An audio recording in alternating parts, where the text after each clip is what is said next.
Paths Toward the Nation. Islam, Community, and Early Nationalist Mobilization in Eritrea, 1941–1961. Joseph L. Venosa. Note on Language, Terminology, and Translation. In general, transliterated Arabic terms have followed a simplified version of the most recent guidelines set forth by the International Journal of Middle East Studies, IJMES, while Tigrinya terms have adhered to the most common versions found within the previous English language literature. While I have translated newspaper and periodical titles into English, the respective names of the various Arabic and Tigrinya language newspapers and periodicals remain in simplified transliteration. Additionally, traditional Eritrean honorific titles cited within the book have followed their most common English form. Standardization for the Nisba form for transliterated Arabic terms has been rendered with iya spelling, and where appropriate, single quotation marks represent symbols for the ain and hamza marks. Likewise, individual names, places, and technical terms originating among Eritrea's Tigray-speaking regions have been rendered in the standardized form most familiar to English speakers.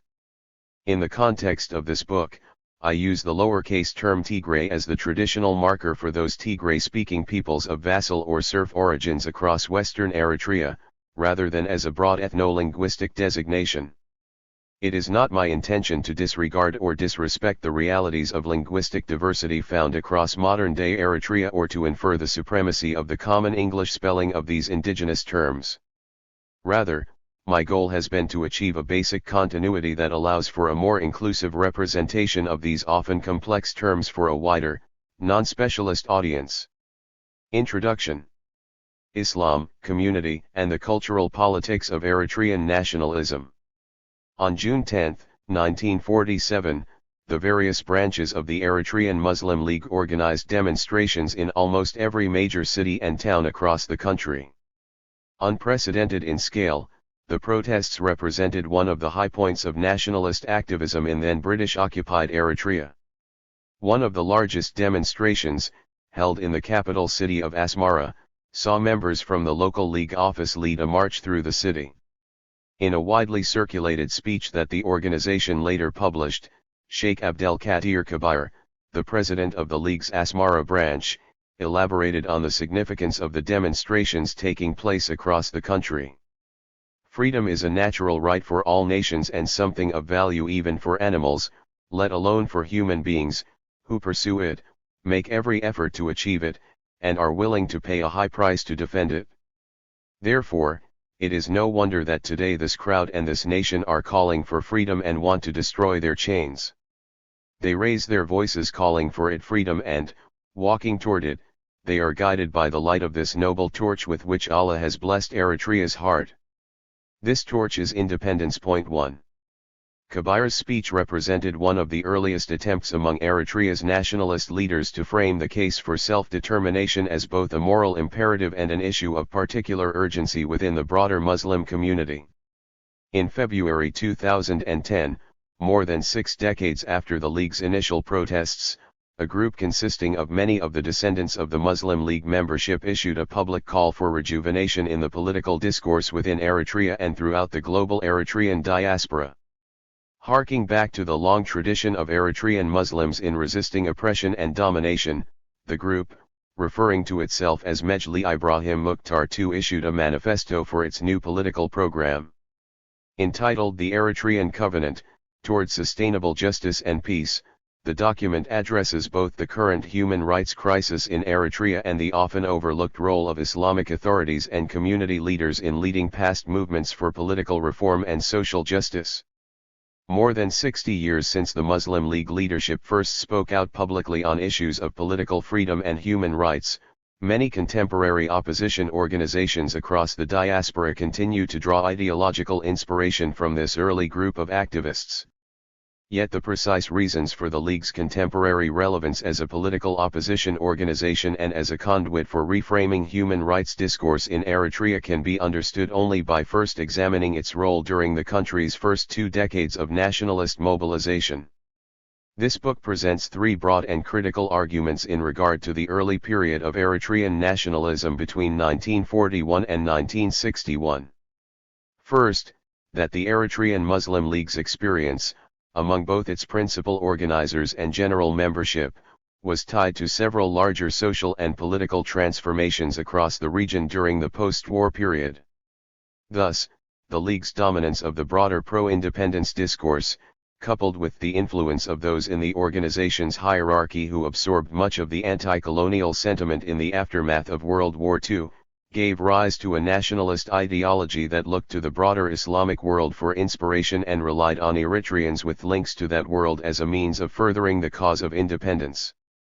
Indeed, the intersection of Islam and nationalist politics throughout the 1940s and 1950s revealed a far broader range of ideological influences on Eritrea's Muslim nationalist actors than previous scholars have acknowledged.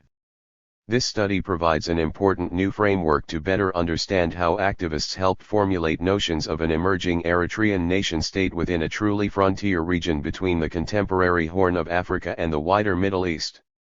Second, I argue that as a result of these wider changes and through the League's mobilization of the region's various Muslim communities, the organization represented one of the most significant vehicles for developing national consciousness by contributing to the public's understanding about what it meant to be Eritrean. Third, I conclude that the Eritrean Muslim League, beyond simply developing into the largest and most influential nationalist organization of the era, embodied an integral base of intellectual thought from which Eritrea's early pro-independence movement, including the beginnings of the early armed struggle against neighboring Ethiopia, emerged. By illustrating how intellectuals utilized the Islamic religion and helped foment Muslim community activism within the context of Eritrea's independence movement, this book also explores the often overlooked relationship between religious identity and nationalism in one particular area in the Horn of Africa. If the Muslim League's experience in Eritrea speaks to a unique example of how one region responded to external threats of domination from a neighboring power such as Ethiopia, it also echoes broader trends across the region in which activist groups relied on their own interpretations of Islam and community identity to assert their territorial and cultural integrity. While several issues germane to Eritrea's current political crises help explain some of the reasons for the League's continuing popularity, a greater explanation lies in the broader ideological significance that such early nationalist groups across Africa, the Middle East, and South Asia had and continue to have on the public discussions about the role of Islam and its institutions in addressing broader social and political challenges. Emerging trends in the post-World War II Islamic world. From the resurgence of the political wing of Egypt's Muslim Brotherhood to the growing relevance of Islamic religious and aid organizations across North Africa in the wake of the supposed Arab Spring, such changes remind us of the significance of religious dynamics in shaping and informing broad-based movements for reform. This book proceeds from the understanding that the trends that emerged within Eritrea's Muslim communities between 1941 and 1961 were both part of several global developments taking place across the Islamic world as well as a reflection of the complex cultural interactions unique to the Horn region. Paths Toward the Nation thus engages Muslim community and political activism on a global and regional level while demonstrating that Eritrea's experience enriches our broader understanding about how religion and religious-affiliated organizations contributed to what historian Elizabeth Schmid has termed the inclusive nationalism that emerged across the African and Asian continents after the war. 3.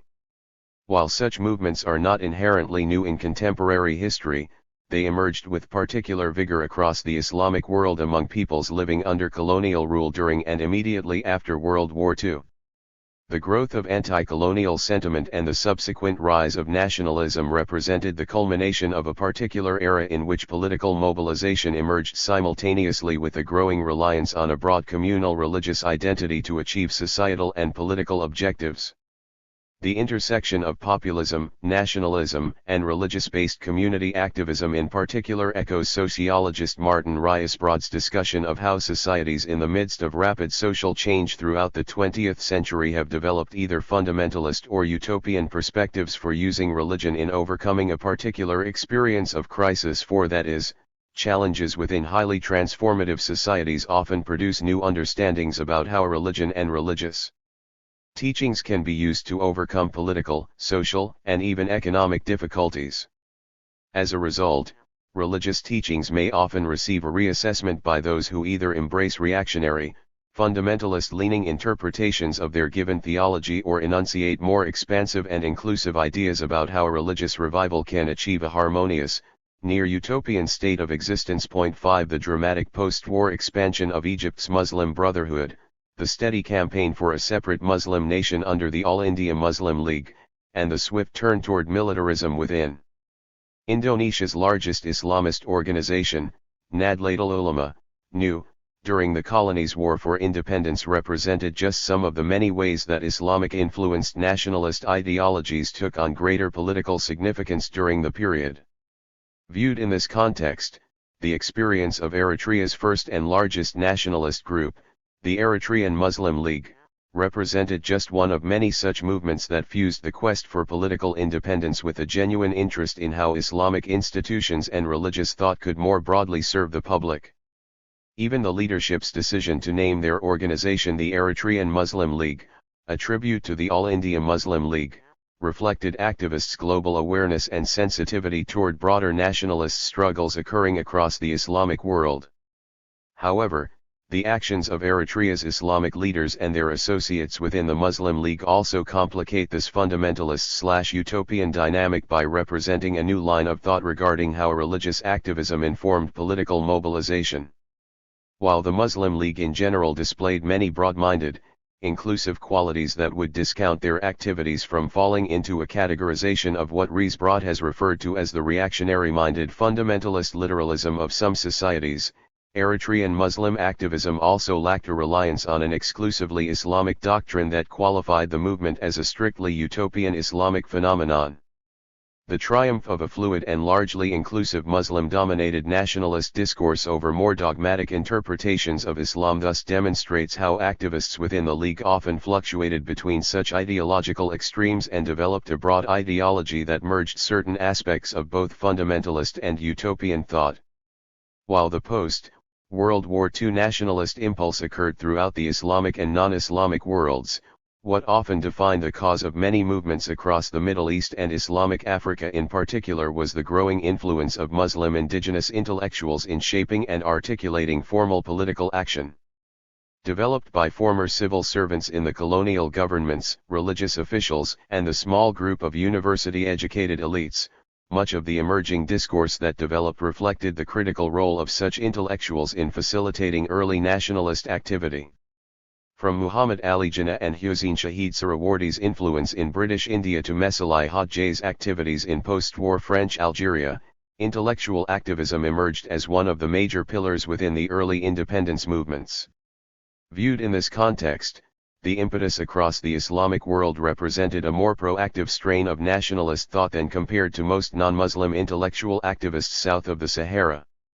Kwame Anthony Appiah has argued that the dominance of Europhone intellectuals across sub-Saharan African colonies during this period largely kept in place colonial-inspired ideas of nationalism, language use, and nation-building even amid the push to decolonize. 6 Yet, as with many intellectual elites elsewhere in societies living under colonial rule, those in the Islamic world often sought to establish a permanent relationship with the former occupying power even after achieving independence. 7 Nevertheless, there remained an underlying resistance several years before the rise of post-war nationalism to the idea of simply replacing colonial rule with a European-defined nation-state.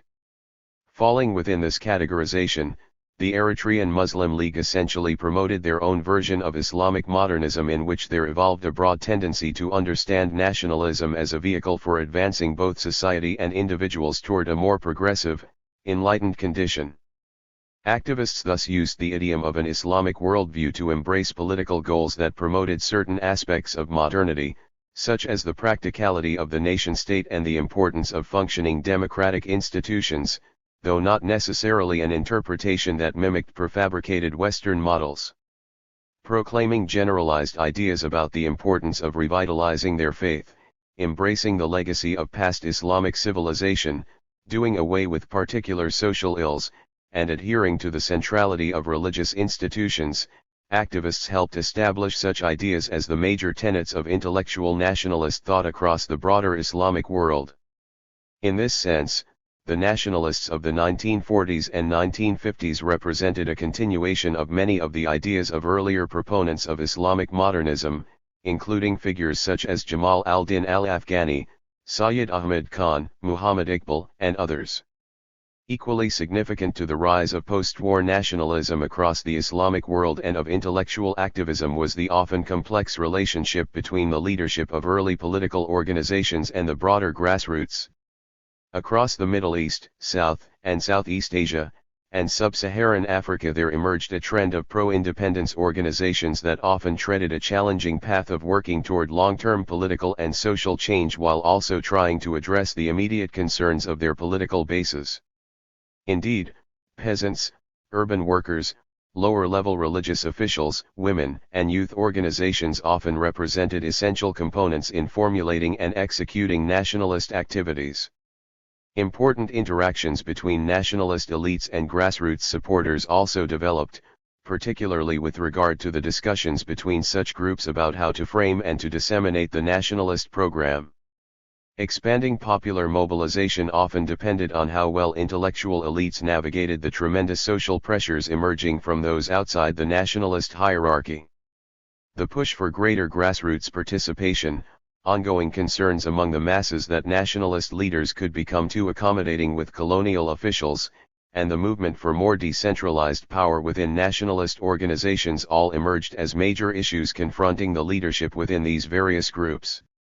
Thus, while many pro-independence parties represented a composite of elite intellectual influence, they also developed and formulated their strategies because of the actions of popular groups already engaged in struggle against the colonial state. The process of navigating Islamic-influenced notions of community alongside such modern concepts of nationalism also reveals some of the ways that Islam as both a faith and a value system has been richly suited for helping ease the transition from colonial rule to complex nationalist movements.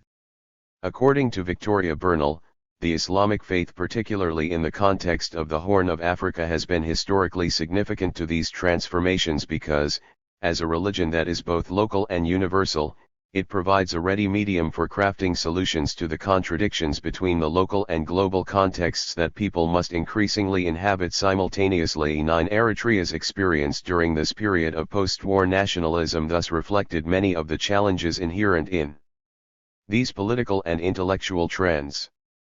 In part, these changes were a result of Eritrea's unique geographic position. Indeed, the region now known as Eritrea has, historically, played a major role in the cultural, political, and economic exchanges across Africa and the Middle East in what many observers now refer to as the Red Sea world. Eritrea's centrality to the geographic and cultural exchanges unique to this region provided the country with an ideal setting where residents experienced a literal, as well as literal, front-row seat in which broad strands of African and Arab nationalism emerged to inform local understandings about the nature and ultimate goals of independence. The human setting and colonial context.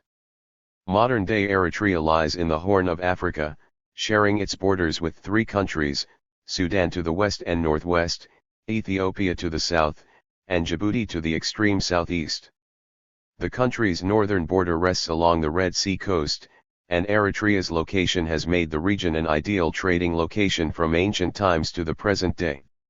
Eritrea's past linkages with such ancient trading powers as Damat and the Aksumite Empire also allowed the region to develop as an important springboard for the spread of different spiritual traditions and religions across the region, including Orthodox Tewahedo Christianity and Sunni Islam. 10 An important zone of interaction between Africa and the Middle East, Eritrea is an integral setting in which indigenous appropriations of Christianity and Islam have developed side by side for centuries. Eritrea's remarkably complex cultural and religious composition reflects its particular contemporary history. The country's 9 officially recognized indigenous ethnic groups live scattered throughout diverse geographic zones. The majority of the country's Christian inhabitants reside in the temperate highland region, Kabisa, and engage in agriculture, while most of the country's Muslim ethnicities reside in the more arid lowlands and practice pastoralism. 11 Eritrea's largest ethnic group, the Tigrinya, comprises roughly 50% of the population and has historically practiced Orthodox Tewahedo Christianity. Historically, Eritrea's Tigrinya people also embrace long-standing connections to the Tigrinya-dominated areas across the southern border in Ethiopia's Tigray region, which fostered ongoing kinship and community-based networks before colonial rule. The other half of Eritrea's population consists of smaller ethnic groups, including the Tigray, Saho, Afar, Nara, Hidarab, Beja, and Rashaida, who are all overwhelmingly Muslim.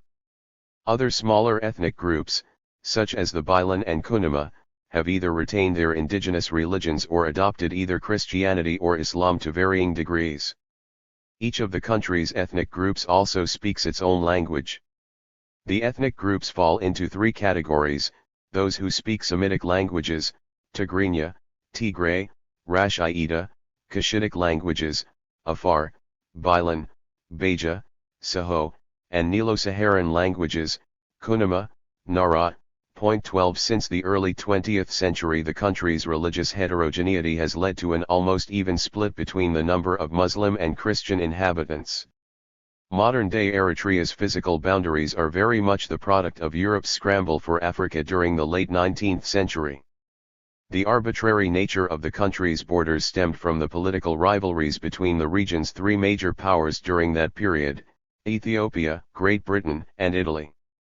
Italian colonial authorities claimed and secured Eritrea in 1890, and it became, along with Somalia, the principal colonial possessions from which Italian authorities hoped to establish their own East African empire amid the wider scramble.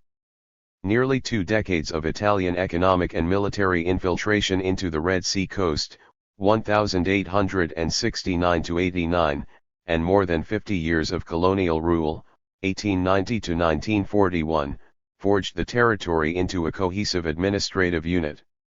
While Eritrea's coastal region had long existed as a peripheral zone for other regional powers in previous centuries, the late 19th century witnessed the growth of concentrated Italian authority over the various pastoralist peoples across the coastal lowlands, as officials secured sections of the Semhar and Sahel regions in the late 1880s before acquiring part of the interior highlands extending to the Marab River, which Ethiopian authorities ceded to Italy through the Treaty of Wickle.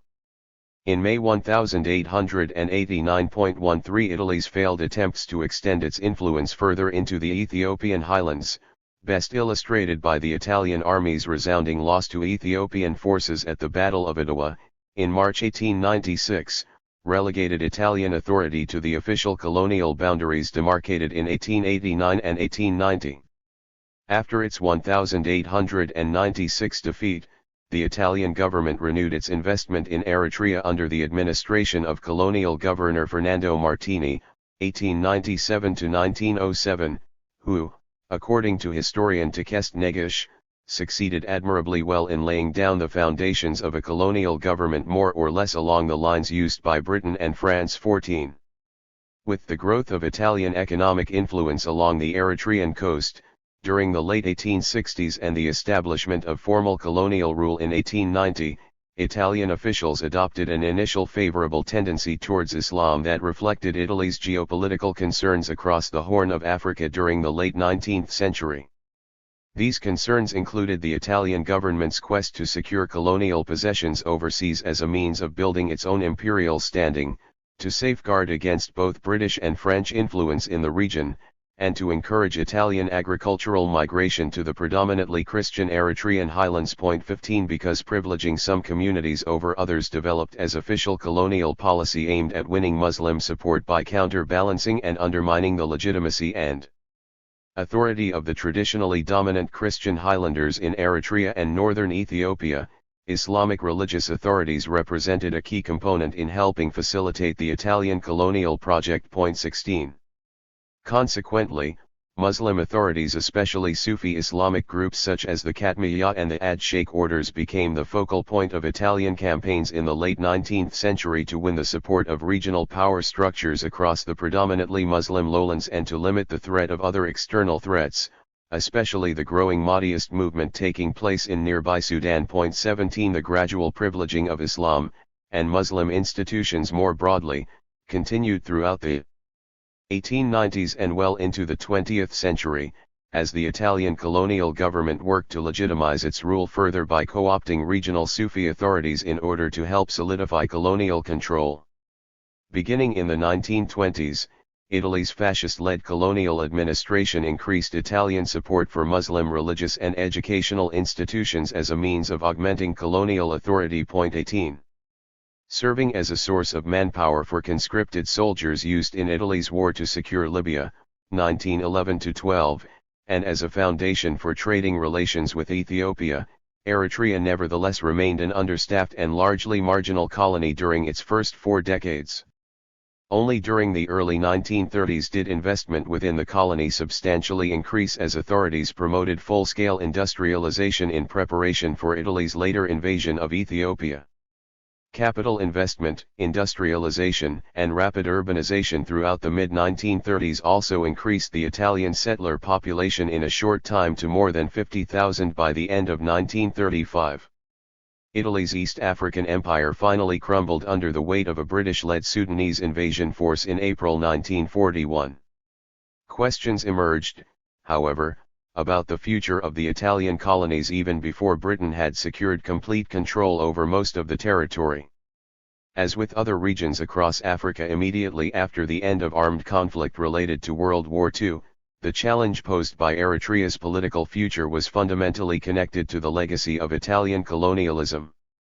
When the temporary caretaker British military administration, BMA, finally solidified its authority in May 1941, the colony's Italian population had grown to approximately 70,000, with most of those residents living in or around the capital city of Asmara. 19 The colony's ability to remain a cohesive entity faced several challenges during this period that all related in one way or another to the sudden end of Italian colonial rule, the threat of social fragmentation among the indigenous population, the rapid swelling of the small but influential settler population, and the push among indigenous Eritrean elites to exercise political and economic agency all emerged simultaneously as major areas of concern by the middle of 1941.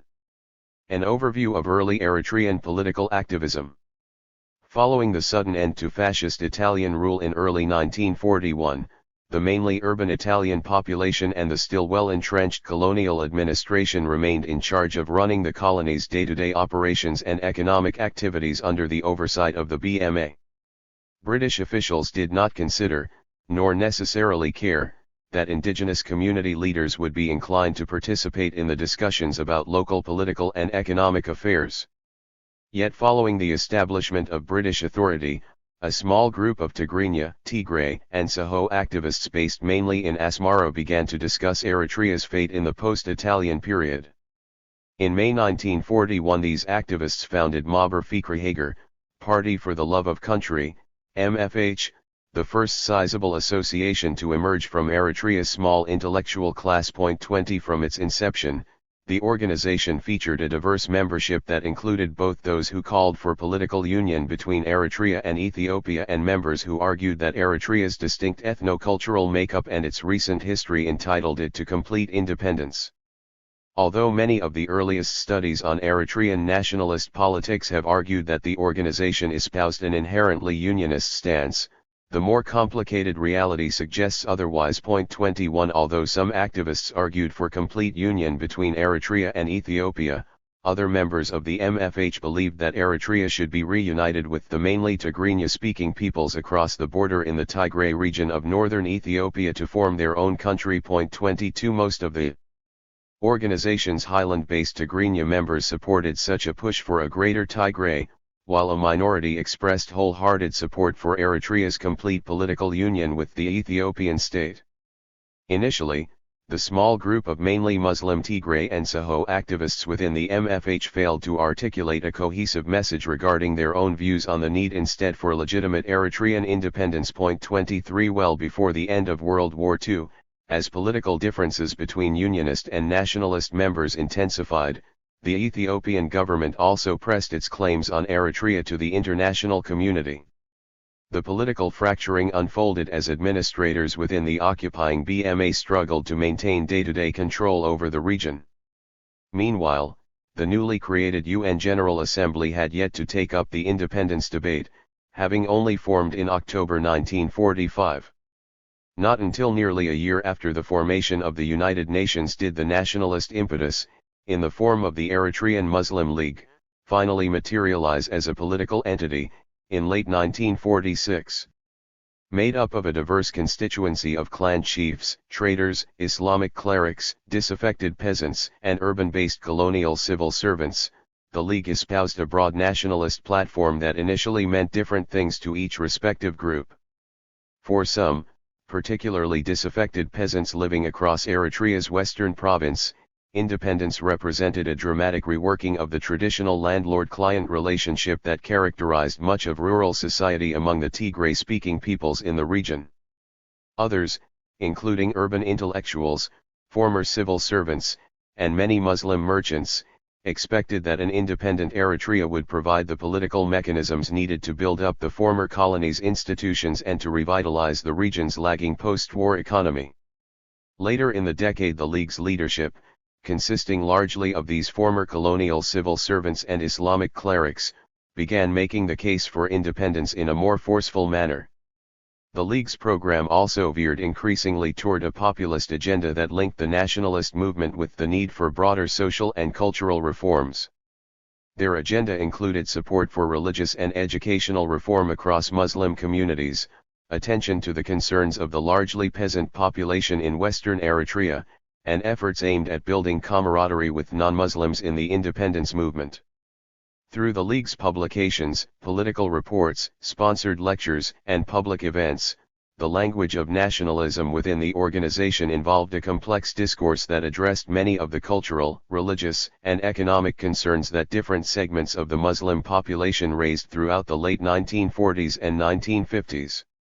The sometimes contradictory and complicated nature of the League's communications illustrates historian James McDougall's point that at the heart of such nationalist dialogue, the very concept of the nation exists in the contests over meaning engaged in by specifiable social actors, and within a particular historical context where those actors include the specific symbolic, linguistic, and material sources present in the social world at a given moment in time. 24 The League's various factions thus often interpreted independence specifically as it related to each respective social and regional group. As a result, coastal merchants articulated that independence would bring greater commercial opportunities. Tigray-speaking peasants in the western province argued that independence would abolish their subservient position from the region's landowning class, and Eritrea's urban-based intellectuals viewed independence as a key mechanism needed to develop new institutions to educate the public. Such ideas represented just some of the many interpretations that possible independence embodied, especially as the organization began solidifying as a truly national party. Modernity and the nationalist elite. The period between 1941 and 1961 represented an era of coalescence between long-standing ideas about the need to ensure collective security for traditional Islamic institutions and new notions about how exactly an independent Eritrean nation could deliver such refuge for Muslim residents. As a result, the Muslim League made great efforts to develop notions of a unified Eritrean Islamic community with a shared history and cultural orientation. In trying to understand how League activists worked to further indigenous understandings of this shared history, we must first address the seemingly contradictory notion that the League's leadership promoted the idea of a shared traditional regional Islamic cultural history while embracing and striving for the creation of a modern nation-state. Activists' simultaneous embrace of a national identity within a broader Islamic cultural continuity represents, according to McDougall, only one outgrowth of subjugated society's confrontations with colonial modernity. 25 As a result of exposure to such discourse, the development of nationalism and contemporary forms of Islam cannot be understood as integrally oppositional resistance to the imposition of modern, Western civilization. On the contrary, contemporary cultures of nationalism and Islam are themselves the products of the profound, global transformations effected in the imperial interrelationships of societies and cultures throughout the modern world. 26 Consequently, within Muslim societies under colonial rule, varying forms of vernacular modernism have developed within localized power structures that articulated new and meaningful historical imaginations by channeling the interrelated fields of culture, religion, and history. 27. The wider process of involving various Islamic-influenced interpretations of modernity offers a useful framework to consider historian Ewell Delilki Lady Dirar's point about the need to examine the role of modernity in the Eritrean colonial context. In doing so, attention must be given to the ways in which Eritrean nationalism involved an assimilation of colonial discourse mainly through the small but influential class of indigenous elites. 28 According to both Dirar and historian Alamseg Tesfaye, these elites emerged principally from the Italian colonial civil service, particularly during the mid to late 1930s. The generation of Eritreans working at the lower levels of the civil service as interpreters, telegraph and telephone operators, and clerks, as well as the urban petit bourgeoisie linked to trade and land concessions, helped fill a vital social space between colonial authorities and the broader indigenous population. 29 Because such a substantial portion of these elites came from Islamic backgrounds and often served as intermediaries between the colonial administration and religious officials within mosques, Islamic schools, charity organizations, and other community entities, they developed important ideas about how Islamic institutions could and should function within an Eritrean state. Many of the more prominent nationalist leaders within the Muslim League had either direct connections to the regional Islamic clergy or even functioned as members of the religious leadership themselves. Specifically, nationalist leaders' attitudes about how to reconcile the institutional and cultural legacy of Islam with newfound political realities informed much of the intellectual dialogue on how to develop an independent state compatible with such long-standing religious and cultural traditions. The experience of this first generation of Muslim nationalist leaders paralleled many of the wider transformations among activists across the African continent who concerned themselves with the need to modernize the former colonies and employed the very rhetoric on which colonial rulers depended for their legitimacy and self-image. 30. Re-engaging the nationalist narrative. Within a broader African nationalist context, the League's tactics embodied what Louis Brenner termed a process of rationalization, in which Muslim leaders and political organizations often use Islamic institutions and engage in politicized struggles against perceived oppression and injustice. 31 Consequently, the League relied on the centrality of Muslim community leaders and Islamic institutions, including the authority of mosques, Sharia courts, and Quranic schools to strengthen the broader nationalist cause. Thus, the League's framing of autonomy as a moral struggle that united all Eritreans helped create room for a national identity to emerge while embracing a societal awakening of Islam. 32. In looking at recent Eritrean history with an emphasis on how activists used religion to mobilize both political interest and social activism, there is a general silence among scholars and the public in addressing how indigenous articulations about a discernible Muslim identity influenced the emergence of Eritrean nationalism. Despite the significance of Islam within Eritrea and the importance of many nationalist figures from Muslim backgrounds, scholars have devoted much less attention to this portion of the Eritrean population. With few exceptions, the research focus has remained centered on the political and cultural contributions of Eritrea's predominantly Christian populations in the highlands. This trend has been largely a result of the politicization of religion that first emerged during the early 1970s and has remained relevant to much of Eritrea's contemporary political discourse. Yet as both the Muslim League's 1947 protests and the release of the Eritrean Covenant illustrate, ideas about an Islamic communal identity have had major ramifications on past and contemporary debates across the global diaspora. 33 Indeed, the ongoing fight for control of the national narrative between the current government and the various opposition parties across the Eritrean diaspora has fostered a growing preoccupation with the importance of religion and Islam in particular to the earliest generation of nationalist actors. The debate has only increased in recent years, as Muslim Eritreans have become some of the most vocal opponents of Eritrea's current one-party state led by the People's Front for Democracy and Justice, PFDJ. Thus, the creation of Mejli Ibrahim Mukhtar and its public embrace of Eritrea's political past now appear as testimonies to the current relevance that the early period continues to have on the country's ongoing political developments. This book reflects the ever-increasing diasporization of African historical studies by bringing together materials and testimonies from locations across North and Sub-Saharan Africa, Europe, and North America. It contributes to our current understanding of nationalism by shedding new light on how regional interpretations of Muslim communal consciousness progressed in the 20 years before Eritreans took up arms against Ethiopia. It does not presume that Eritrea's diverse and multifaceted movement toward independence was inherently Islamic or exclusively the domain of regional Muslim intellectual leaders. Furthermore, as the following chapters illustrate, the Muslim League recognized that they could not achieve an independent Eritrea without the participation of a broad range of social and religious segments of society.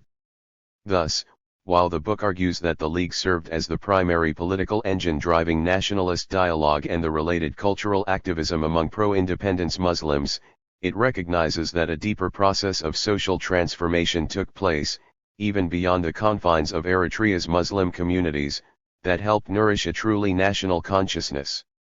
My emphasis on the Muslim League's overriding ideological contributions to the nationalist cause represents a major divergence from the general trend in Eritreanist scholarship. This study thus fundamentally challenges many of the previous narratives that have dominated both the framing and overall discussion of Eritrean nationalism during the past 3 decades. The outbreak of Eritrea's War of Independence against Ethiopia, 1961–91, led to a fixation among scholars to inquire about various aspects of the armed struggle, resulting in the emergence of several narratives that each reflected the political trends taking place within the armed revolution and, later, within Eritrea's post-war government. 34 At the heart of the discourse is the tendency to promote a collective experience of the simultaneous liberation war alongside the nationalist revolution. That has prevented the emergence of alternate narratives seeking to understand the growth of Eritrean national consciousness away from the battlefield. 35 In the years immediately before and after Eritrea's victory over Ethiopia, a flood of publications appeared that provided either an elementary overview of nationalism in relation to the military struggle or only journalistic coverage of actions of the revolution's dominant political entity, the Eritrean People's Liberation Front, EPLF. 36. Within much of the scholarship, the practice of latching onto the statist narrative of Eritrea's revolutionary nationalist project complicated the discourse in 2 major ways. 37 First, the privileging of the period of the armed struggle subsumed and neglected much of the record on the pre-1961 independence movement. Second, the EPLF's armed victory over the rival nationalist organization, the Eritrean Liberation Front, ELF, in 1982, succeeded in framing the nationalist struggle largely along class and ethnic lines and simultaneously de-emphasized religious activism as a factor in the movement. Although much of the EPLF-sanctioned narrative alluded to the development of political activism during the 1940s, scholars have rarely mentioned the issue of religion, and especially Islamic community mobilization. Part of this aversion to discussing the relevance of religion occurred because the EPLF and its supporters established a basic discourse that painted the group's emergence as a reaction against Islamist, socially conservative, exclusionary, and anti-Christian tendencies within the ELF, the previous vanguard organization of the armed revolution. Framing the ELF's ideological base as an uneasy mixture of Islamic zealotry and calculative pan-Arabism led by peasant chieftains and reactionary petty bourgeois intellectuals, the EPLF's campaign against ELF activists succeeded in omitting any mention of the legacy of Islam or Muslim community activism as legitimate sources of national consciousness. 38 With the publication of several studies during the second half of the 1980s concerning the armed struggle, a broader consensus began to take hold that eventually crystallized as the EPLF-sanctioned nation history. According to Tricia Redeker-Hepner, the dissemination of nation history served as a key aspect of the political aims and social transformations the revolution sought to bring about, as well as a key reason for supporting the continuation of the fighting and the need for all Eritreans to share the burdens of the war. 39 The EPLF-sanctioned national narrative solidified further following Eritrea's achieving independence from Ethiopia, in 1993. The EPLF's transformation from a military organization into the post-war political entity, the PDFJ signaled another phase in the state's push to standardize its own national narrative. 40. The general trend within the scholarship and the wider non-academic literature has been to downplay the significance of the pre-armed struggle period and to overlook the intellectual contributions of Muslim activists in developing much of the early nationalist discourse. With the exception of a handful of recent contributions, most of the scholarship has largely continued to echo these trends. The few alternate approaches that have emerged in recent years have been works that both speak to the dominance of the PFDJ-sanctioned narrative and have begun to reconfigure the scope and ideological nature of Eritrean nationalism, particularly in regard to the significance of diaspora communities and the nature of political violence in Eritrea's recent history. Redeker Hepner's innovative 2009 study Soldiers, Martyrs, Traitors, and Exiles posits that Eritrea emerged as a transnational nation-state amid the broad international networks that developed during armed struggle, revealing how ideas about Eritrean identity and nationalism occurred within a diaspora-based political discourse. 41 Indeed, one cannot overstate the influence of such diasporic networks in facilitating and enriching the contours of Eritrean nationalism. The present study presents the argument that such trends toward transnationalism were quite pronounced as early as the mid-1940s, far earlier than previously thought. In his 2011 monograph Frontiers of Violence in Northeast Africa, Richard J. Reed also observes that Eritrea's historical experience needs to be reassessed as part of several broader regional trends. The tendency towards such intense political and cultural mobilization across Eritrea has occurred largely because the region itself exists as a mosaic of fault lines and frontier zones and shifting borderlands that often lead to competition over tangible resources and ideas. 42 The growth of new ideologies, activism, and even politically motivated violence across Eritrea's Muslim communities during the 1940s and 1950s revealed, as Reed suggests, the full extent to which these frontier societies existed as true zones of interaction, often as constructive, creative, and fertile as they are destructive and violent. 43 By examining an otherwise neglected era of Eritrean history as part of such a frontier society, this book revises current understandings about the intellectual origins and content of the early nationalist movement. The nationalist contact zone. Within a specific intellectual arena, what I term the nationalist contact zone, Muslim leaders and activists sought to reframe the debate about the existence of an independent Eritrean culture and historical experience. While the concept of nationhood among the majority of Eritreans may have developed only after decades of armed struggle, important factions within Muslim communities began generating their own particular sense of national history and peoplehood based largely on their shared cultural legacy and their relationship to the wider Islamic world. In effect, they established their own nation language by the late 1940s, in which written Arabic commentaries, as well as broader discussions in the various vernacular languages, solidified an ongoing public dialogue that stressed ideas of political independence, argued for an embrace of Islamic values and institutions, and promoted a positive vision of Eritrean society based on its ethnic and cultural heterogeneity. 44 In the context of the growing politicization of religion, Eritrea's Muslim nationalist leaders emerged and refined their arguments in what became a nationalist contact zone of political discourse.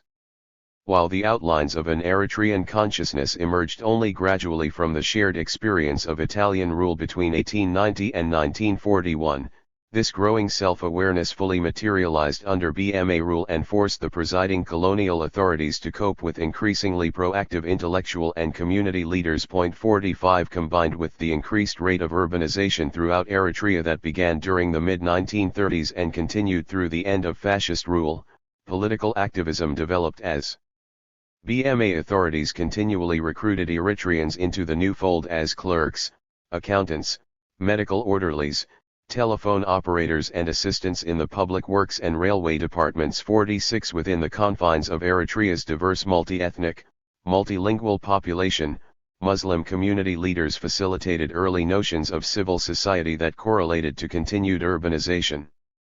These transformations included several local initiatives to instill greater continuity within the Muslim population and the broader associational life. 47 leaders achieved these changes mainly by facilitating increased Arabic language education along with supporting the construction of new schools for Muslim students.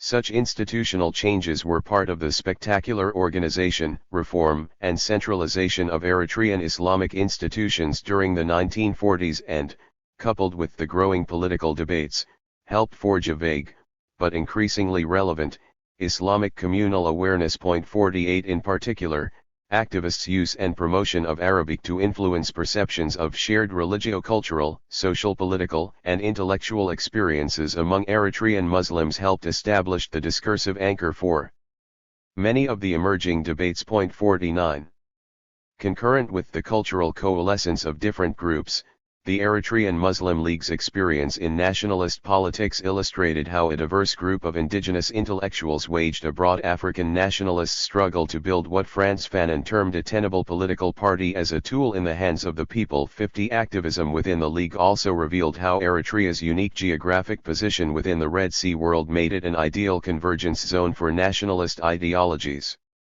from both sub-Saharan Africa and the Middle East. Muslim leaders looked to movements across the Islamic world to formulate their nationalist agenda and often discussed the broader international developments as a way to address their own immediate concerns. 51 The Islamic intelligentsia's attempts at resisting threats of external domination during the 1940s echoed some of the earlier encounters that the previous generation of Eritreans confronted during the early 1920s and 1930s.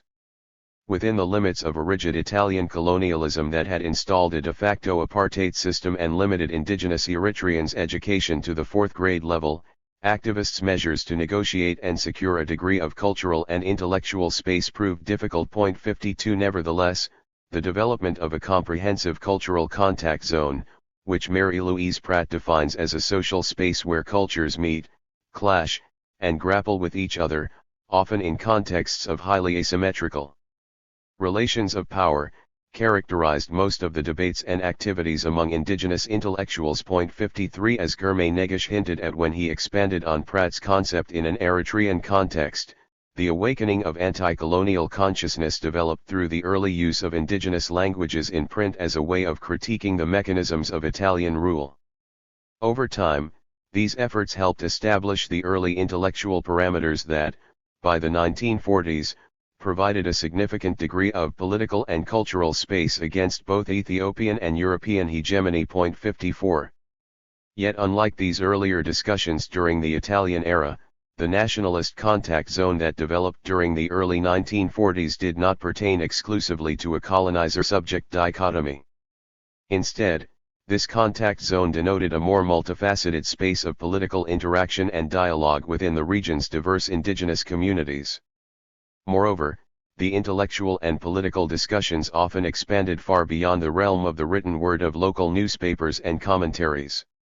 If anything, according to Alamseg Tesfaye, most of the organizations that emerged during the mid and late 1940s fell short of articulating a cohesive vision of independence because their leaders too often acted out their history rather than engaging in creating their own historical narratives for wider consumption. 55 In this sense, the nationalist contact zone's rapid growth during the 1940s reflected the broader intellectual trends of frontier zones across the Horn, as places where political and cultural creativity flourished in the public sphere in spite of rising social tensions and the looming threat of violence. 56 This intellectual nationalist mobilization within the Muslim League expanded as part of the larger public discussions that took place in mosques, private homes, and in the daily routines of urban and rural life among activists. The nationalist contact zone also grew out of the sudden and, at times, haphazard social dilemmas that materialized in BMA-occupied Eritrea. If, as Austere M. Almeida argues, many of Eritrea's intellectual activists clearly viewed the British authorities as being worse than the Italians for their deceptiveness, Eritrean leaders nevertheless took advantage of the BMA's liberalization of political and media activity for the indigenous population. 57 Having arisen during the previous Italian era, many members of the indigenous elite easily integrated into the BMA in similar colonial-defined positions, albeit with much greater leverage than under Italian rule. 58 Thus, while British authorities certainly did not dictate the boundaries of the intellectual and cultural dialogue within this zone of interaction, the BMA's policies, initially, provided the setting for Eritreans of all political and ideological stripes to articulate their respective ideas. 59. In contrast to many of the other rival organizations with broad Muslim majority constituencies, the League not only had the backing of the majority of the country's Muslim residents, but also received backing from the country's leading Islamic clerics, giving the organization added credibility through the support of its affiliated intellectuals and community leaders. Because one of this study's primary aims is to contextualize these social and political transformations that spawned such intellectually driven discourse within the nationalist contact zone, a fresh analysis and interpretation is necessary of many key documents and primary sources that have been overlooked from this early period in Eritrea's nationalist history.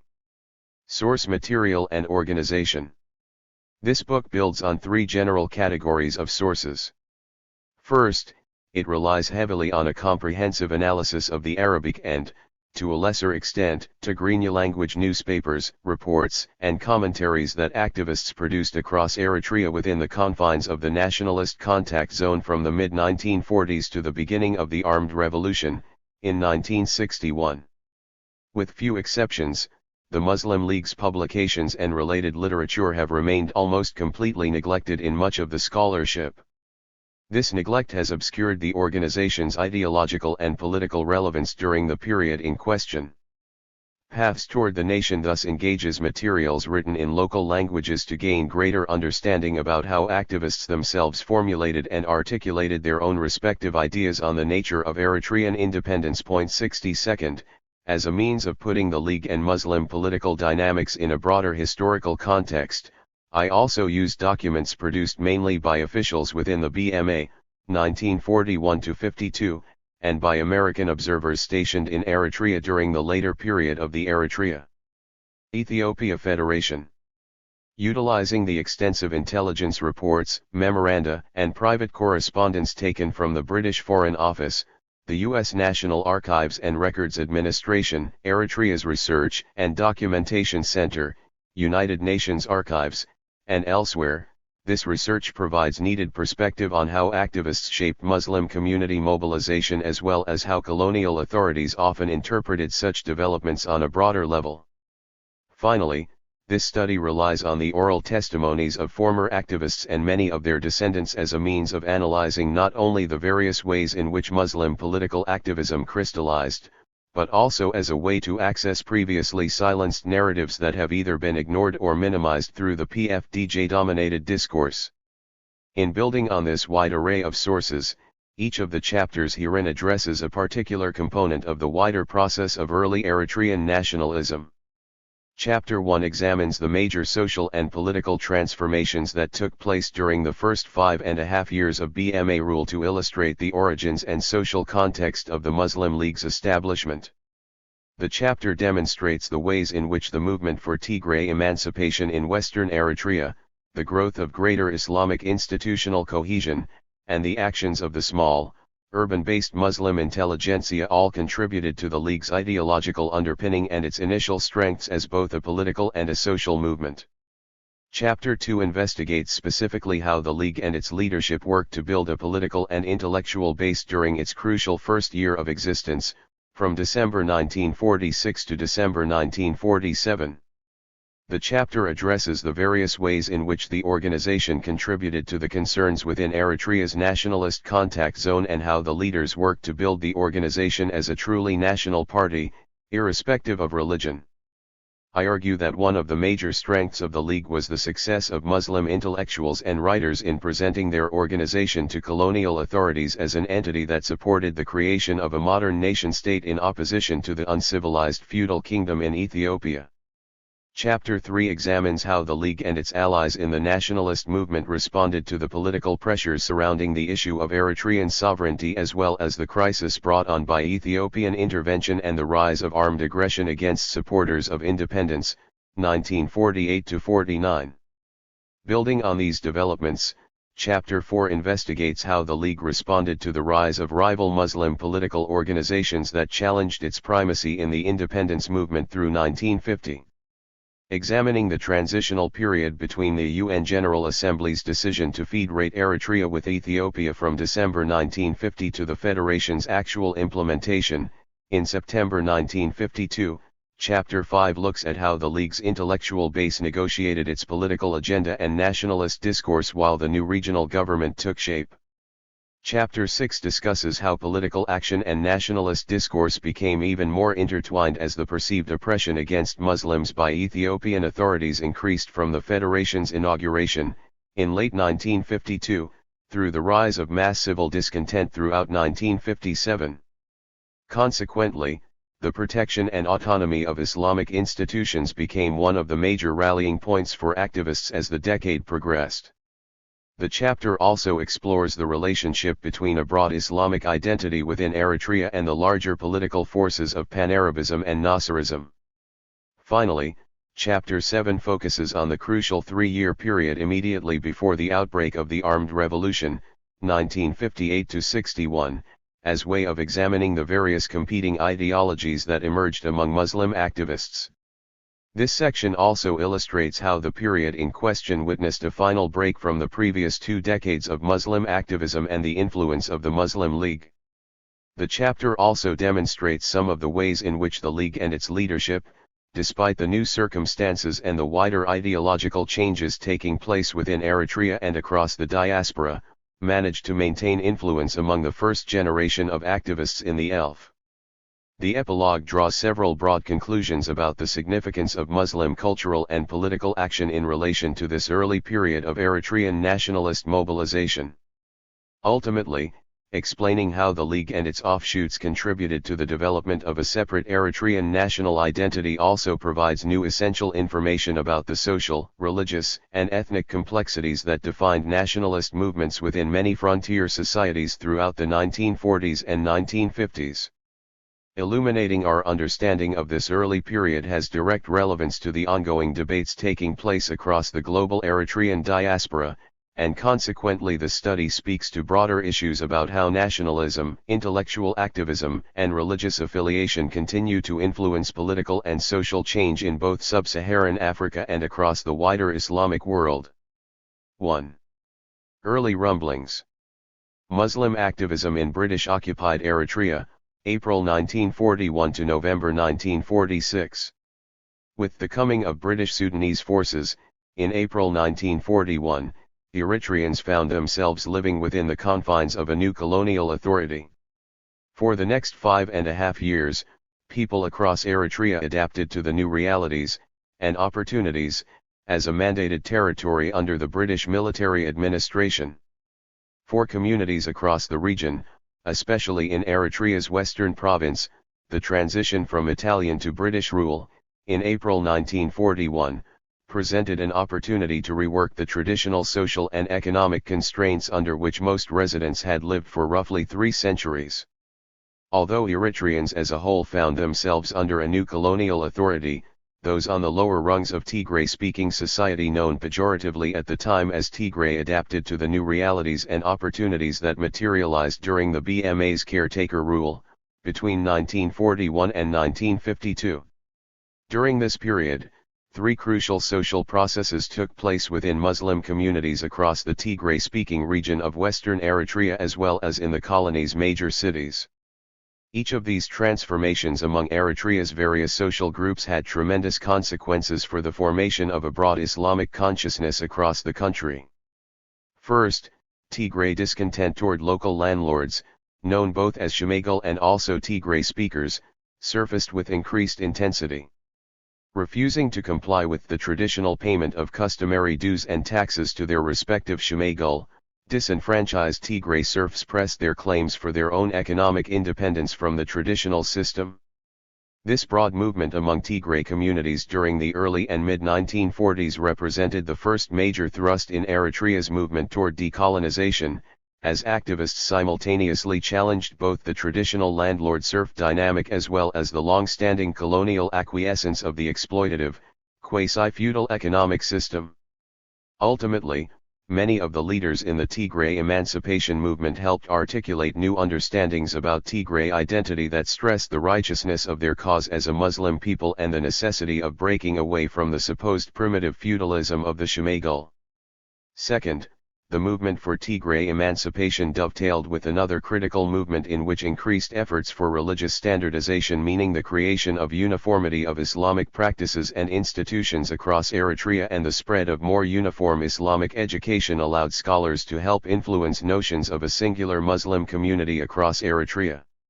While these efforts aimed at establishing religious standardization gained momentum, the period also witnessed the emergence of a third significant movement, the rise of an engaged, politically active intelligentsia from among the mainly Asmara and Karen-based professionals who began advocating for Muslim interests. Because so much of the Eritrean Muslim League's eventual activism challenged central tenets of Islamic life and social organization throughout the Western province, the relationship between Islamic practices, institutions, and Tigray identity more broadly requires further elaboration. Islam in Eritrea.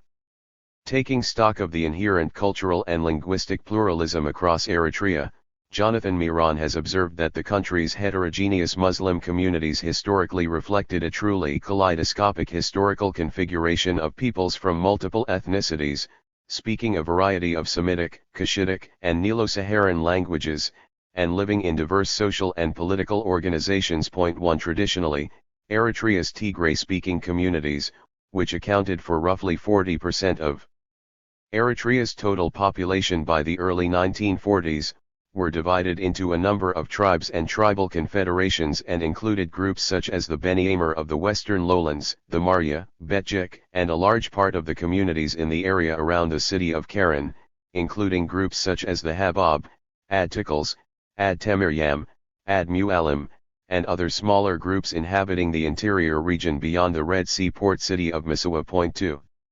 The region comprising the heart of Tigray-speaking Eritrea also experienced several waves of Islamic diffusion since the first half of the 8th century CE.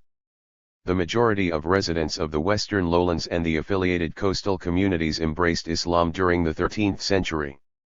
The growth of regional sea-based trade routes and the accompanying circulation of holy man from across the Arabian Peninsula fueled this conversion. 3 However, not until the 19th century, with the emergence of multiple Islamic revivalist movements that spread across the greater Red Sea region, did several traveling Muslim preachers arrive in the area and begin establishing various Sufi orders.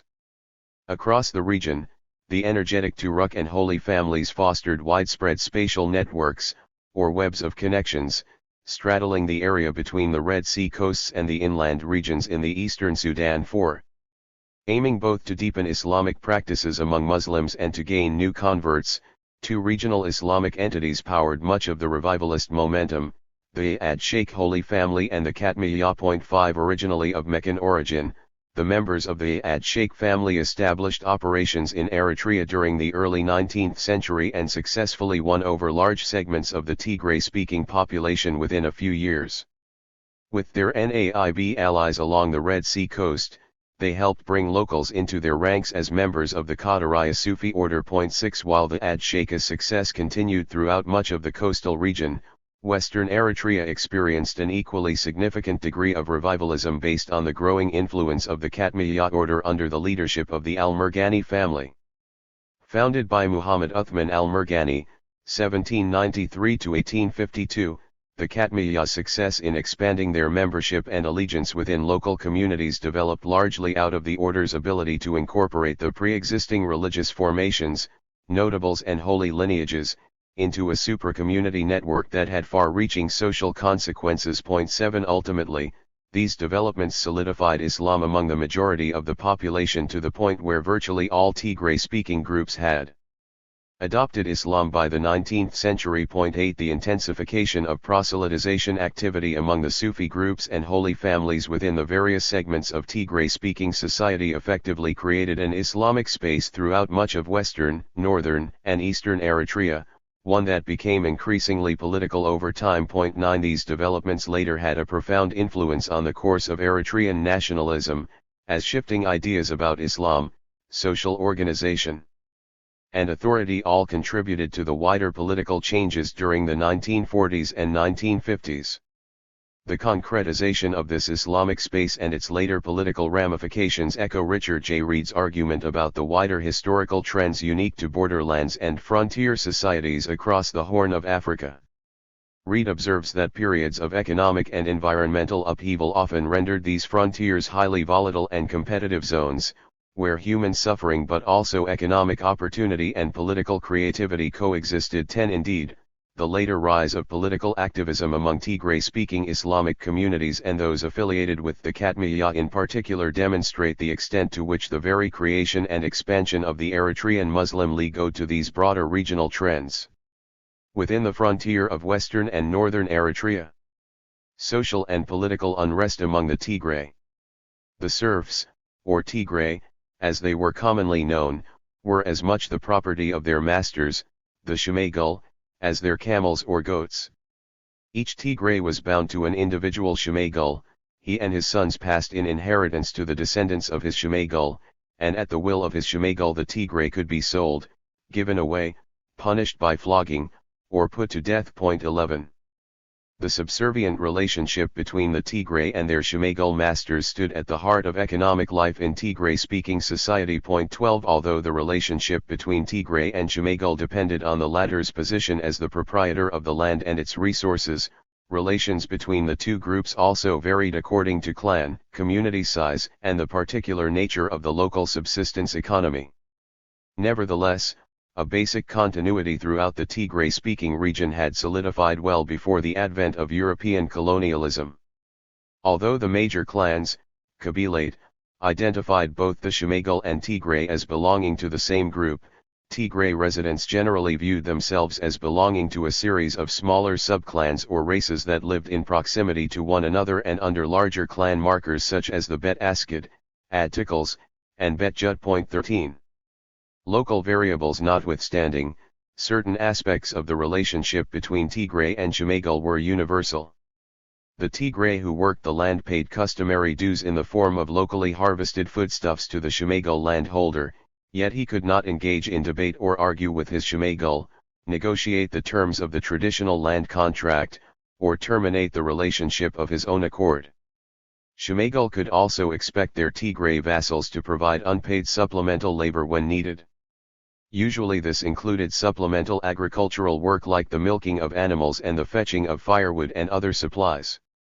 Shemagul also reserved the right to use Tigray livestock for cultivation as well as other animals, such as camels and mules, for their own transportation needs. 14 Early in the BMA's rule, Karen Senior Civil Affairs Officer, SCAO, Kennedy Travaskis, took note of the peculiarities of the relationship, remarking during his tenure in the region that even where the relationship between Tigray and Shemagul was reasonably cordial, the two classes remained castes immutably divided from each other.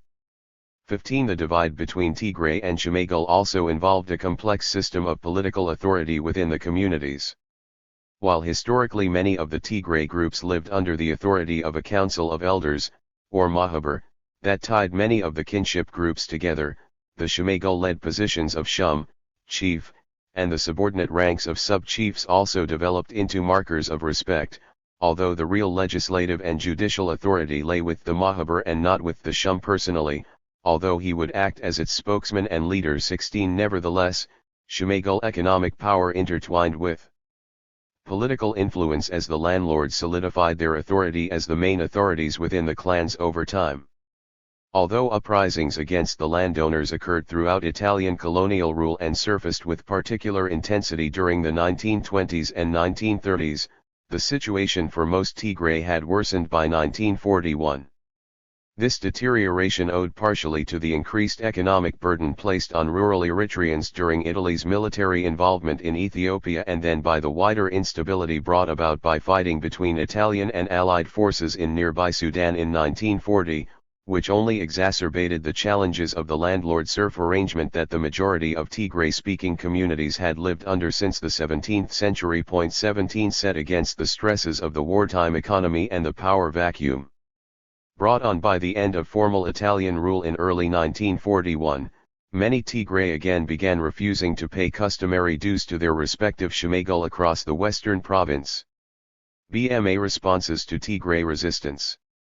Initially, Tigray, mainly from the Bet Askid clan in the Karen division, petitioned BMA authorities in the spring of 1941 for their support in the enforcement of their rights and protection against both the physical and financial abuse of the landowners, whom they viewed as attempting to extract unreasonable amounts of tribute and customary dues. 18 For their part, shemagol representatives also approached the BMA, claiming that the refusals to pay tribute had prevented them from executing their own traditional duties as clan chiefs. Many shemagol also claimed that their very livelihood depended on receiving the customary tribute. 19 At first, officials attempted to maneuver carefully between both groups so as to not risk any major social disruption. By December 1941, however, the situation worsened as Tigray representatives from across the western province announced they would refuse to give the traditional payment, magaza, of 1/4 of the coming harvest to the shemagol. 20 In February 1942, BMA officials met with shemagol and Tigray representatives and informed the interested parties that because British administrators believed that the land was vested in the government, the administration would not legally recognize or enforce the collection of traditional dues by the shemagol. In response, shemagol from the Bet Askid threatened to evict all Tigray from their land if they refused to make their payments. 21 Refusals to pay the customary dues presented administrators with a serious dilemma. While British officials recognized their own reliance on the shemagol as instruments of revenue collection and authority, the prospect of mass civil disobedience by Tigray groups encouraged BMA authorities to seek a compromise. Rejecting Tigray activists' suggestions that the traditional land dues be declared illegal and that all tribal land instead be considered government land, Kennedy Travaskis developed a more moderate policy by mid-1942 of allowing the customary payments of 1/4 of their harvest and that additional payments continue if rendered voluntarily by a Tigray to his shemagol. Travaskis also argued that the BMA should sanction no change of individual ownership of traditional shemagol lands and added that no Tigray could be evicted from the residence unless approved by the presiding civil affairs officer. 22 In trying to contain Tigray discontent by promising greater oversight for the payment of customary dues, Travaskis's plan won the support of the colony's then chief administrator, Brigadier Stephen Longrig.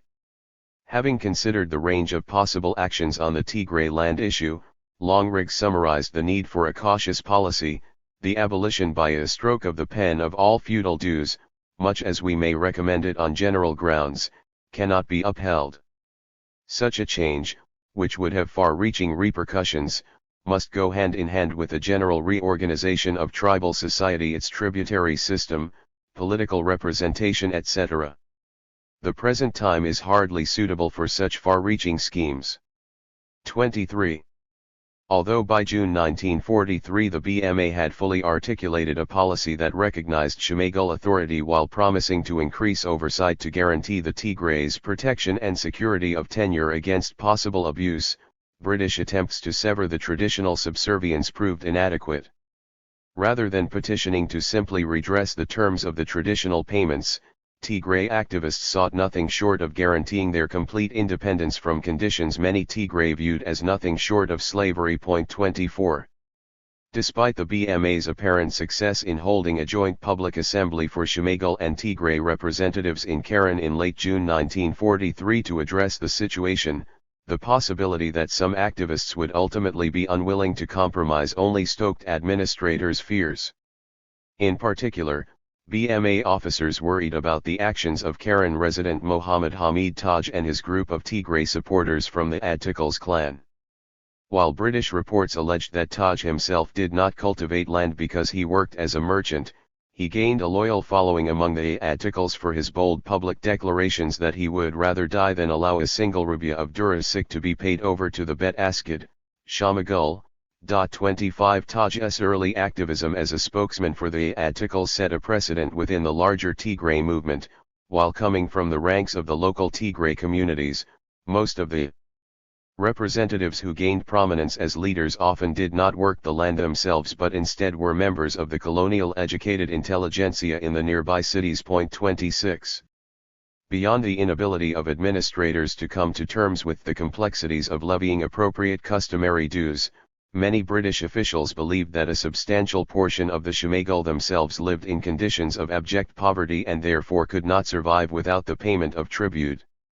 A December 1941 report surmised that the trouble in the Escade tribes is that the Shumagal are mostly so miserably poor in animals that their customary dues are their livelihood. 27 Nearly 4 years later, officials in Karen echoed this claim and argued that the Shumagal's apparent domination was largely inflated because many of the landowners worked the lands side by side with the Tigray and many were so poor that they were forced to sell some of their surplus land. 28 Political scientist John Markakis also supports this claim, stating that the Shumagal's vulnerable position developed partially as a result of the nature of the local agricultural economy.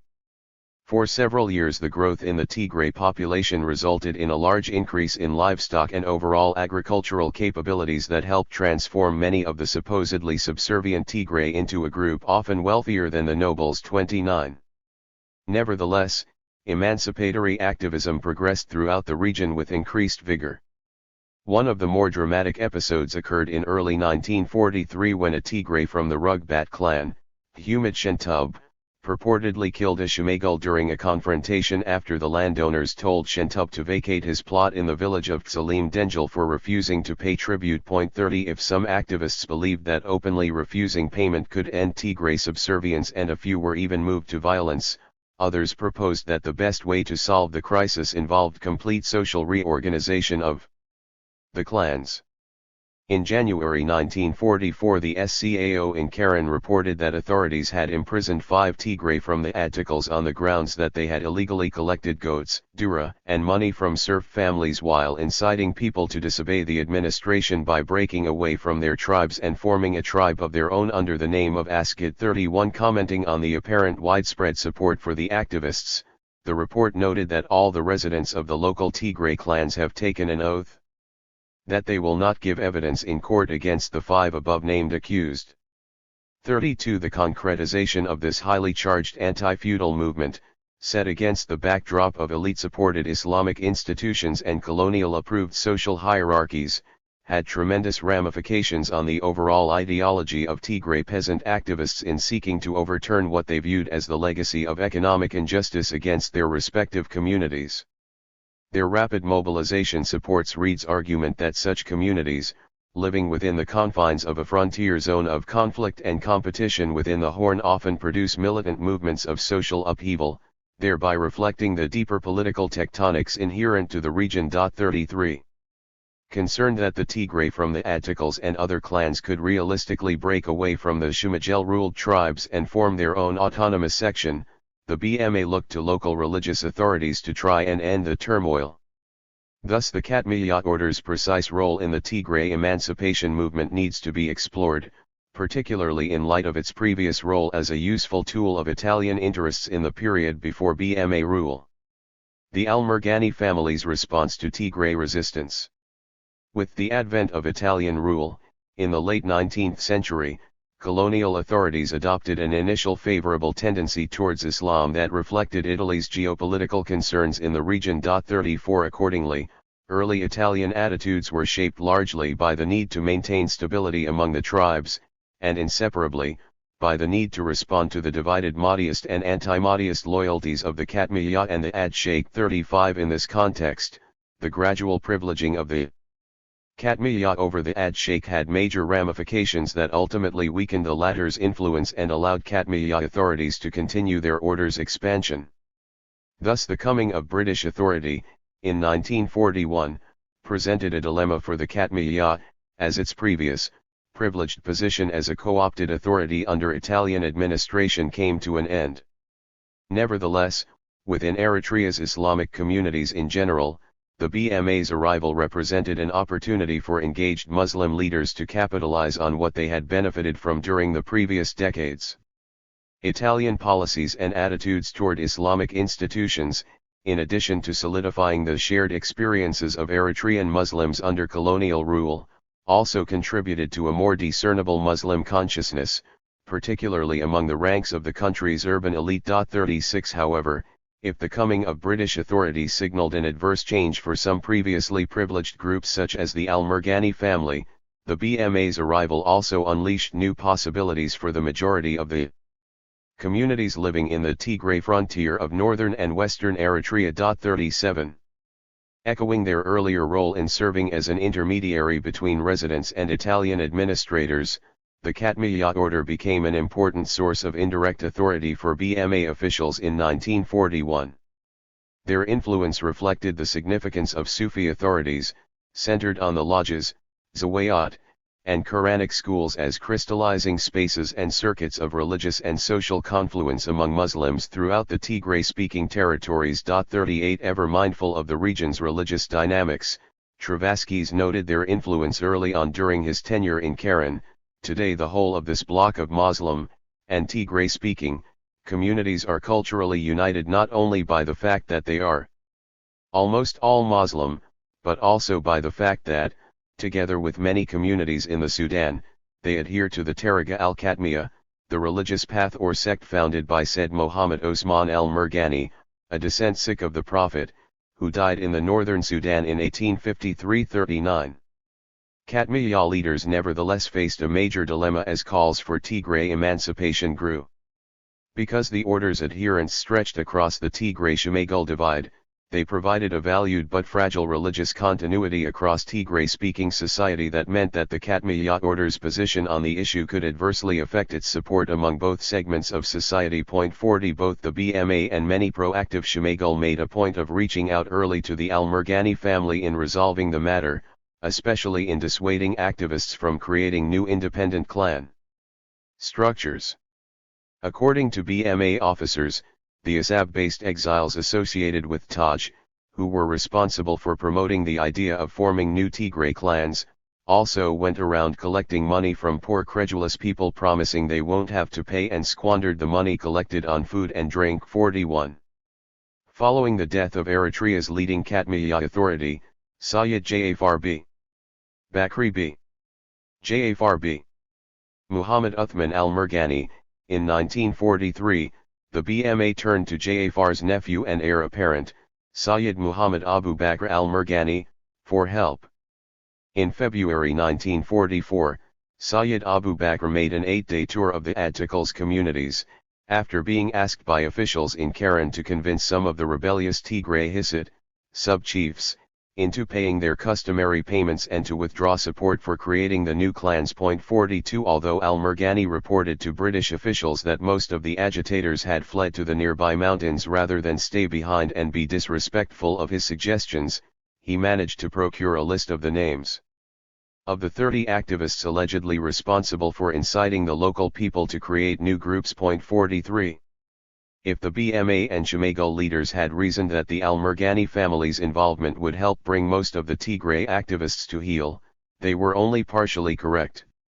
While al-Murghani successfully dissuaded most Atikals residents from establishing new clan structures, his visit also served to legitimize the basic aims of the emancipation movement.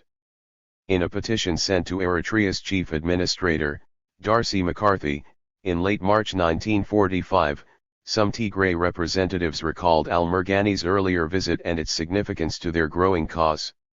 He noticed in person the condition of those virgin lands, covered with woods and stones, and the hard work that was taking place to make the ground tillable.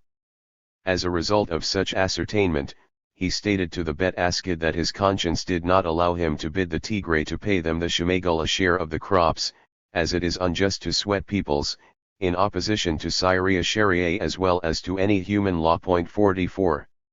Consequently, much of the justification for Tigray emancipation stressed the dual violation of Sharia law and basic human rights. Although Sayyid Muhammad Abu Bakr served as an intermediary between the Shamagal and the Tigray, his apparent sympathy for their cause gave some activists cause for celebration.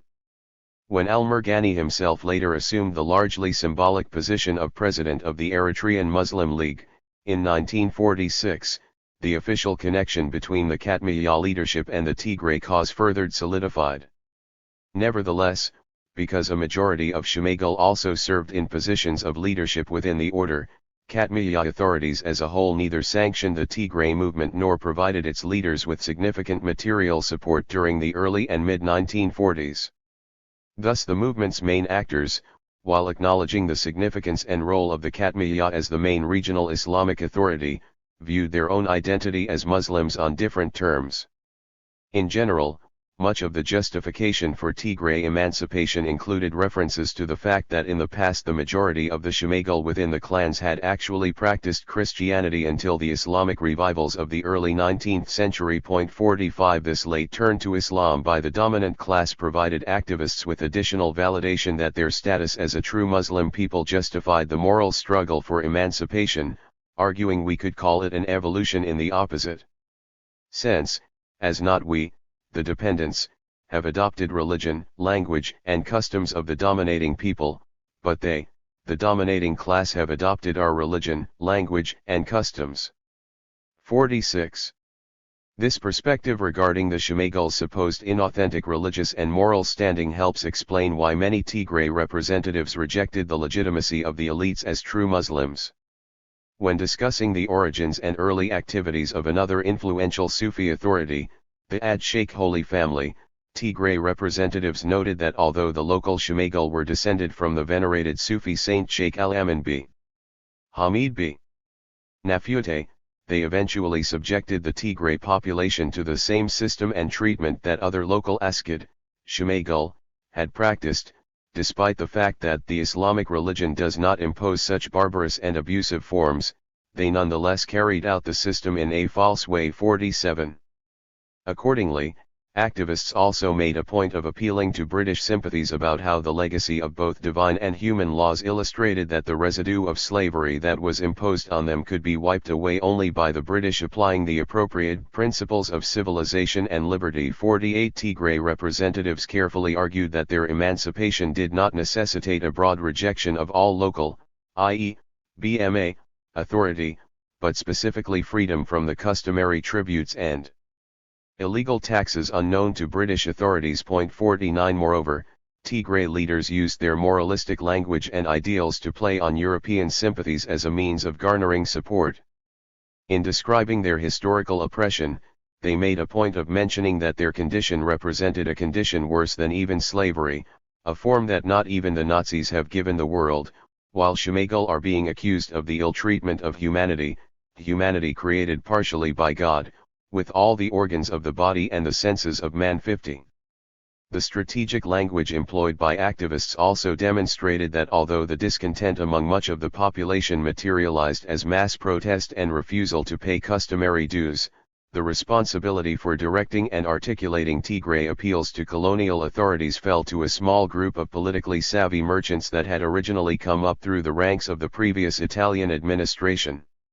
According to Travaskis, the greatest irony regarding the surge in Tigray activism was the fact that rather than being established exclusively by the discontented peasants themselves, it primarily was led and organized by the commercial class composed of merchants in the towns and petty traders in the country. 51 Tigray representatives themselves alluded to this phenomenon, boasting that while the Shemagul's ranks had fallen into a process of lethargy and retrogression, the descendants of many Tigray progressed enormously, passing from shepherds and cultivators to the arts, the free professions, commerce, and employment both in government and commercial institutions. 52 Markakis also echoed this professional imbalance between the two groups, stating that the Tigray had availed themselves of new employment opportunities in the colonial armies and police, raising their income, while also reducing the labor power available for herding their own and their masters' animals. 53 Among the Tigray activists who emerged from the free professions, Ibrahim Sultan became the most influential and politically astute leader to articulate Tigray concerns and the need to initiate dramatic reform across western and northern Eritrea. Ibrahim Sultan, advocate of Tigray emancipation. Born to a Tigray family from the Rugbat clan of the Beni Amr and raised in Karen, Ibrahim Sultan embodied the ascension of Eritrea's small Muslim professional class during Italian rule. Having received his initial Islamic education at Akalwe under the instruction of Ja'far al-Murghani, he later began his primary Arabic language education as a student of Sheikh Osman Hayes Bella, himself a former graduate of Al-Azhar University in Cairo. 54 As a youth, Sultan worked at a train depot in Agordat from 1922 to 1926. After being fired for allegedly engaging in an altercation with his Italian supervisor, he eventually returned to Karen. Using his extensive knowledge of Arabic, he procured a job in the colonial civil service as a translator, and for the next several years traveled throughout Eritrea as part of the Italian colonial government's Native Affairs Department. His duties took him to many of the major towns and cities in western Eritrea such as Agordat, Tessane, and Adi Yugri, Menfera, where he came into contact with other members of Eritrea's small class of Muslim civil servants. 55. Sultan claimed that from an early age he developed a hatred for the injustices of the Shemagul. He recalled that as a child he and his friends were taunted and called tiny worms by their peers because of their serf origins. He also made a point of describing the most debasing treatment that Shemagul inflicted on the Tigray. When a Nabtab Shemagul child is born, before the umbilical cord is cut, one of the Tigris will be called and the cord is cut in front of him. The Tigray who was being called will thus be the slave of the child. The bad hair newborn's body hair of the child is never shaven without a Tigray being summoned, and the same thing for circumcision. The Tigris presented between the shaving and the circumcision would become the slaves of the child. 56. Like earlier figures such as Mohammed Hamid Taj, Sultan took a particularly passionate stand against the land-owning aristocracy, denouncing their policies against the Tigray as being both un-Islamic and a violation of basic human dignity. 57 Moreover, his efforts at building a political constituency from among the disgruntled peasant groups followed the earlier efforts of the Atikals activists, who had tried to create new clan structures. Although Travaskis correctly observed the origins and economic strength of many of the movement's leaders, Sultan and his closest supporters had not only benefited from their financial standing but also from their experiences as low-level members of the native colonial administration, coming of age with a clear sense of how the colonial system had exacerbated the Tigray-Shemagul divide. According to Sultan, Italian administrators long understood that this kind of local traditional system would make the society highly fragmented and weak, and so the Italians encouraged the existing master-serf relationship among Tigray society. 58 Idris Shubek, a Tigray activist and an apparent relative of Taj, echoed this belief when he argued that the colonial appropriation and perversion of the traditional land system effectively created double slavery for Tigray living in servitude under both native and colonial authorities that lasted until the BMA period. 59 Representatives thus made an effort to place Italian colonialism in the wider historical context of Tigray society by illustrating how officials both approved and confirmed the Shemagul status. 60. With Sultan's growing influence as a community organizer, and with discontent among the Tigray communities reaching a boiling point by the summer of 1946, peasant representatives finally coalesced as a more cohesive political force. In August 1946, Ibrahim Sultan, along with Hamid Humed, one of Taj's confidants and a former fellow exile in Assab, and colleague Imam Musa, chaired a meeting of more than 700 Tigray representatives in the village of Shedam. The 1946 gathering, which excluded Shemagul representatives, explicitly laid out the basic objectives of the movement. Members passed a resolution nullifying their previous status as vassals and prohibited their brethren from milking animals or farming the land of the Shemagul. In addition, representatives also agreed to carry out their program into the rural areas to continue building support for the cause. 61. What began initially as a series of localized opposition movements to the traditional land tenure system developed into a widespread movement for political power in the Tigray-speaking areas of western and northern Eritrea. Under the leadership of urban-based activists such as Ibrahim Sultan, Mohammed Hamid Taj, Idris Fa'idi, and other activists of serf origins, Tigray peasants across the region resisted in various ways against both the Shemagul and the largely compromised BMA administration. Rejecting the above-mentioned parties' calls for more moderate solutions to their grievances, Tigray leaders saw themselves engaged in nothing short of a struggle to end the continuous state of slavery within their society. 62 In this respect, the Tigray movement against the Shemagul illustrated how localized peasant conscience developed not simply by the properties and attributes of his own social being but by diminution, if not negation, of those of his superiors. 63 Indeed, as the later political ramifications of their movement demonstrate, Tigray activists emerged with a profound belief in their own negation as a subject class whose existence under elite landowners remained the preferred system of governance for both Italian and British authorities. Although it presaged the development of formal nationalist political parties by several years, the Tigray emancipation movement demonstrated at least three key features that would later define the core intellectual preoccupations within Eritrea's nationalist contact zone.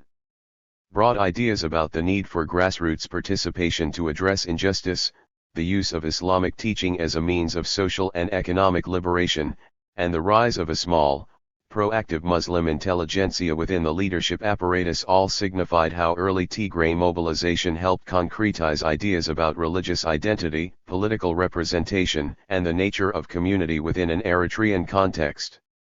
Ironically, other key ideological elements also began to develop well beyond the traditional Tigray heartland. In particular, Eritrea's urban centers displayed key qualities of institutional cohesion and civic mobilization that later enriched the intellectual foundations of the Muslim-dominated nationalist contact zone. Developing Muslim institutional uniformity during BMA rule.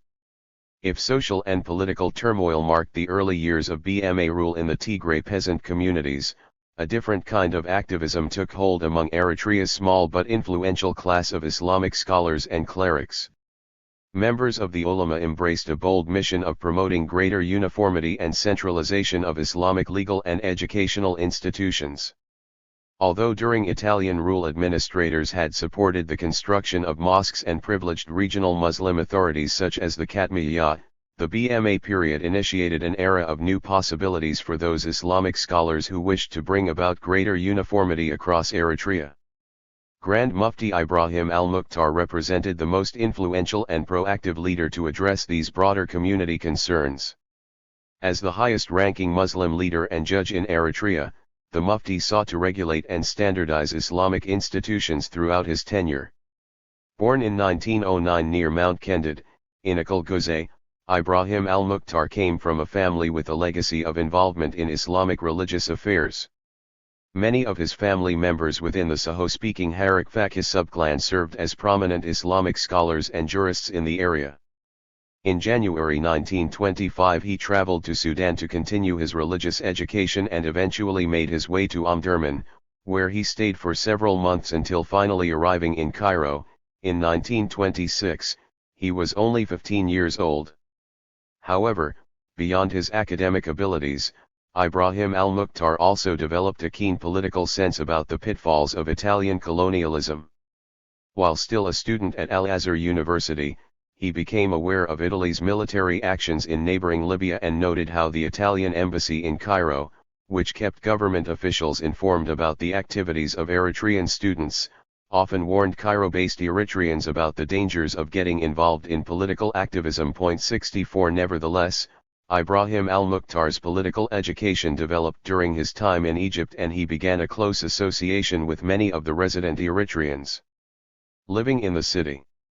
As with many of the Eritrean students who trickled into Cairo during the 1920s and 1930s, he became increasingly apprehensive about how the colonial authorities had succeeded in co-opting Eritrea's traditional Islamic institutions. Through Italy's Muslim policy in Eritrea, in which colonial officials subsidized and promoted Islamic religious activities and facilities to solidify government rule, Ibrahim al-Mukhtar eventually took up the position of Mufti. When Italian authorities sought to appoint someone as the chair of the High Islamic Court, in Asmara, in 1939, a small group of Muslim community leaders approached al-Mukhtar. 65 Although he expressed hesitation about taking the position because of his own disapproval toward Italian rule, he apparently also recognized that Eritrea's Muslims needed greater religious guidance and more centralized leadership. 66 Through Djed Hassan Ali and other leaders, and with the apparent pressure of the Italian embassy in Cairo, the Mufti ultimately decided to return to Eritrea despite his own poor health. On December 4, 1939, Italian authorities appointed al-Mukhtar as Eritrea's Grand Mufti, and by April 1940 he returned to Eritrea after more than 15 years abroad to assume his new duties. 67. Ibrahim al-Mukhtar's arrival signaled an important new transition within Eritrea's Muslim communities. In his brief tenure as Mufti under Italian rule, he quickly established himself as the major Islamic authority in the colony. He served as the first ever head of Eritrea's Islamic court and, with the help of supporters, solidified his authority over what had previously existed as only a fragmented group of clerics. He also began demonstrating his own rejection of long-standing Italian attempts to co-opt and use Islam to support colonial objectives. For example, when Italian military officers approached him in November 1940 and asked that he declare a fatwa so that Muslim askaris in the Italian army could break their fast to fight in the military campaigns in East Africa, he refused. 68 More than his worry about how Italian authorities had helped pervert and control Eritrea's Islamic institutions, the Mufti's concerns developed out of a belief that so much of the Muslim population lived in complete ignorance of their religion. He acknowledged that upon his return to Asmara he found the social and spiritual conditions of Muslims to be pathetic, even though they enjoyed a relatively healthy financial situation because of the wartime economy. Because there were no education, no schools, and associations that bound the community together, many of the residents lived under the influence of superstition and were divided by what he termed the forces of tribalism. 69 From the Mufti's perspective, these forces were especially potent with regard to Katmiya influence and specifically the role of the al-Murghani family in everyday religious affairs. 70. Although the Mufti did not disapprove of Sufism in principle, he was shocked by the excesses he saw by the people in their glorification of their Katmiya Sufi masters. 71 One of the Mufti's major qualms about the Katmiya was the influence that many of its caliphs exercised within the major cities and towns. This resentment stemmed from the fact that although many Katmiya representatives served in high-ranking positions in the Sufi order, they often had very limited knowledge about the Islamic sciences and the intricacies of the faith. The Mufti also viewed them as an obstacle to change because he had witnessed how the few qualified Islamic leaders who didn't toe their line were often dismissed by the order's leadership. 72 Nevertheless, because of their considerable influence throughout Eritrea, the Mufti dealt with the Katmiya authorities very tactfully and discreetly in his reform efforts. Part of that discretion also stemmed from the fact that many of Eritrea's influential merchants and Islamic leaders themselves served as caliphs for the al-Murghani family, even as they supported the Mufti's actions. 73. In addition, as an adherent of the Hanafi madhab, school, of Islamic law, the Mufti faced several challenges in trying to bridge the divisions of the various competing sects, who often vied for influence against one another. 74 The Mufti's challenge against what he viewed as the widespread ignorance and promotion of vice by the fragmented Sufi leadership developed into a direct emphasis on the need for basic Islamic teaching. In 1944 the Mufti issued a memorandum stipulating that only qualified Islamic teachers could give public sermons in mosques and that they had to have specific permission from the local Qadi. 75 He also downplayed the importance of Sufi innovation and called for a return to the basic Islamic teachings of the Sunnah. Part of this campaign also involved his public denunciations of such un-Islamic practices such as female circumcision, nose piercing, and other regional customs. He tried to awaken observances of religious occasions, including traditional Islamic feasts and festivals and the commemoration of major holidays. 76 While he noted the dangers of following lax interpretations of Islam, he also had apprehensions about the rise of more hardline sects. He warned against the dangers of extremism and militancy that he saw in some of the communities that began to embrace Wahhabism. In March 1945 the Mufti released a public proclamation that addressed the need to end the factionalism.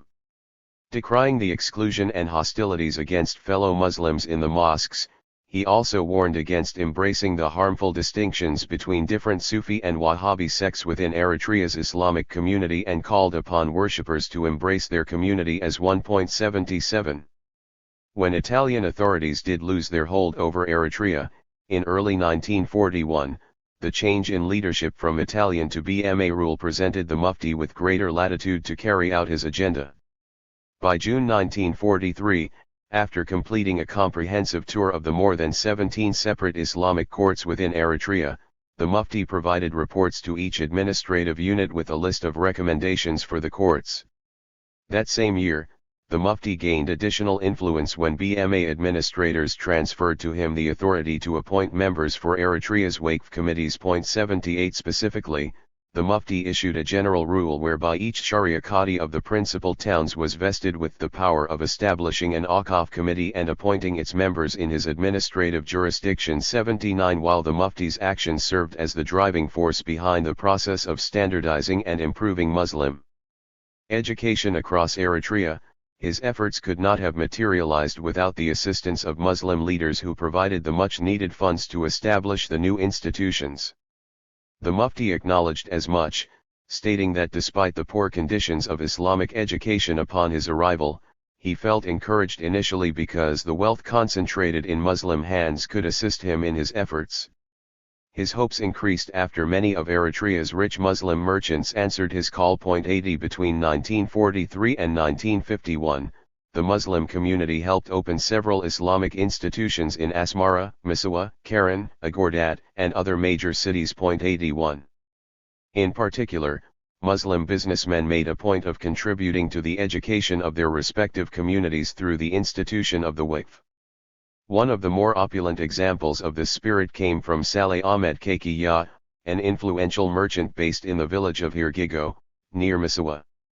In 1944, Kekiya used the revenue he had received from property investments in Addis Ababa to fund the construction of an Islamic school in Hirgigo that enrolled more than 500 students. 82 The facility, consisting of 7 separate buildings, included a staff of several Al-Azhar graduates whose residence was arranged largely by the Mufti and his supporters. At the grand opening of the school, in March, officials also announced that in addition to teaching the Arabic language and basic Quranic education, the founders planned to establish classes for formalized teaching in other local languages such as Tigray and Saho.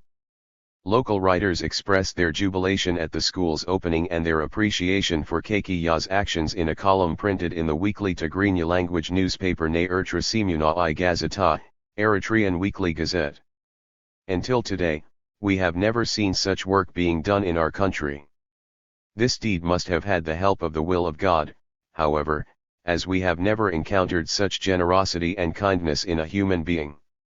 It is true that there are few wealthy people in our country, since most of our country's wealth is in the hands of foreigners, and we have never seen those people do anything that help the native people or the local government, only gather up whatever they find here and send it to their country or expand their selfish practices and wealth. 83. In addition to the merchant communities along the coast, one of the most substantial sources of the support within the business community came from the Jabarti leaders based in Asmara. Although members of the Jabarti community were instrumental in funding the construction of mosques and other religious institutions in Asmara and throughout the Hamaseen region during much of the early 20th century, many of the leading families proved especially supportive to the Mufti's overall efforts at reform during the early and mid-1940s. 84. Beyond providing the bulk of the finances for the Asmara Waqf, Jabarti merchants also promoted the Mufti's wider efforts at encouraging Muslim youth to take advantage of the new push for educational reform. Many of the leading merchant families in Asmara assisted in opening new Quranic schools, organizing youth activities and subsidizing private Arabic language instruction. 85 The efforts of Sheikh Adam Kusmala and his brother, Sheikh Kusmala Muhammad, illustrate this kind of urban-based activism. As owners of a successful clothing business in the city, they were involved in raising money for local mosques and sponsoring meetings of different community groups on their property. The Kusmalas even made their storage facilities in the Gizabirhanu section of the city available to local Muslim youth groups to further their studies while being encouraged by the brothers to maintain and be attentive in their education. 86. Other Jabarti leaders in Asmara, such as Birhanu Ahmadian, involved themselves not only in supporting institutional reform but also used their substantial contacts with Jabarti community members outside Eritrea to assist in attracting new teachers and Arabic instructors to the city. 87 Some leading community leaders and intellectuals, such as Sheikh Abdel Kadir Kabir, made a point of regularly visiting the new schools, observed the progress of students, and made their own recommendations for further institutional improvement. 88 Kabir's well-known zeal for supporting Muslim educational initiatives was also reflected in his contributions in organizing donation drives among other Muslim leaders in Asmara and Massawa and helping plan the construction of several trade and polytechnic schools for Muslim youth. Largely because the Mufti was very well respected and revered by the Asmara Jabarti, many leaders proved receptive to the overall reform efforts that simultaneously contributed to a larger mobilization of Islamic civil society. 89 The Mufti's relationship with Asmara's Muslim leaders and those in other Eritrean cities revealed his considerable influence among the Muslim intellectual base. The Mufti had a strong relationship with the intellectuals of his time, particularly those who spoke Arabic. They naturally gravitated toward him, as he was a leading authority.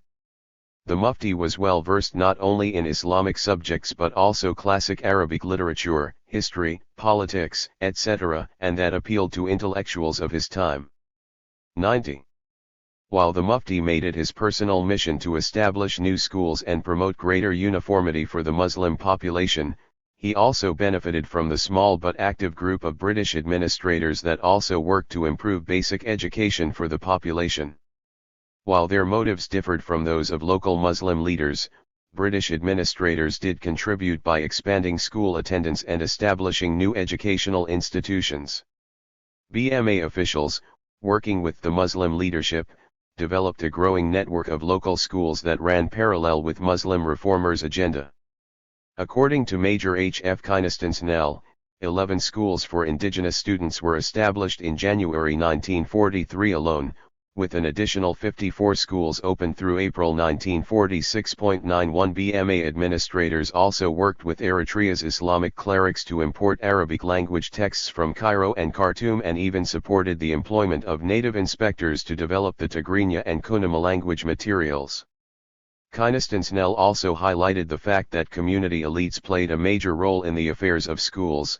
Each school has its committee of 5 or 6 notables whose duties are to seek the general welfare of the school. 92 Although in 1941 only 16 elementary schools were in operation with a maximum of only 4,177 enrolled students throughout Eritrea, and the province of Tigray, in northern Ethiopia, Kennedy Travaskis reported that by the end of 1947, 59 elementary schools were established, employing 153 Eritrean-born teachers with emphasis on standardizing education through Arabic and Tigrinya as the primary languages of instruction. 93.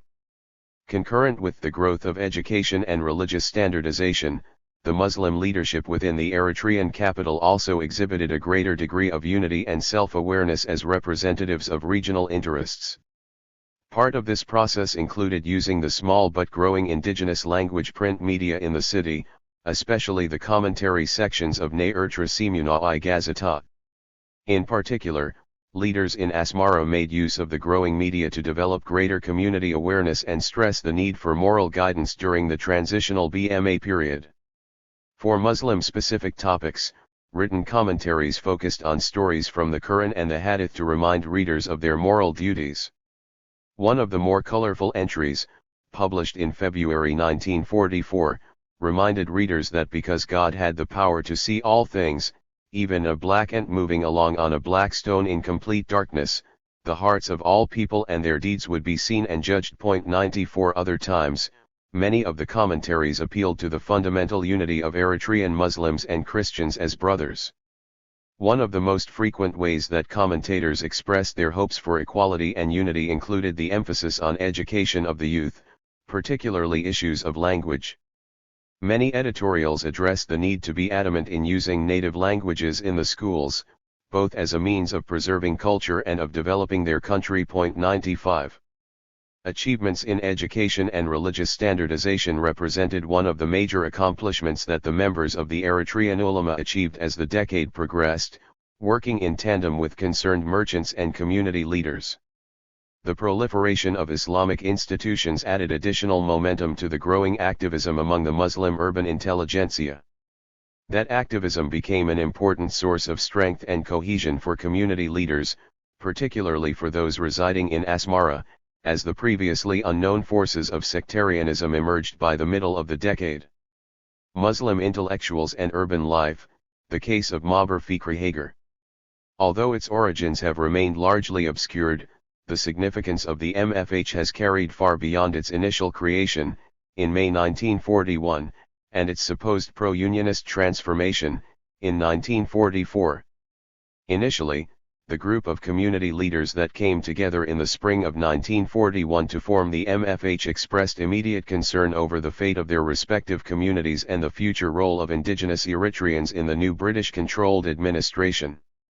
The heart of their concern, particularly for the group's principal founders, Abdelkadir Kabir and Gabri Meskel Woldu, revolved around how the BMA continued employing Italian administrators in the day-to-day operations of government, which only increased residents' fears of possible Italian reprisals against the indigenous population. 96 Although established in secret, the organization made its presence known to BMA authorities by going against the ban on public gatherings, coordinating a demonstration of approximately 3,000 people in Asmara on May 5, 1941.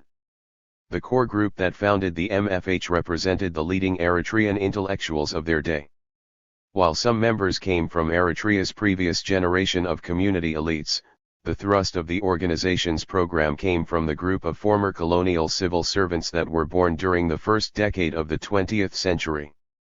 Beyond sharing an anti-Italian platform and concerns about the overall objectives of BMA rule, this relatively young faction within the MFH represented the emerging streak of activism among Eritrea's Muslim intellectuals and community leaders.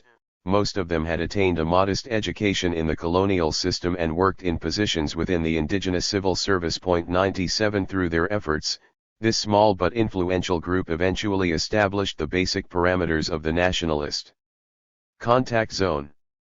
Besides the MFH's official membership, the organization also had widespread support among the Jabarti community and other Muslim business elements. The organization itself developed supposedly as a result of an initial meeting held in the tea shop of the Red Sea Pearl Hotel, a popular establishment owned and operated by the Abera family, one of Asmara's most prominent Jabarti families. 98 The MFH's formation represented the first solid instance in which Eritrea's urban intellectuals engaged each other as a formal, collective entity. By seeking legitimate recognition by the presiding BMA administration and by working to improve conditions among the indigenous population more broadly, the MFH's members established an important precedent that later came to define the wider nationalist contact zone. Community leaders, be they prominent private citizens or well-respected religious figures, became increasingly proactive in articulating grassroots resentment about the lack of opportunity and agency on the part of nearly all indigenous Eritreans in the post-Italian period. And while the arrival of the BMA clearly represented an important paradigm shift, in that it allowed for a more tolerant political atmosphere than the previous era of Italian colonialism, the already burgeoning dialogue among local intellectuals signified that such mobilization did not develop simply as a response to BMA rule. In short, the nationalist contact zone that gave rise to the MFH emerged well before BMA authorities simply permitted indigenous civic and political groups to legally organize. Despite their concern for Islamic religious interests, both the Muslim members within the MFH, much like the group's Christian associates, embraced broad political aims that allowed the organization to serve as a common arena where ideas of social reform, economic empowerment, and community awareness fused. 99 Nevertheless, because of the BMA-imposed ban on political organizations during the first 5.5 years, until October 1946, the MFH's direct influence remained limited to that of a clandestine group whose activities consisted largely of secret meetings and discussions mainly in Asmara and other major cities.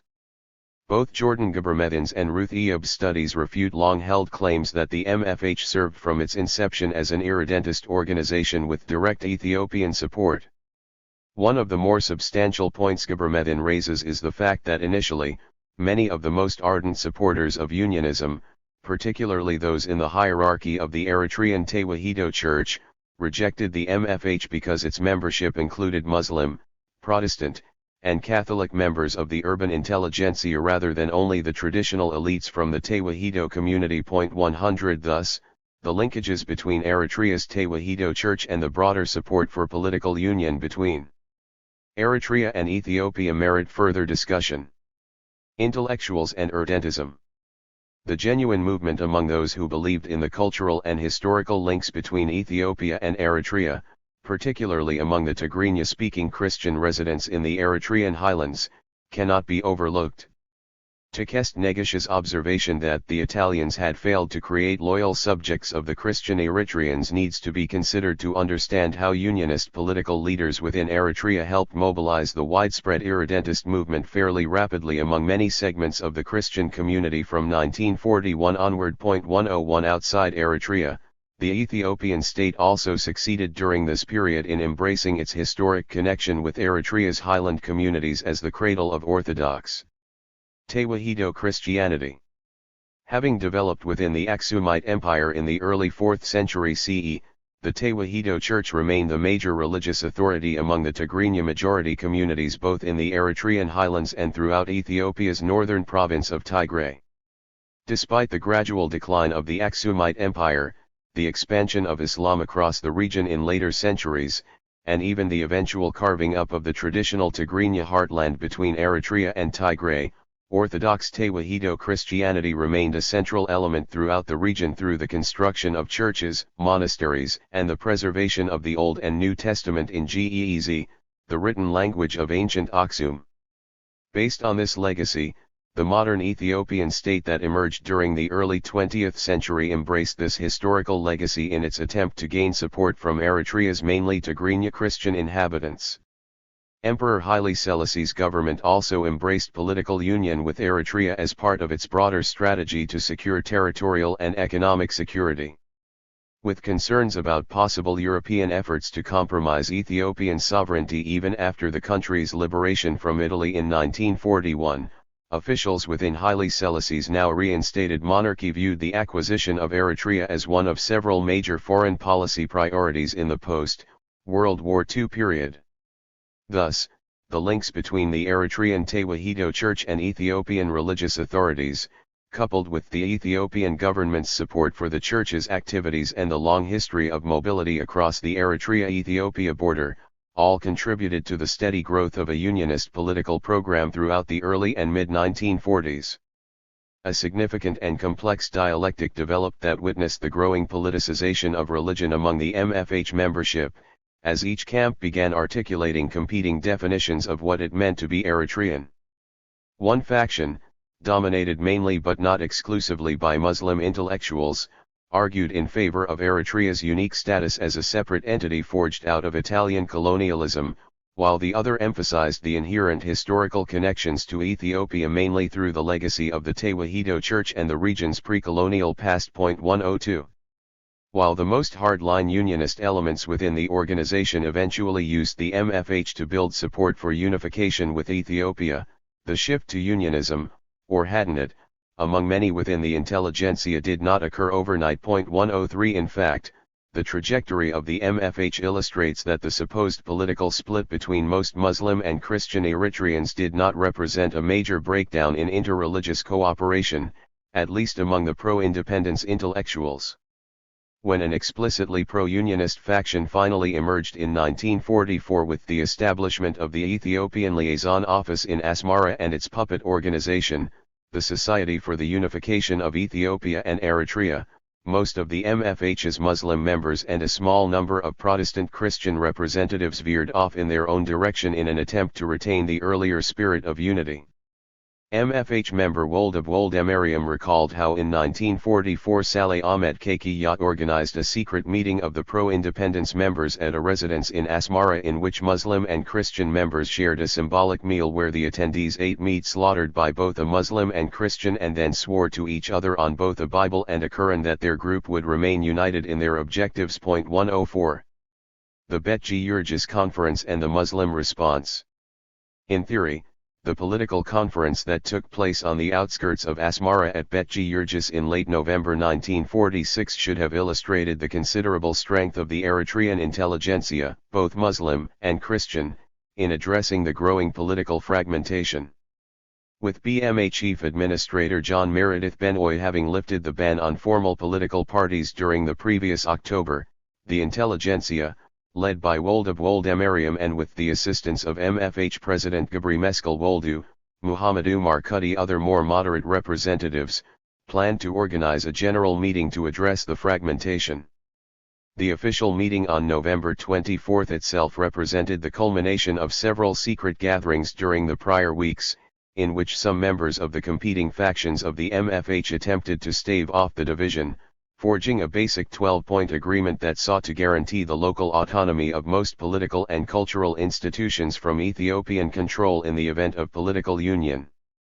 According to Ruth Eob, support for conditional union by some members encouraged most of the MFH's radical unionists to intensify their efforts at complete unification, especially those closest to Eritrea's Tewahedo church hierarchy, under the leadership of Abun Marcos. 105 Thus religion did not, at least prior to the November meeting, serve as a marker for political identity among the concerned intellectual class until hardline unionists under Marcos and Tedla, the newly installed head of Eritrea's Unionist Party, UP, used it as one of the more prominent wedge issues during talks. 106. Although often cited as a major participant at the Betji Yurgis conference, Ibrahim Sultan came supposedly only as an observer and did not participate in the previous drafting committee for the first session of the conference. 107 Yet after observing the sudden turn of events, including Tedla now infamous insulting of Wolde Woldemariam and his lineage and the more general disdain for Muslim concerns, Sultan, having been made to sit on the floor, stood up and attempted to leave the meeting.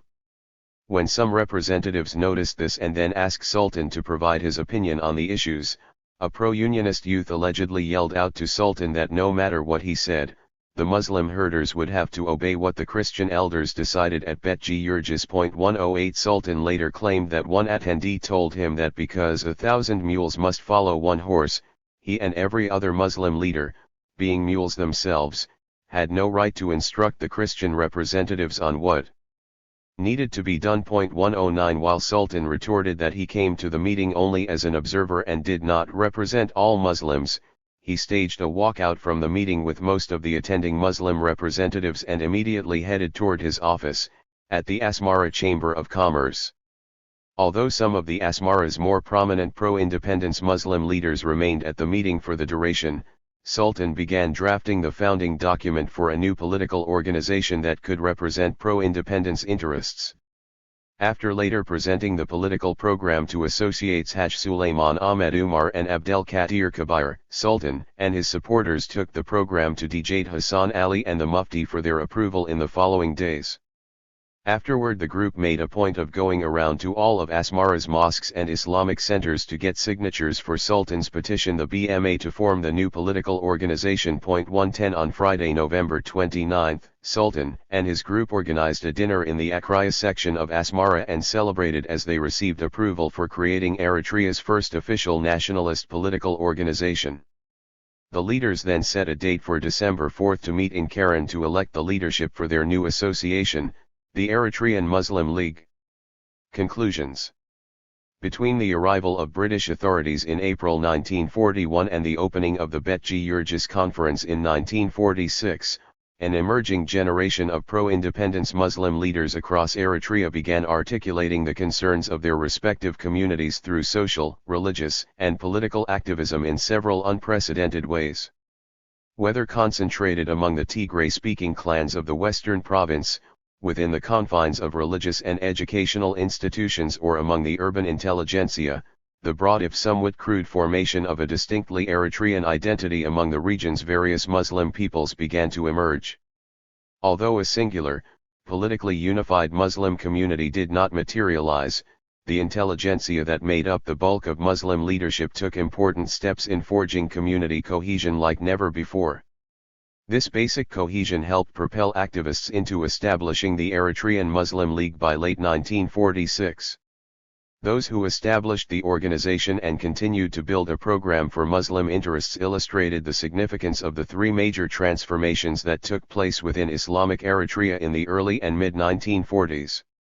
The push among Tigray communities for emancipation from the traditional land system built a highly mobilized movement that developed into a viable political force.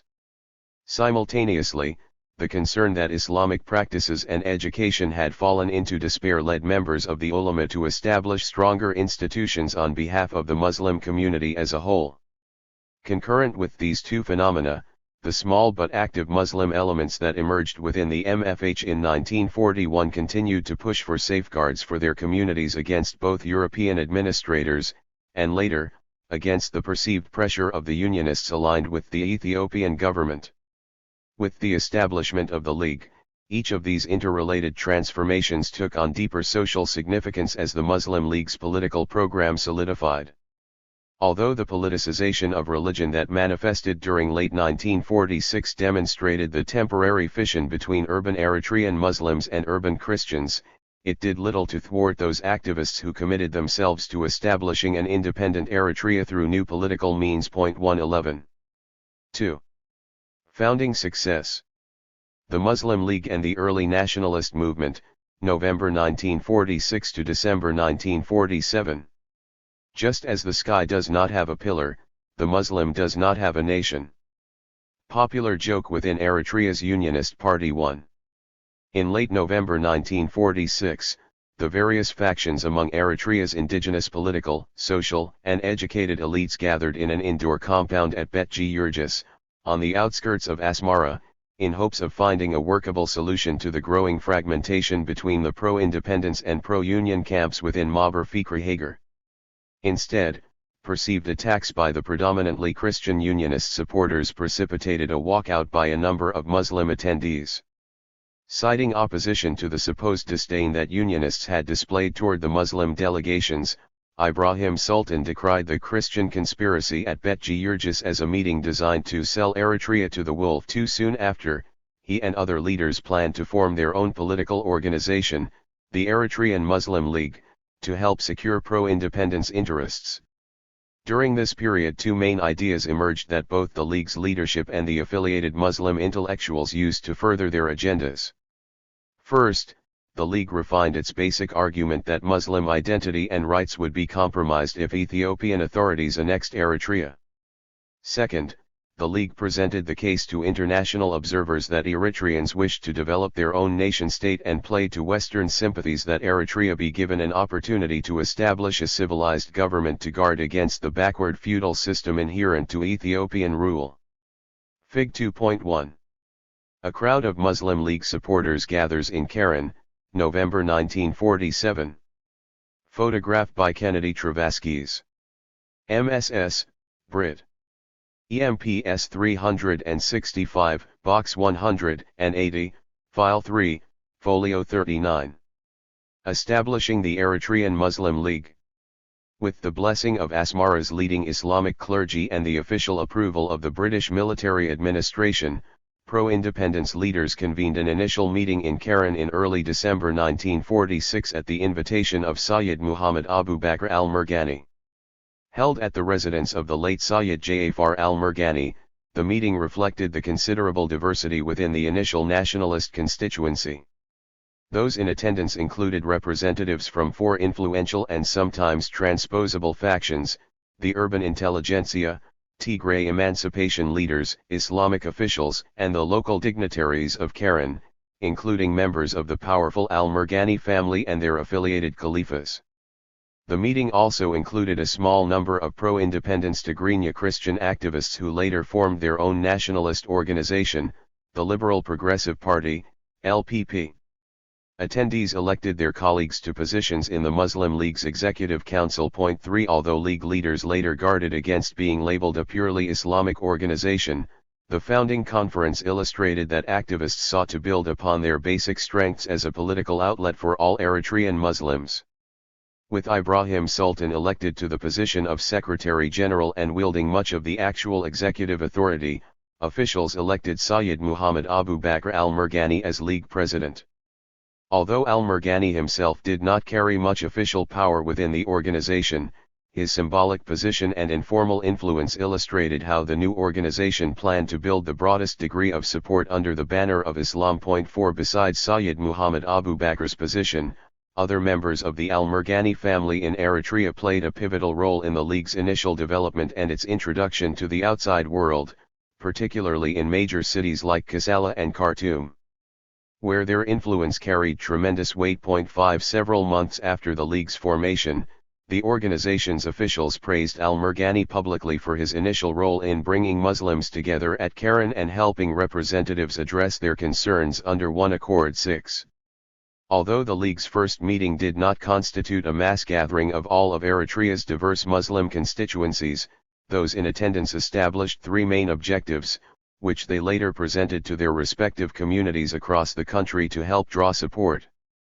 The basic points included the mission to preserve the territorial unity of Eritrea as demarcated by Italian officials before 1935, to support and pursue the unconditional independence of Eritrea, if not immediately, then after a period of European trusteeship, and to outright refuse Eritrea's union with or annexation by Ethiopia or any other country. 7 Because the Executive Council included many of Eritrea's most influential religious and community leaders, the inclusion of these important personalities only gave added credibility to the organization and allowed its overall membership to swell during its initial months. 8.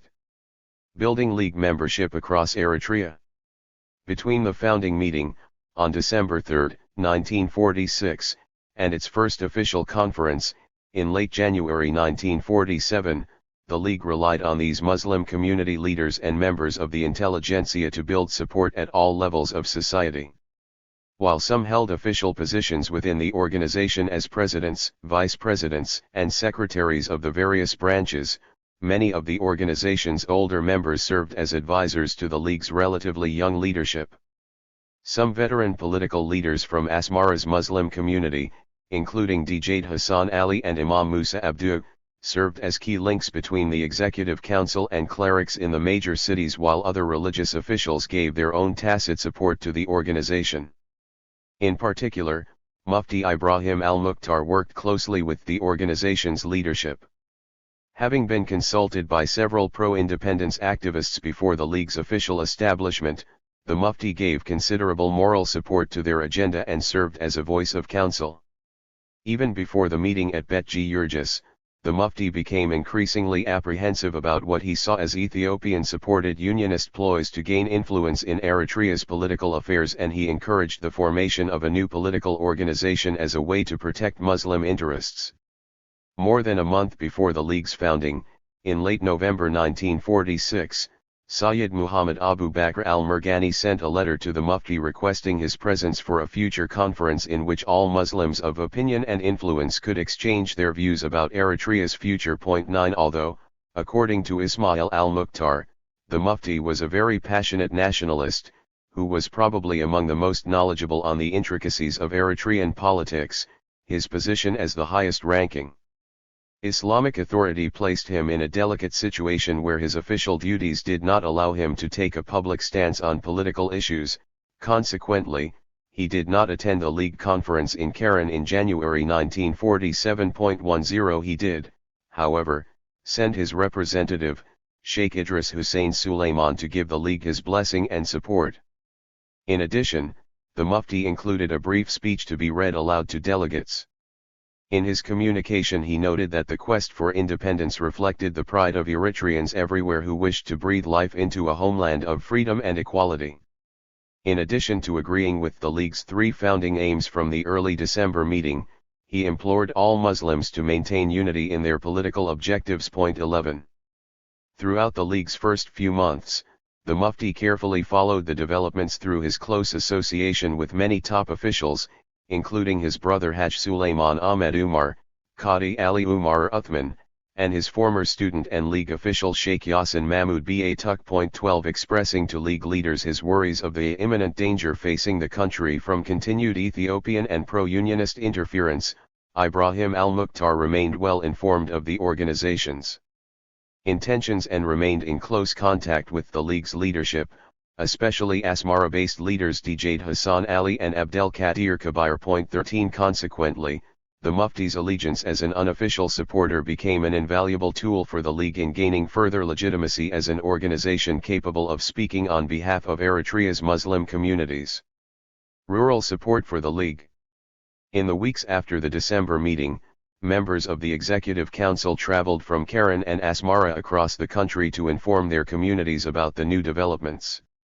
Accordingly, participating district members within the towns and villages had the task of convening their own meetings to elect representatives for the first General Muslim League Conference, planned for late January 1947. Although news of the meeting spread quickly in the major cities, League leaders also made great efforts to get the support and participation of rural communities. Initially, officials sponsored meetings in the private homes of party supporters, held discussions within mosques, and, occasionally, instructed supporters through written correspondence. 14 Haj Abdel Hadi Haji Bashir Seid, a tailor based in the village of Korbaria, in Akalgoze, noted that community leaders first received a telegram from the Executive Council in Keren instructing them how to organize their own League branch. 15. Other members also noted that the League, in addition to merchant communities, received considerable support from Muslims in the villages, although many of those who joined did so because they allegedly believed that, based on its name, the League represented a purely religious organization. 16 In spite of the supposed misinformation, religious leaders took up the task of educating their respective communities. 17 In this crucial period, before the initial printing of the League's political tracts and official newspaper, rural participation developed through public preaching and informal information sessions with leaders. For example, one of the strongest early voices to emerge came from Qadi Ali Umar Uthman, the president of the League's Akalgoze branch. A former judge on Asmara's Sharia Court of Appeals, Qadi Uthman served as a powerful orator for the League's cause by appearing in mosques to disseminate information on the League's pro-independence position. 18 This also included political speeches at other public events, including weddings, funerals, and religious gatherings. 19 In addition to preaching against union with Ethiopia, some leaders took harsher measures to garner support, including shunning community members who refused to join the League. Ali Said Beckett Umar, a resident of Deekmhair, described how even well-respected community members could be shunned if they came out against the League. Religious leaders were pressuring their pious followers to come to the aid of the party. When Ahmed Telsam joined the Unionist Party, it was agreed that no one would come to his funeral or participate in any event related to his personal happiness. However, we later went to his funeral but we did not partake of the meal. 20. Reports of apparent coercion from Muslim leaders also surfaced later in the year with the appearance of additional political parties, especially from another emerging group with a Muslim majority membership, the new Eritrea Pro-Italia Party, NEPIP. 21 In their public testimony before the Four-Power Commission of Inquiry in November 1947, NEPIP representatives testified that the Muslim League had always tried, through the religious heads, Islamic clerics and Sufi leaders, to intimidate anybody who spoke on the future of Eritrea, endeavoring to impede their work, and thus they had tried to monopolize the wider political activities taking place across the region's rural Muslim villages. 22 Other critics claimed that members of the Al-Murghani family directly approached those leaders who intended to voice their support for other organizations and threatened them with excommunication. 23 The ability of the League to reach deep into the social fabric of both urban and rural areas speaks to the effectiveness of the Executive Council in merging the League's political program with community interests as a whole. This program included both the perceived material gains and ideological rationale for joining the League. For many urban residents in cities such as Asmara and especially Massawa and its surrounding areas, the promise of an independent and vibrant merchant-driven economy contributed to the popular sentiment that the League could deliver greater prosperity through its pro-independence program than if Eritrea became a region under Ethiopian control. In the more rural areas and particularly among many of the Tigray-speaking clans of the western province, the League's anti-feudal stance, combined with promises of meaningful political and social reform, also helped attract support for the League's argument that it alone could safeguard Eritrean Muslims' well-being. The organization's self-professed status as a defender of Muslim social and economic justice was no doubt strengthened by the fact that the Executive Council went to great lengths to showcase how Islamic religious leaders and officials formed an integral part of the organization. Indeed, many influential sheikhs and qadis oversaw key aspects of the organization, including ratifying budgets and expenditures, summoning meetings and selecting the time and place of meetings, ensuring the execution of laws and resolutions, as well as coordinating the affairs of the party and determining its internal organization and operation. 24 Community leaders also made a point of gathering necessary funds from among villagers. 25 Donations to the League, usually made in the form of foodstuffs, cattle, and other payments in kind, helped build the organization's resources, while urban residents usually provided direct cash donations and contributed raw materials and even office supplies. 26 These activities contributed to the rapid mobilization of the League's constituency that materialized when an estimated 7,000 representatives congregated in Karen on January 20 and 21, 1947, for the League's first general meeting. 27 National participation in the January conference. Unlike the initial gathering the previous December, the January conference represented the first truly national meeting of Eritrea's Muslim communities.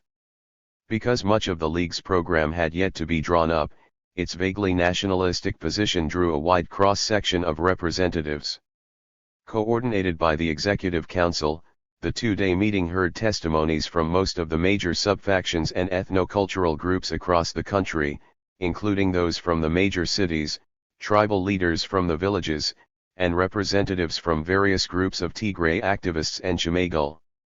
Significantly, the meeting also included the presence of many of the leading pro-nationalist Christian figures from the Eritrean Central Highlands who had come to show their support for the League's cause. Their attendance marked the beginning of a long and cordial relationship between the League and progressive Christian nationalists. With the input and participation of these various groups, League elders set to work on finalizing their organization's statutes and the basic political program. In total, the League passed 7 resolutions at the conclusion of the conference. 1. Eritrea should not be partitioned under any circumstances but stay as one united country.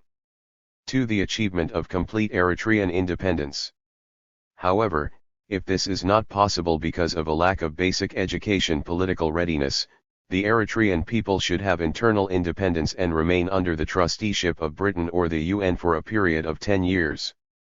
When these 10 years have passed, immediate independence should be granted unconditionally. 3. The immediate aspirations of the Eritrean people are education and advancement. So until now, they have not wanted to place their property and circumstances with a government they do not know. Therefore, it is not the desire of the Eritrean people to be united with Ethiopia or any other country. 4. The Muslim League Association of Muslims of Eritrea calls on their brothers who reside outside Eritrea to be united and come back to their land and their country.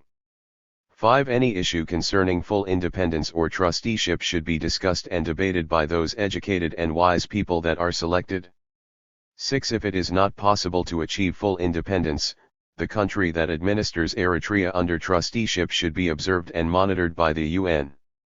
7. The People's Association of the Muslim League will present the drafted constitution to their Christian counterparts, hoping the two parties will discuss and be bound together by it. 28.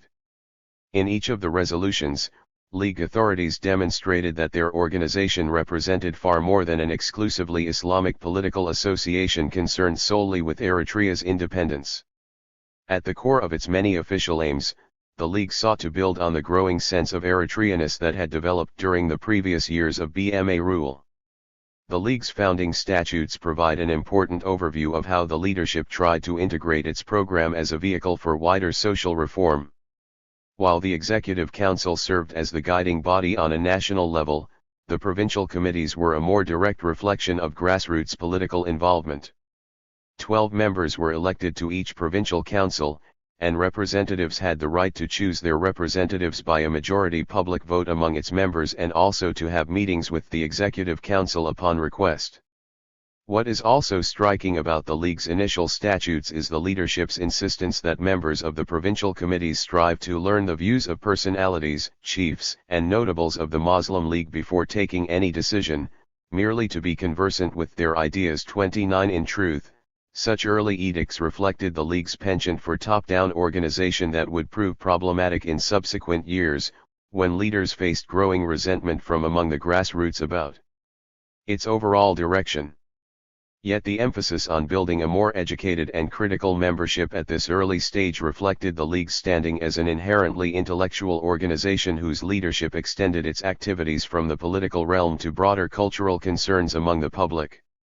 The most effective means of facilitating public enthusiasm for defending Eritrean autonomy and addressing other community concerns came from the pages of the League's official newsletter, Sawt al-Rabita al-Islamiyya, Voice of the Muslim League. Nationalist Discourse and Sawt al-Rabita. Nearly a month after League representatives adjourned from the Karen Conference, members of the Executive Council secured one of their major organizational aims by establishing their own Arabic language publication, Sawt al-Rabita al-Islamiyya, in February 1947.30. Originally managed by Bashir Osman Bashir and edited by Sheikh Yassin Ba'atuk and Sheikh Muhammad Uthman Hayuddin, the Asmara-based writers established the weekly Arabic newsletter to serve as an outlet for the growing activism. 31. Although its publishers often faced financial difficulty and periodically ceased publication, the newsletter made an immediate impact on building the League as a national entity. 32 Beyond addressing immediate political concerns, the newsletter also represented the most significant outlet for the larger intellectual debates taking shape among the Arabic literate public. In a redaction that appeared in the newsletter's first edition on February 25, Muhammad Uthman Hayuddin welcomed the participation of Eritreans of all faiths and viewpoints to contribute their opinions, even those who shared different positions from the League's. He remarked that the organization supported such contributions in part because the League's ideology and political decisions were not based solely on considering the benefits to Muslims and that the organization wished to take into account Christian citizens' concerns to help support a common national interest. Eritrea's most prominent Muslim leaders lent their support to the new tract. Sheikh Hussein Alamin, Djade Hassan Ali, and Ibrahim al-Mukhtar each contributed pieces in the inaugural issue that addressed concerns within Eritrea's Muslim communities. Echoing Hayuddin's spirit of solidarity with Eritreans of all faiths, Ali wrote that besides building solidarity with Muslims around the world, the newsletter would be used for strengthening the bilateral understanding between our Christian brothers, with whom we are connected in our national interest and economic and social responsibilities. 33. Eritrea as a modern society. Many League officials used the newsletter in an attempt to demonstrate the tangible nature of their movement for Eritrean identity. The League's intelligentsia established the basic discourse on how to achieve sovereignty and the terms on which an independent Eritrean society should be based. Eritrea can manage its affairs economically, but the essentials of ultimate independence have to be founded with the cultural, social, and ethical requirements that without them cannot exist. It is essential that the children of this country are capable and possess the qualities that reflect the maturity of a political conscience so that they can take responsibility for administering the nation by themselves. 34. Other contributors emphasized that Eritrean independence depended on the ability of all Muslims to strengthen their civic activism. Muhammad Uthman Hayuddin warned that without establishing an autonomous government that included the participation of all elements, Eritrea's leaders would not be able to manage the complex matters of the age. He claimed that the League had assumed a major responsibility in trying to guarantee the rights, livelihood, and happiness of every Muslim who is faithful to his homeland and that the momentum of national feeling needed to be supported by a serious commitment among the Muslim leadership. 35. In the commentary sections of Sawt al-Rabita, contributors also equated Muslim education as a national priority on par with rejecting Ethiopian influence. Sheikh Muhammad Said Abu encouraged Muslim youth to explore their interest in knowledge because he believed in education as a foundation of progress that ultimately represented the renaissance of all nations and peoples. 36 Yassin Ba'atuk argued that independence stood little chance of becoming a reality unless authorities made education readily available to all categories of the public. He affirmed that taking an interest in the sciences and culture remained an essential goal if they wished to truly reform the society as a new country. 37 Several issues also featured commentaries addressed directly to Muslim youth, imploring them to attend the many newly built Islamic schools and work toward becoming functioning professionals for a new independent state. In other instances, students themselves published op-ed commentaries. One of the more notable pieces, by Abdel Nebi Muhammad Ibrahikuz, a student from Asmara's King Farouk Islamic Institute, expressed disappointment that many parents do not send their children to the schools and that unlike many Muslim schools, Christian schools had a far greater student enrollment and held an academic advantage that threatened the political future of all Muslims. 38. As 1947 progressed, additional voices of concern emerged and argued that the League needed to guard against all possible threats to Muslim sovereignty. Sheikh Muhammad Nurasian contended that, beyond the need to strengthen education, the League needed to protect Muslims both from the dictatorship of the Ethiopian government and the silence of the international community. He argued that while Eritrea's Christian population had never suffered from the repression of Ethiopian rule, Muslims had long faced threats to their language and religious traditions. 39. One of the most significant aspects of this growing activism within the pages of Sawt al-Rubada included promoting the virtues of an independent nation-state to redress the perceived shortcomings within Eritrean society. Some of the most substantive calls for independence from Ethiopia relied on a defense of a modern Eritrean nation-state and the relationship between national progress and the fulfillment of Islamic ideals. Now we need to ask, what is the best way for reform or treatment? No doubt that sociologists in their search for treatment of social diseases have reached ways and theories that can protect societies from the dangers that surround them. They have also researched many of the theories that the Quran discusses. So if we want reform and morality, we have to take the responsibility put on our shoulders, and before everything, we have to start educating ourselves, because education is the best thing in this awakening. No nation can reach a more advanced stage of development if they do not have education and cultural knowledge. 40. At a less abstract level, supporters argued that the Muslim League could serve as a tool for activists in establishing a functioning state that could succeed.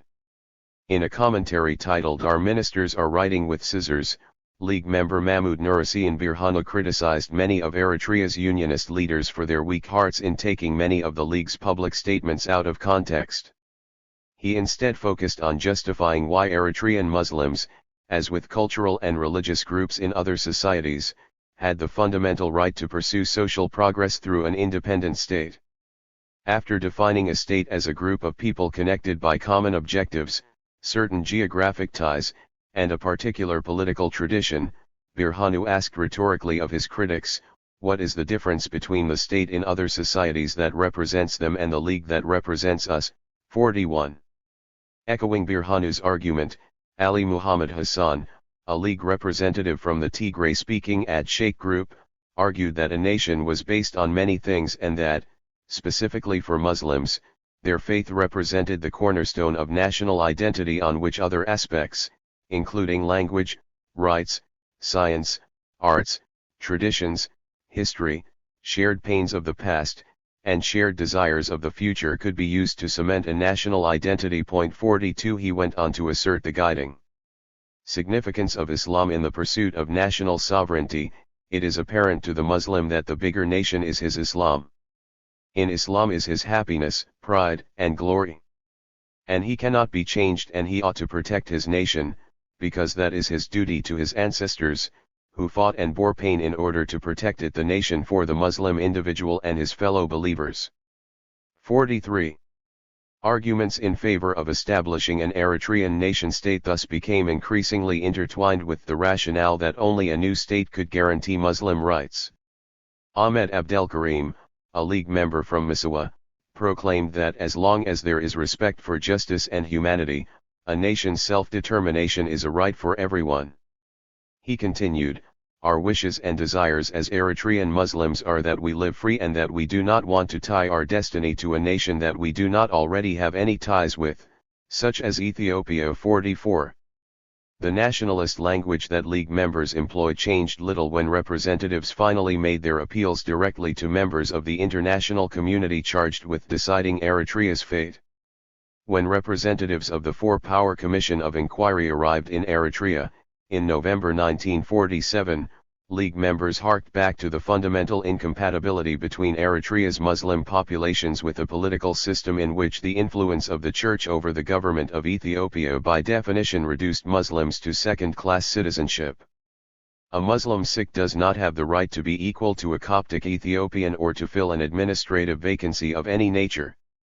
A government that goes ahead, under such religious influences to this extent, cannot be allowed to rule over the lands of others, and if progressive civilization is being entrusted to civilized countries, that have taken the obligation to protect the high principles of life and social justice, then it is their duty not to throw away the people of this country to the feet of Ethiopia. 45.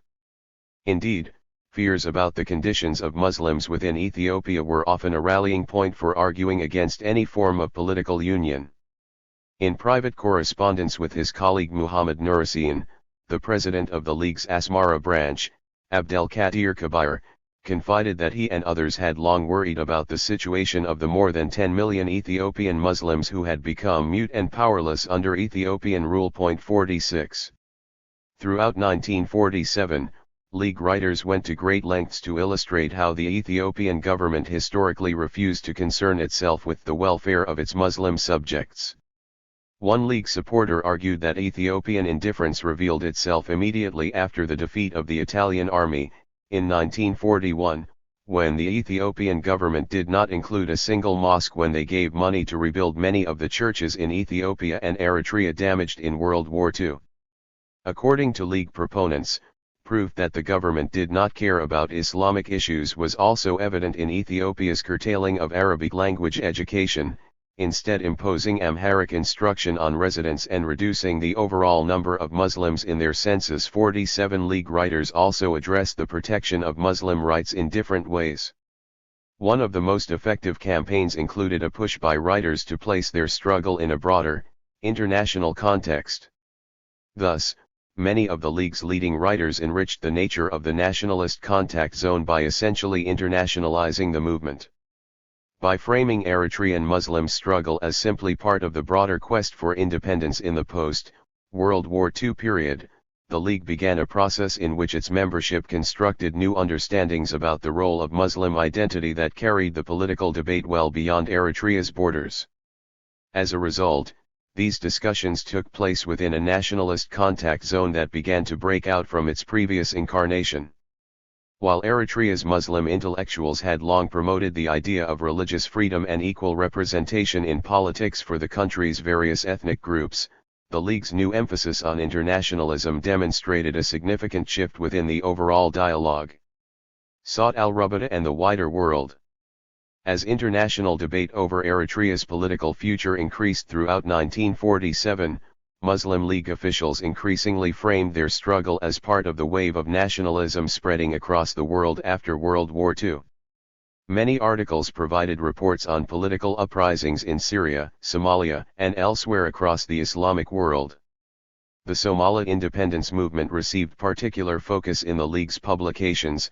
Writers often framed the struggle of their Somali brothers as a parallel development among the Muslim peoples of the two former Italian colonies. As one commentary asserted, the political movements within Eritrea and Somalia express the alertness of the spirit of conscience among all Muslim nations spreading from the Indian Ocean to the Red Sea. 48 Yet of all the emerging international political developments, Muslim League writers showed particular interest in Pakistan's fortunes. Many League writers focused on how increased levels of formal education and Arabic language training were helping promote Pakistani national unity across the new country. 49 In later years, as the League began addressing more direct threats to Muslim security from Unionist supporters, developments in Pakistan received even greater coverage among commentators who tried to build momentum for the League's cause by highlighting Pakistan's successes. 50.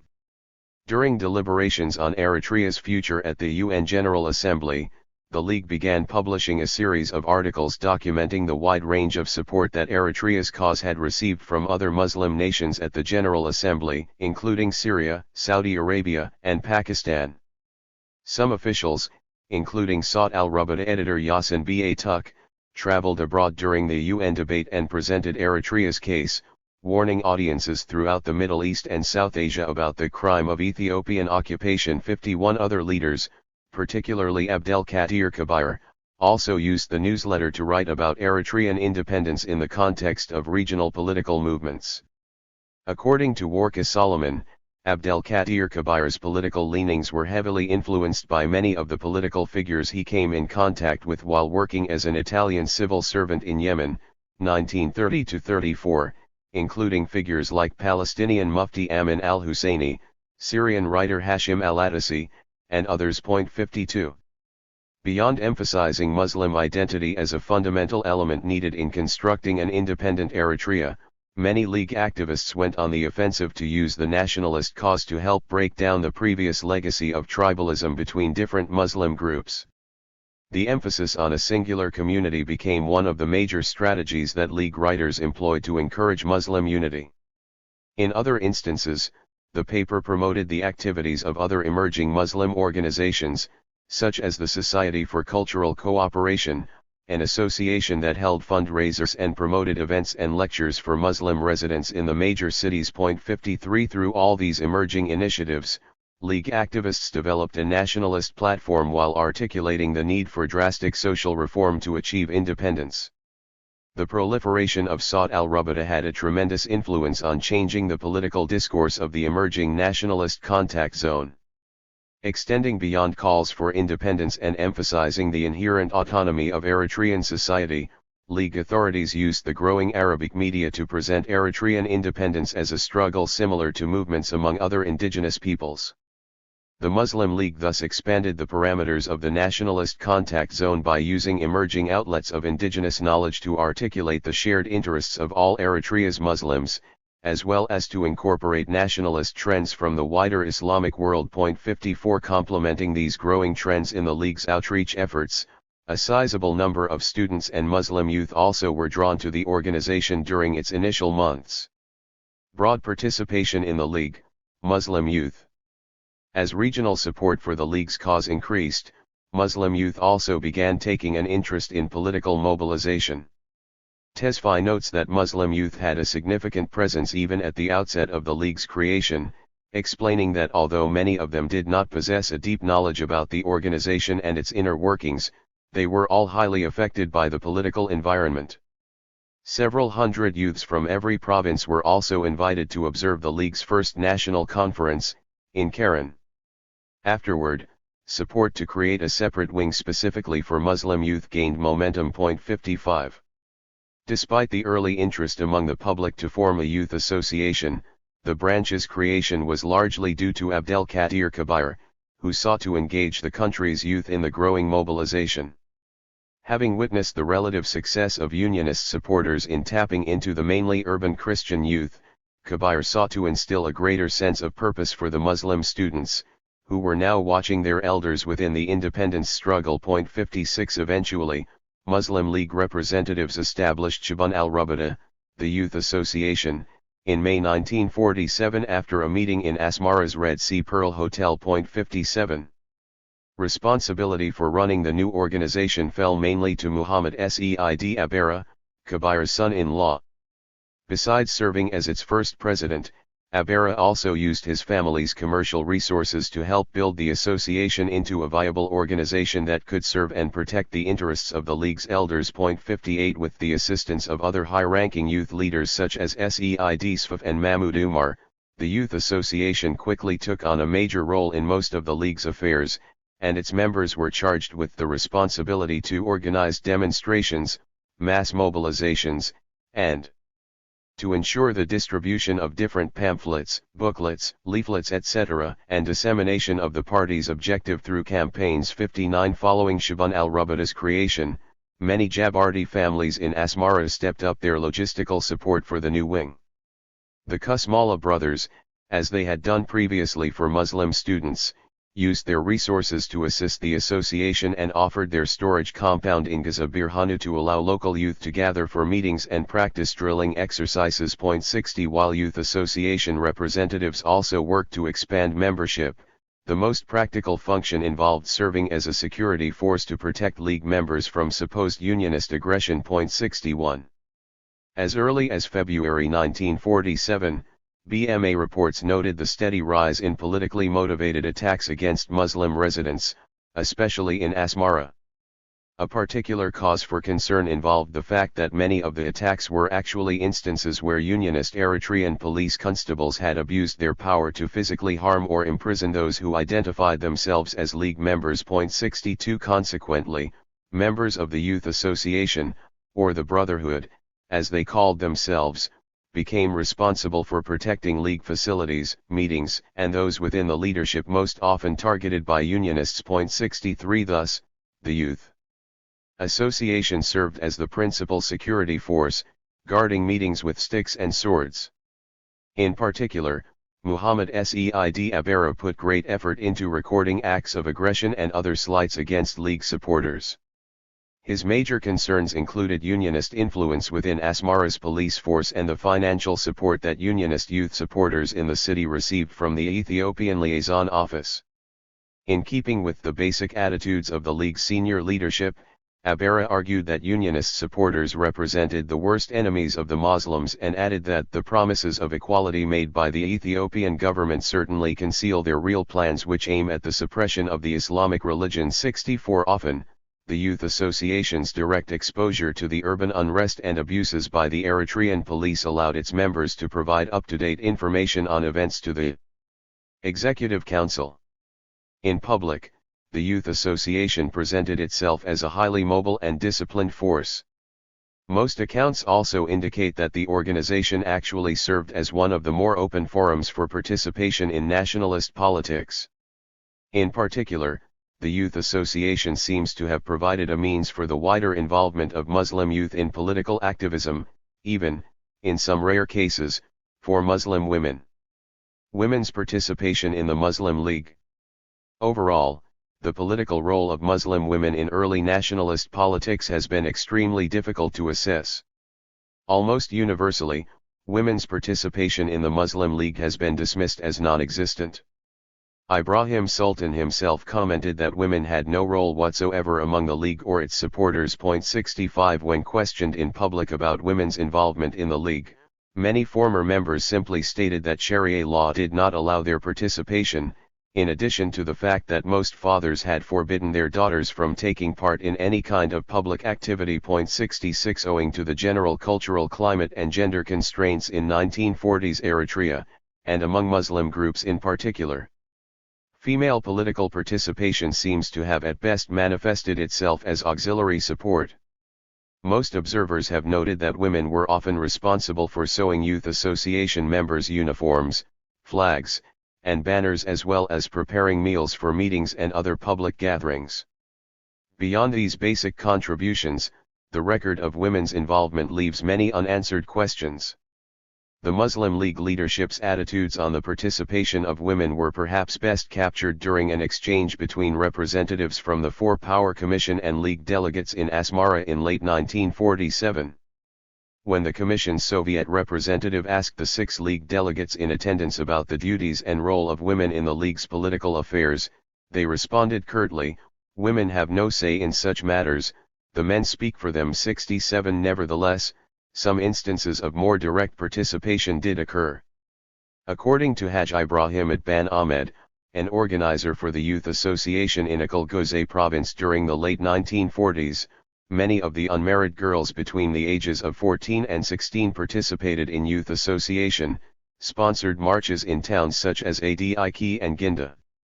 Accordingly, the girls joined in the chanting against Ethiopian rule with slogans such as "The flag of Habesha Ethiopia is burned" and "Long live the Eritrean Muslim League." 68 Thus, while Muslim women's official participation in the organization proved minimal, the few who did involve themselves appear to have supported the organization's basic aims. 69 Ultimately, Further research is needed to determine whether this initial non-participation indicated support, disapproval, or simply an acquiescence to their circumstances and cultural constraints. 70 Nevertheless, the Youth Association's attempts to branch off and attract the participation of such diverse groups illustrate how its supporters embrace the basic aims of the League's leadership in arguing that independence depended on unifying all segments of society, not simply the youth and elders, but also among Muslims and Christians. League support for Muslim-Christian cooperation. In spite of Ibrahim Sultan's earlier contention that Christian Unionist leaders betrayed Eritrea's Muslim groups at Bet-Yurgis, the League's establishment was, in large part, a compromise that addressed the need for political protection for Muslims and a guarantee of the continuation of the religious unity established years earlier within the MFH. THIRD-WORLDISM also addressed this dilemma in a commentary within Eritrea Gazeta, claiming that if there had only been a true spirit of understanding with humility among the delegates at Bet-Yurgis, the formation of separate organizations like the Muslim League and the LPP may not have even been necessary. 71 Yet even as Eritrea's political factions were increasingly politicized by religious differences during late 1946 and 1947, Ibrahim Sultan and other Muslim League leaders strove for a harmonious relationship with their Christian nationalist peers. 72. Officials often implemented policy with the hope that observers would view the League as an association that embraced the cultural and religious pluralism within Eritrean society.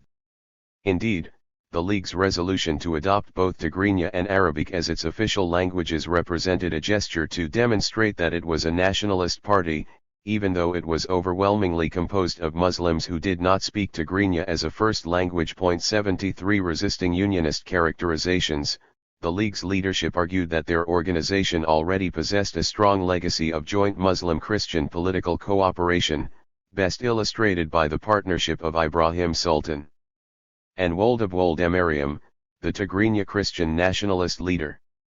British officials also took note during late 1946 and early 1947 that the present state of affairs points to a merging of the Muslim League with those Coptic Christians who are unwilling to accept union with Ethiopia. 74.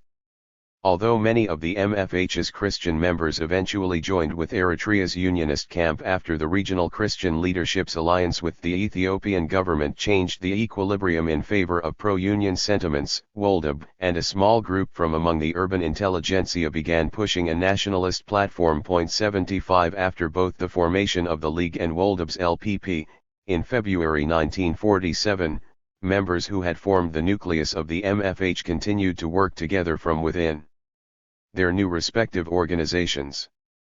Following the League's first conference, in January 1947, Ibrahim Sultan affirmed that Muslim and Christians were brothers and children of the same homeland and independence could be achieved by coming together and embracing each other's culture, religion, habits, and customs. 76 Interfaith cooperation also developed into one of the major criteria for entry into the League's membership. Beyond an individual's personal courage and efficiency, a representative's election to the party was based largely on his ability to build strong alliances with Christians, Italians, half-castes, and other groups. 77 Under the banner of Islam, many League leaders used their credentials as Muslim scholars to remind followers that their faith demanded the liberty of all people without distinction between them by race or ethnicity, and that such freedom represented the founding principle of humanity by prohibiting the despotism of the powerful against the oppressed. 78.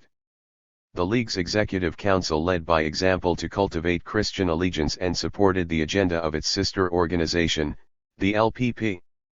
At the LPP's inaugural ceremony, in late February 1947, its president, Ras Tessima Asparam, echoed the spirit of unity by proclaiming that Eritrea had belonged to both religions for thousands of years and that we Christians and Muslims have lived in harmony with our respective religions and helped each other. 79 The LPP's ideology of an unconditionally independent Eritrea, although different from the Muslim League's support for a period of European trusteeship, helped cement mutual support between the organization's respective leadership.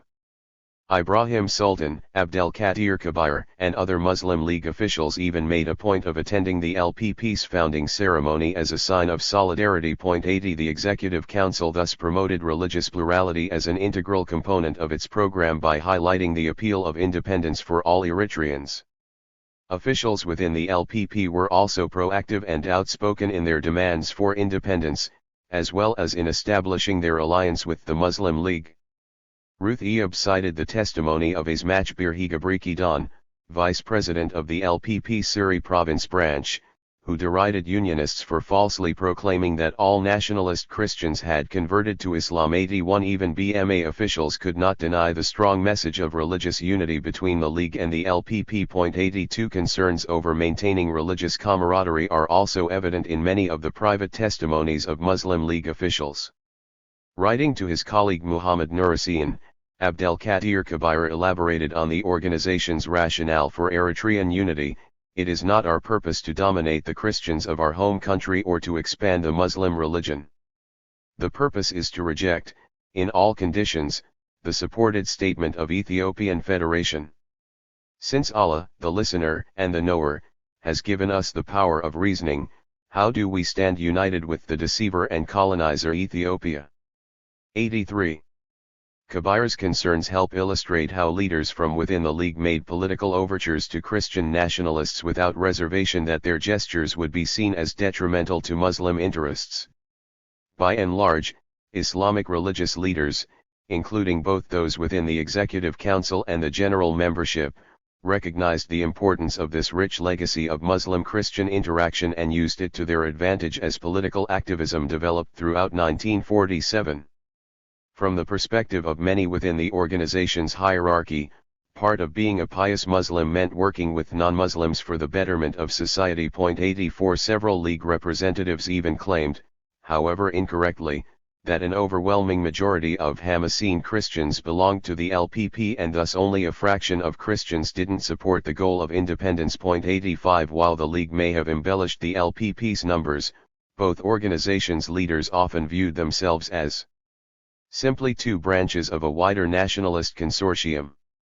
Some League members even claimed that they heard Ras Tessima Asparum say on several occasions that he wished the Muslim League had never adopted its Muslim marker because it misconstrued its meaning and therefore could be used by unionists to encourage further division. 86 According to scholar Game Kibrib, the Muslim League label actually gave a false impression to the wider public by inferring that the organization represented only Muslim interests, when in fact its sole intention was the establishment of a secular Eritrean state where Muslims and Christians would live harmoniously as they had always done in the past.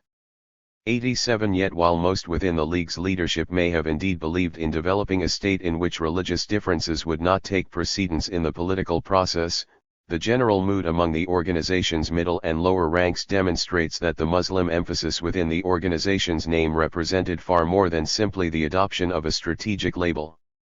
The sheer level of support among both the Islamic clergy and disenfranchised Muslim groups across the country calls into question the accuracy of the claim that the organization truly stood for developing a secular state. While it may have had such sponsors in its upper echelons, grassroots concerns also influenced how the organization eventually adopted its position that Islamic practices and religious institutions needed to be at the very least protected and, ideally, even promoted in any future independent Eritrean government. Regardless, social and political camaraderie between Muslims and pro-independence Christians was an integral part of the League's organizational philosophy. Aside from their rhetoric and public support for each other's endeavors, both organizations linked themselves in more concrete ways. Both adopted the same flag, which featured a half-green, half-red background against which a scale in equilibrium signals the equality of Islam and Christianity. The spirit of this religious accord was eloquently captured in the League's anthem, "Peace be upon you, flag of Eritrea. Peace be upon you, flag of Eritrea. Al-Rabita al-Islamiyya." At the center of Asmara. Consulting with her sister, the freedom seeker LPP. Let her flag wave in the center of her country. With her greenish hips and red lips. Her strong mission like a bridge with a scale at her core. Bringing both Christians and Muslims together. At daybreak, she went down to Misawa. She crossed through the Red Sea and came into sight of Asab. Climbed up to Senev. Stopped by Adiki, saying, "Hear me out toward Emni Hajar, Tessani and Barantu." And she said she wouldn't leave behind Agordat, Karen, and Nakfa. Whoever distances themselves from her or sees her as trivial will not see our country developed. 88. Indeed, the idea that independence was a joint Muslim-Christian venture was a potent reality for League leaders, who came of age during the earlier part of the decade and had seen how Unionist authorities used sectarian differences to weaken the nationalist movement. Muslim League protests. The 6-month anniversary of the founding of the Muslim League, in June 1947, represented both the high point of the early nationalist movement and the most vivid illustration of the League's ability to arouse public enthusiasm.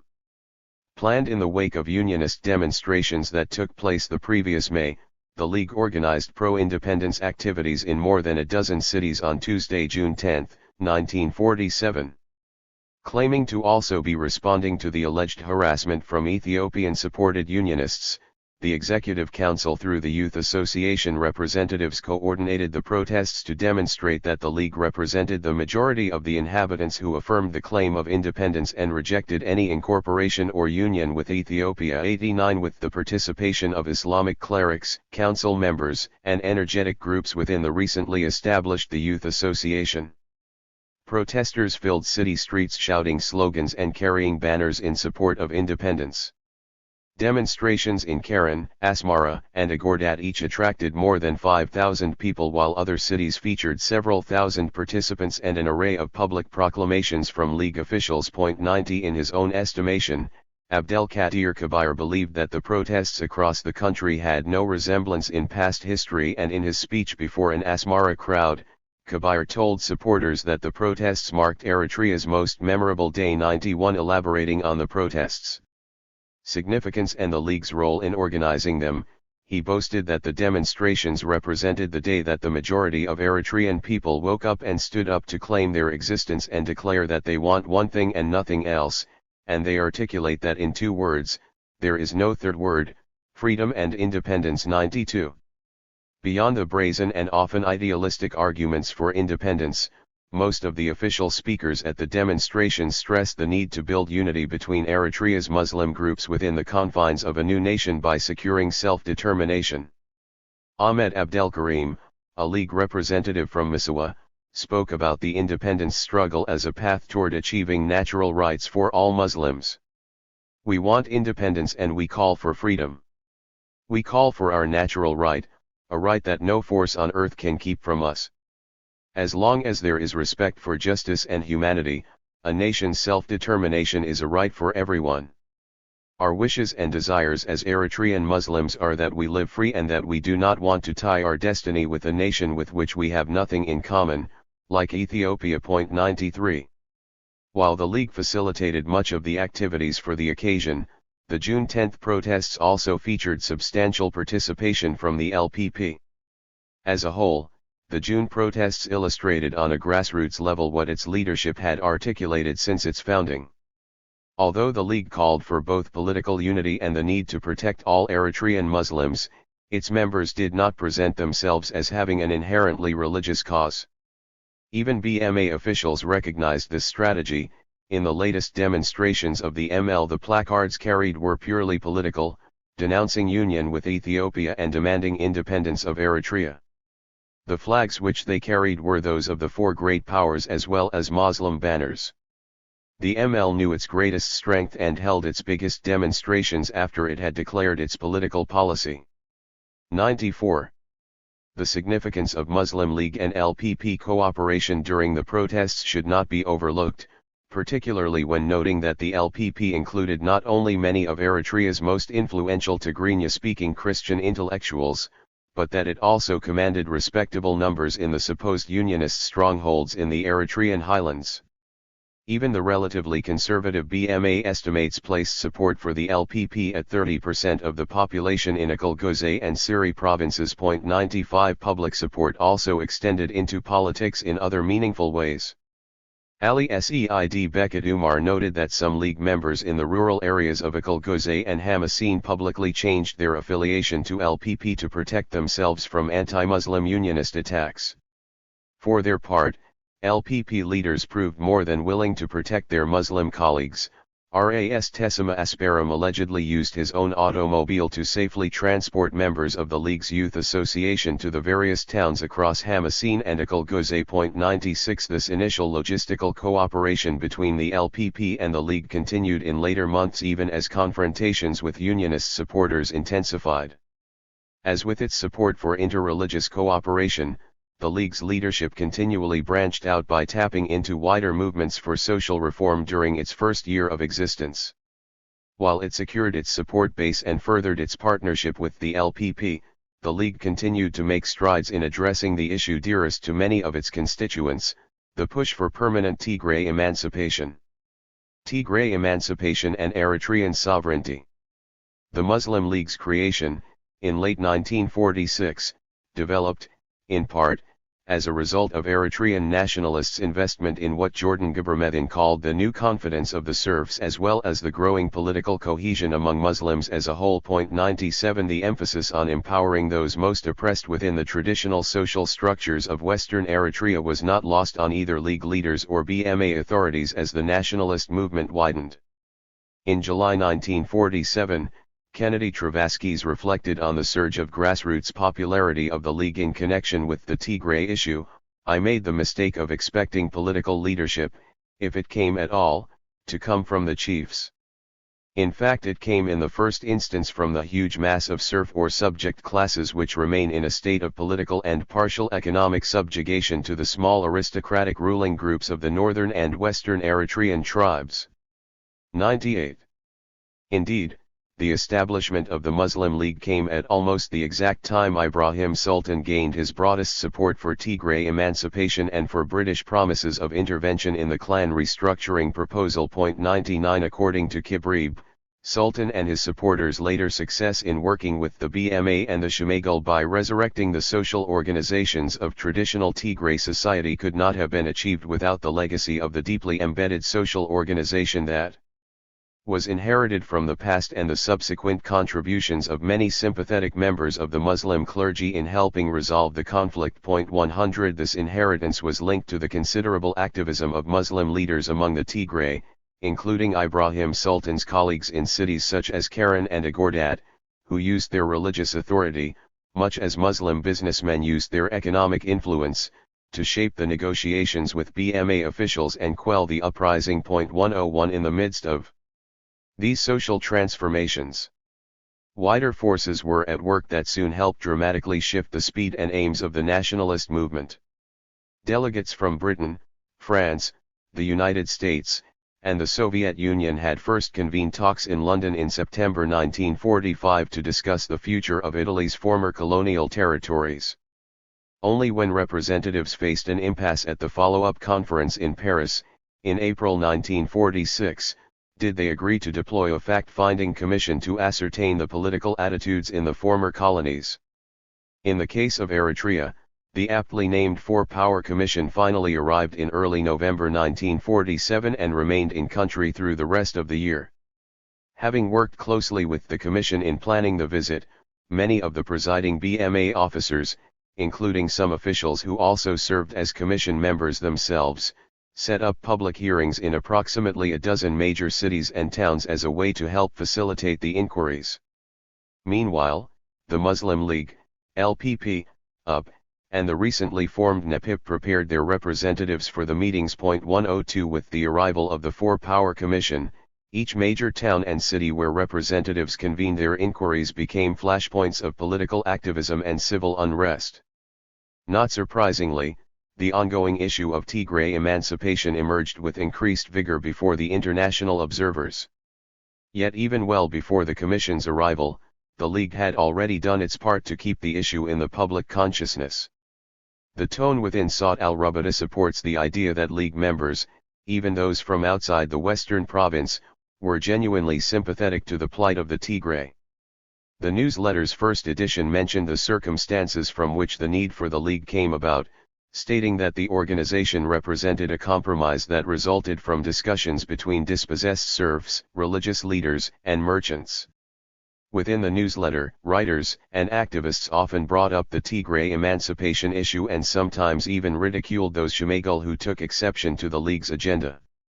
For example, League members heavily criticized Diglal Gailani Hussein Pasha when he, as a Shmagel, Nabtab, from the Beniamer renounced his allegiance to the League and joined the UP in late 1947.103. Most commentators argued that his departure came about not because of any sincere political concerns, but rather his worry that he would eventually lose his lands and feudal dues in the event of independence.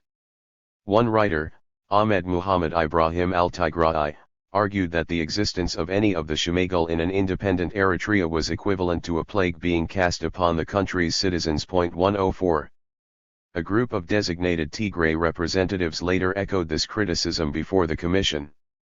In a memorandum sent to the commission in early November 1947, activists from the Western Province claimed that with regard to the conditions under Shmagel rule, a population of 500,000 souls is subjected to the will of 1,000 parasites. 105. Besides containing an identical political platform to the one that the League established at its initial meeting, in Karen, their memo included the signatures of representatives who served simultaneously as Tigray spokesmen and League officials.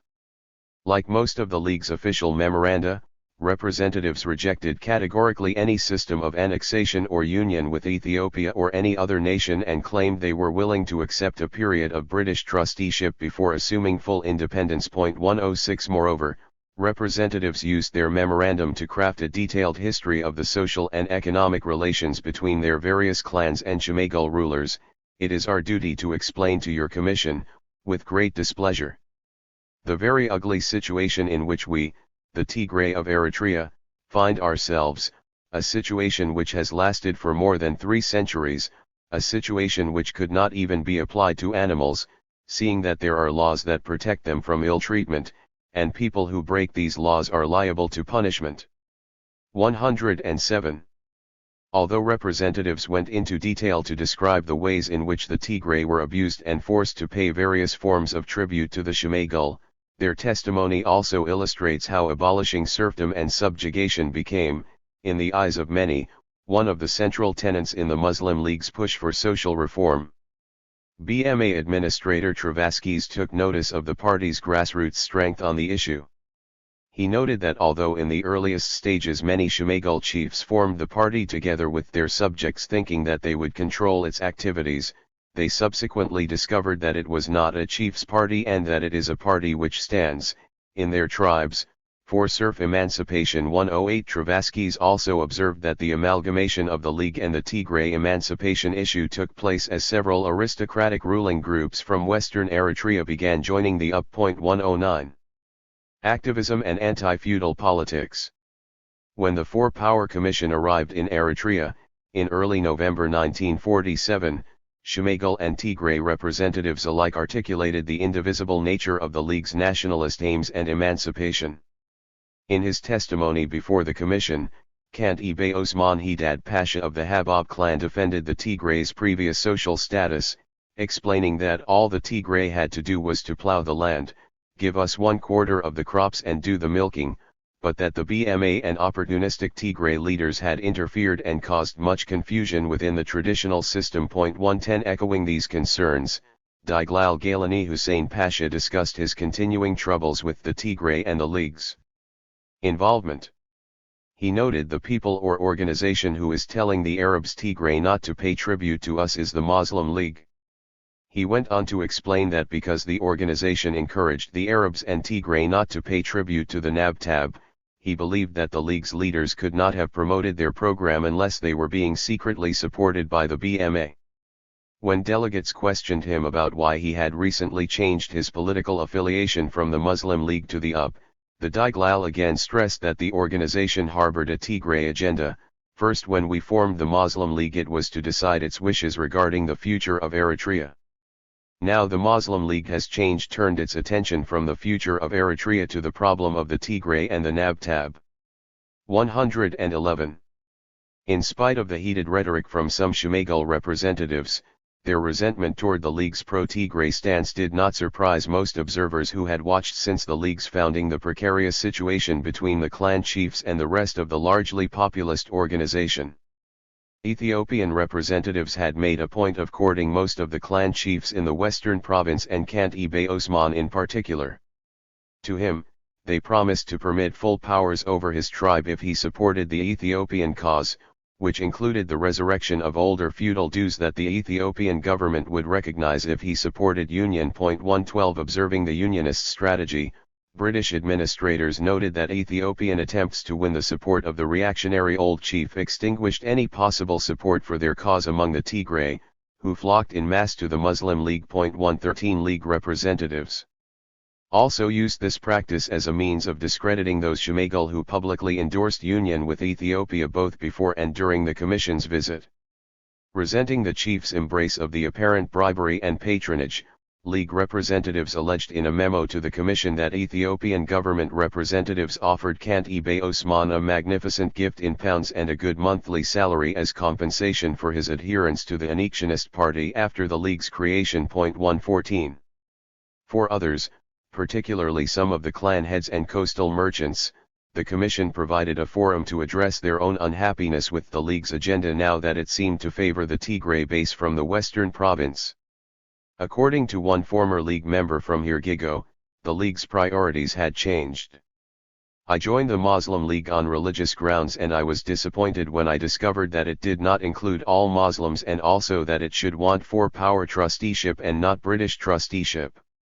The program of the Muslim League was formed in 2 hours at Karen, where only the Karen and Agordat divisions were represented, and I do not consider that 2 hours is a long enough time in which to decide the future of a country. When eventually I found that the Muslim League was run by the secret hands of the Italians, I left it for the National Party. 115.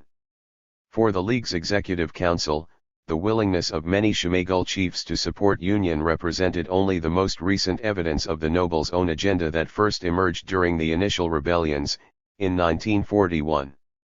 League leaders believed that Shemagel support for Ethiopia reflected the elite's own preoccupation with recovering their previous status and privileges. Testifying before the Commission, representatives from the Executive Council alluded to the Shemagel's quest to reclaim their status.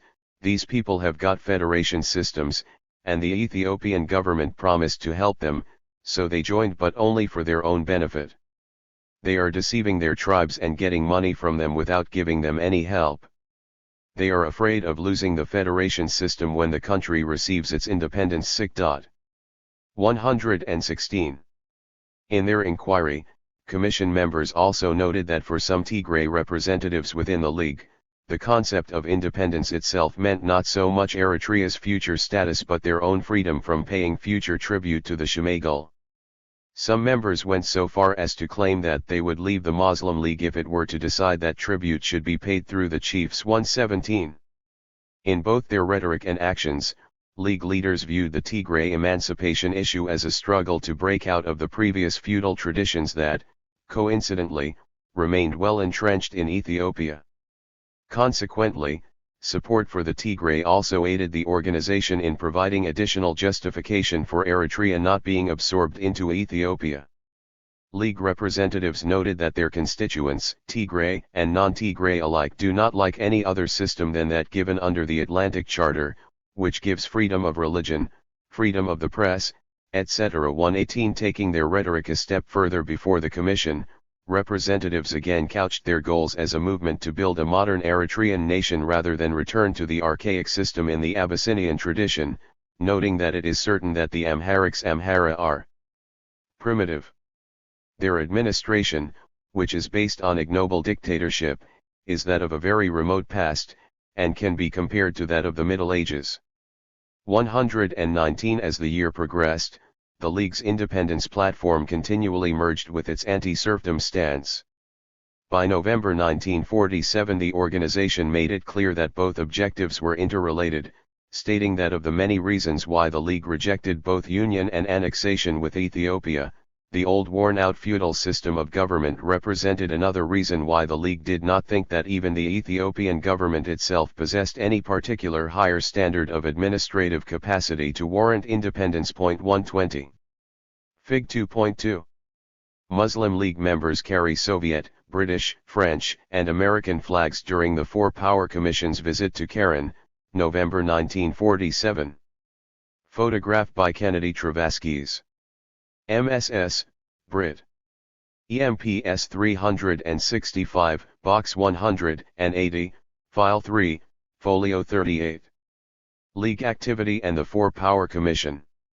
Although much has been written about the problems related to the Commission's visit, including the often discussed conflicts between nationalist and unionist supporters and the rampant inflation of each party's membership estimates, it also represented the first instance where Muslim League leaders made their case directly to an international audience. Consequently, the League made a point of refining its nearly year-old program by again placing their movement in the context of wider global struggles for independence. Before the Commission's arrival, Ibrahim Sultan sent a telegram to the delegates explaining the League's position. The League invokes your assembly in the name of justice and humanity to safeguard the rights of all peoples in line with the Atlantic Charter and San Francisco Treaty to guarantee complete independence. 121. Upon the Commission's arrival, League representatives continued their petitions with a written appeal that included an extended description of its original resolutions, which they had passed the previous January. In emphasizing their independence aims, the League again crafted its appeal as a struggle against the perception of Ethiopian backwardness. It is known and admitted by all reasonable men, that it is not right to place a nation which enjoys a standard of education and equality under an inferior nation. 122. Thus, the League framed independence as a right deserving of its strong intellectual composition. Now the Eritrean people have achieved a certain intellectual evolution by its contact with the civilized nations, and for this it has today a level of education superior to that of the Ethiopian people. To this should be added that equity and equality amongst Muslims did not exist in Ethiopia, where the traces of the Middle Ages still exist today. 123.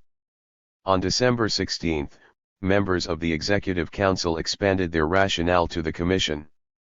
Besides providing extensive examples of the bad behavior 124 of Unionists and Ethiopian agents during the Commission's stay in the country, representatives again made the claim that Unionist supporters wished to take Eritrea back into a period in which a racial policy based on feudalism of the Amhara reigned supreme. 125. In their attacks against Unionists and annexationists working directly under Ethiopian authority, the League also derided the ignorant class of Eritreans that had recently chosen to support the NEPIP. Dismissing NEPIP supporters as a people who did not know the word honor, the League decried their alleged material-based reasons for joining the organization, which included receiving small financial payments and foodstuffs in exchange for official party membership. 126. These accusations were later confirmed by the Commission.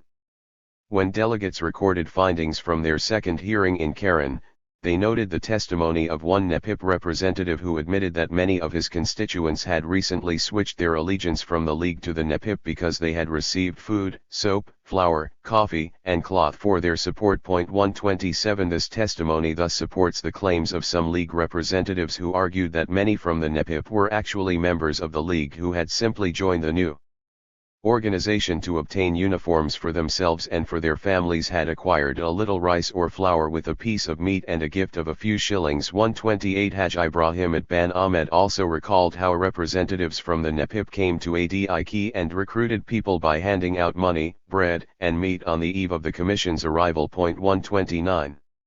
In addition, the League tried to discredit some members of Misawa's merchant community who had created a small counter-organization, the National Party of Misawa, NPM. Deriding the group's platform of supporting international trusteeship for an indefinite period as unrealistic, the League laid blame principally on Nazir Mohammed Nur, Osman Adam Bey, and a small group of elite merchants for attempting to create the party simply as a means to deviate from the track followed by the mass ES in Misawa. 130. As they had argued against many of the Shemagul chiefs, League representatives countered that a handful of opportunistic individuals founded the NPM solely as means of preserving their power and privilege. That being said, the League also made distinctions when it came to discussing particular Muslim leaders who did not officially support the League's nationalist agenda. Saleh Ahmed Kaki became the best example of how the League adapted to the new political realities. While Kaki emerged previously as one of the strongest supporters for improved Muslim education and as a confidant to many of the independence-leaning members of the MFH, he came out publicly in favor of union in early 1947 and served as the vice president of the UP. Despite his official support for union, Kaki seems to have maintained close ties with independence supporters and apparently did not fall out of favor with most of the League leadership in Massawa and Asmara. Abdelkader Kabir even praised Kaki, calling him a true friend with whom he shared a strong friendship, in spite of unionist accusations to the contrary. 131 Even when the League heard that Kaki was responsible for issuing unionist membership cards to residents in Hirgigo and Massawa, League leaders refused to condemn him in their public criticisms against the other Shemagul chiefs in the region. 132 The most common explanation for his stance seems to be that his choice to promote union reflected his own precarious economic position. His considerable business investments in Ethiopia had previously allowed him to use the revenue to support Muslim education, assist in the construction of mosques and other public buildings, and even to pay to send local students from the Hirgigo area abroad for advanced studies. His complex political position is also supported by later claims that Kaki secretly supported the independence cause by advising youth in and around Hirgigo to support the League. 133 Moreover, Kaki's extended stay in Ethiopia from much of the period between 1946 through 1949 suggests that his contribution to the UP was minimal at best and did not present any meaningful threat to the League's cause. Fig. 2.3. Members from the Muslim League and the Liberal Progressive Party carry signs during the Four Power Commission's visit to Karen, November 1947. Photographed by Kennedy Travaskis. MSS, Brit. EMPS 365, Box 180, File 3, Folio 40. The League's arguments to the Four Power Commission. Despite the aggressive language toward their political competitors, League leaders found themselves largely on the defensive when they finally appeared before the Commission. Just under a year after the events at Bet Yurgis, 6 members of the Muslim League's Executive Council appeared before British, French, American, and Soviet delegates on November 18, 1947, in Asmara. 134 Facing questions ranging from their inflated membership estimates, their relationship with the LPP, and their alleged connection to international organizations such as the Arab League, representatives attempted to legitimize their platform and to counter accusations about many Muslim League leaders' own supposed unionist pasts. For example, when one delegate asked Ibrahim Sultan about his past involvement in Eritrea's UP, still called by its old moniker, MFH, and inferred that he had once supported Ethiopian annexation, Sultan repudiated the accusation, "I was a member of the party called Love of Country and not the Union Party. I changed my mind when Dr. Lorenzo and Dr. Zacharias came from the Ethiopian government with a donation of £3,000 for support of the Union Party." People who left the Love of Country party formed the Muslim League Party. 135. League officials also rejected unionist accusations that the League did not truly represent the majority of Muslim residents and that Eritrean sovereignty lacked any legitimate historical claims.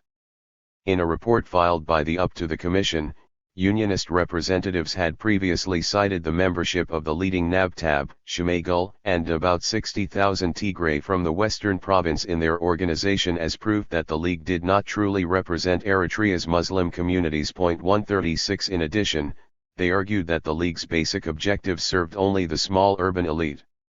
Arguing that no ethnic, historical, and economic reason could be used to reject incorporation with Ethiopia, Unionists claimed that League leaders were motivated more by the financial considerations involved with political independence. 137 Moreover, by arguing that the League relied on religious sensitiveness and a rabid promotion of Arabian culture and language to provoke Muslim fears of Ethiopian rule, the UP tried to paint the League as a reactionary force devoid of any historical justification for its platform.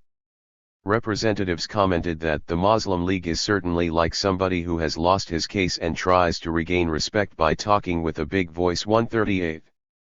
Responding to these accusations, League representatives again testified that they instead sought self-determination from a country that had remained frozen in ignorant and ancient traditions.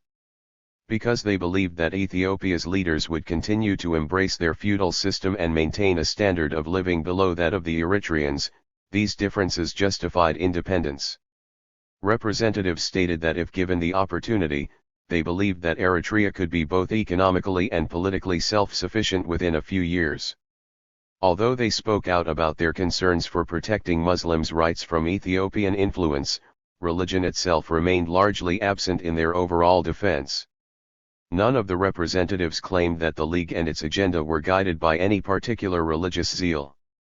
Only when pressed by the Commission about how the League planned to resolve Eritrea's national and religious questions if granted independence did they comment on the subject, with representatives answering, "There have never been any religious troubles. We are all brothers, the Muslims and the Christians." 139. While the delegation's appearance proved to be in some ways anticlimactic, it demonstrated that after nearly a full year of campaigning and expansion, the League maintained a remarkable continuity in articulating its original program among constituents and in its later appeals to the international community. If the League and its supporters worried about how the Commission would ultimately rule on Eritrea's political fate, their concerns took place in the backdrop of more immediate fears about the growing unrest throughout the country. In the midst of their contest to win the Commission's favor, nationalist and unionist representatives were both accused of inflating their numbers at the hearings, and their rivalry often boiled over into violence. Across Eritrea's cities and major towns, Muslim League, LPP, and NEPIP supporters squared off against unionist supporters. Reports of assaults, stonings, and small-scale riots between the three nationalist parties and the UP became increasingly common during the Commission's visit. For nationalists, concerns that unionist supporters were being supplied with arms and funds from the Ethiopian government began to alter the political climate in new, troubling ways. By mid-November even BMA officials were alarmed at the increasing regularity of clashes between nationalists and unionists. In Misawa, unionists were accused of attacking congregations of Italian settlers and members of the NEPIP. 140 in Karen, Taramna, Agordat, Deekmher, and other locations on the Commission's itinerary.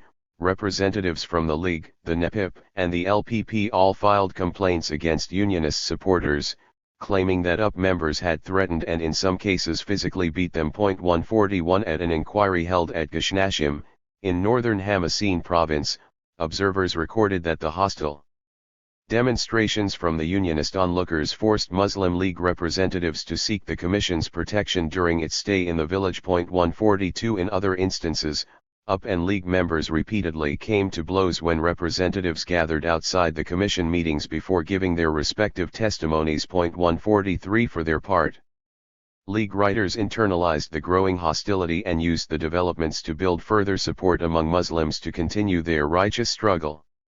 By late December the League again connected its efforts with the wider aims of independence across the Islamic world. On December 23 the League published a speech given previously by Pakistani President Muhammad Ali Jinnah at Lahore University. The speech, cryptically titled "There is nothing more preferable to the Muslim than dying for the truth," addressed many of the general themes related to Pakistan's independence movement. The speech's overall tenor and emphasis on the importance of its members being ready to sacrifice their lives and wealth to achieve the goal of political freedom echoed many of the ideas touted by League leaders throughout the previous year. 144 However, the timing of the article's publication amid the growing reports of hostilities signified that with the Four-Power Commission's arrival, both the League's program and the wider nationalist movement had entered a new and more dangerous phase. What began among the Muslim League and the other pro-independence parties as an opportunity to showcase their organizations' respective political strengths ended in a series of bitter public disturbances. However, the net effect of these clashes would not be realized until after the Commission concluded its work in early January 1948, as a series of new challenges confronted the League and their nationalist allies. Unfortunately for the League and other nationalist groups, The rancor that revealed itself during the Commission's visit only intensified as 1948 progressed. This shift in the political climate presented the League with a series of new problems that put its members in an increasingly difficult position. Nevertheless, the League's success in establishing itself as a significant political, social, and intellectual force during the previous year provided its leadership with important ammunition to guard against new challenges of anti-Muslim political violence, increased Ethiopian interference, and even against internal division within the League itself. Conclusions. In its first year, the Eritrean Muslim League had much to celebrate. It formed, established its basic political program, and expanded its membership to at least 500,000 people in less than 6 months. Through the initial efforts of the Executive Council and later the Energetic Youth Association, the League quickly established itself as Eritrea's first genuine nationalist organization and also made strides as an association committed to promoting Muslim interests across the country. One of the most significant contributions that League leaders made to Muslim civic engagement included establishing its own newspaper, Sawt al-Rabita al-Islamiyya. Beyond simply discussing the basic objectives of the independence movement, the paper became a forum for addressing more complex ideas about Muslim identity, cultural concerns, and Eritrea's place in the wider movement for independence taking place across Africa and Asia.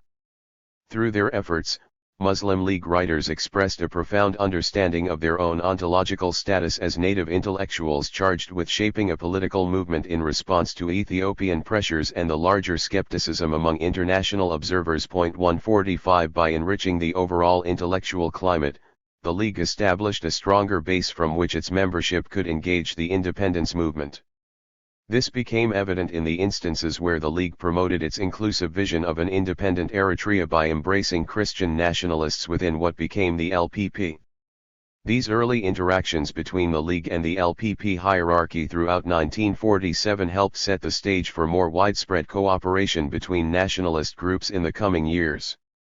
The international community's growing interest in resolving the question of Italy's former colonial possessions also placed Eritrean activists in a curious position by late 1947. While the former Allied powers entertained various positions about the future of Eritrea, Libya, and Somalia, a growing chorus of dissent from the Arab world began to also articulate the need to grant the former colonies independence. Indeed, the recent formation of the Arab League in 1945 led to a surge of interest across the region in the future of all European colonies. Pan-Arab promotion of the basic principles of the Atlantic Charter, coupled with the growing momentum of anti-colonial activism across the Islamic world and sub-Saharan Africa, placed Eritrean independence on the broader spectrum of post-war nationalism.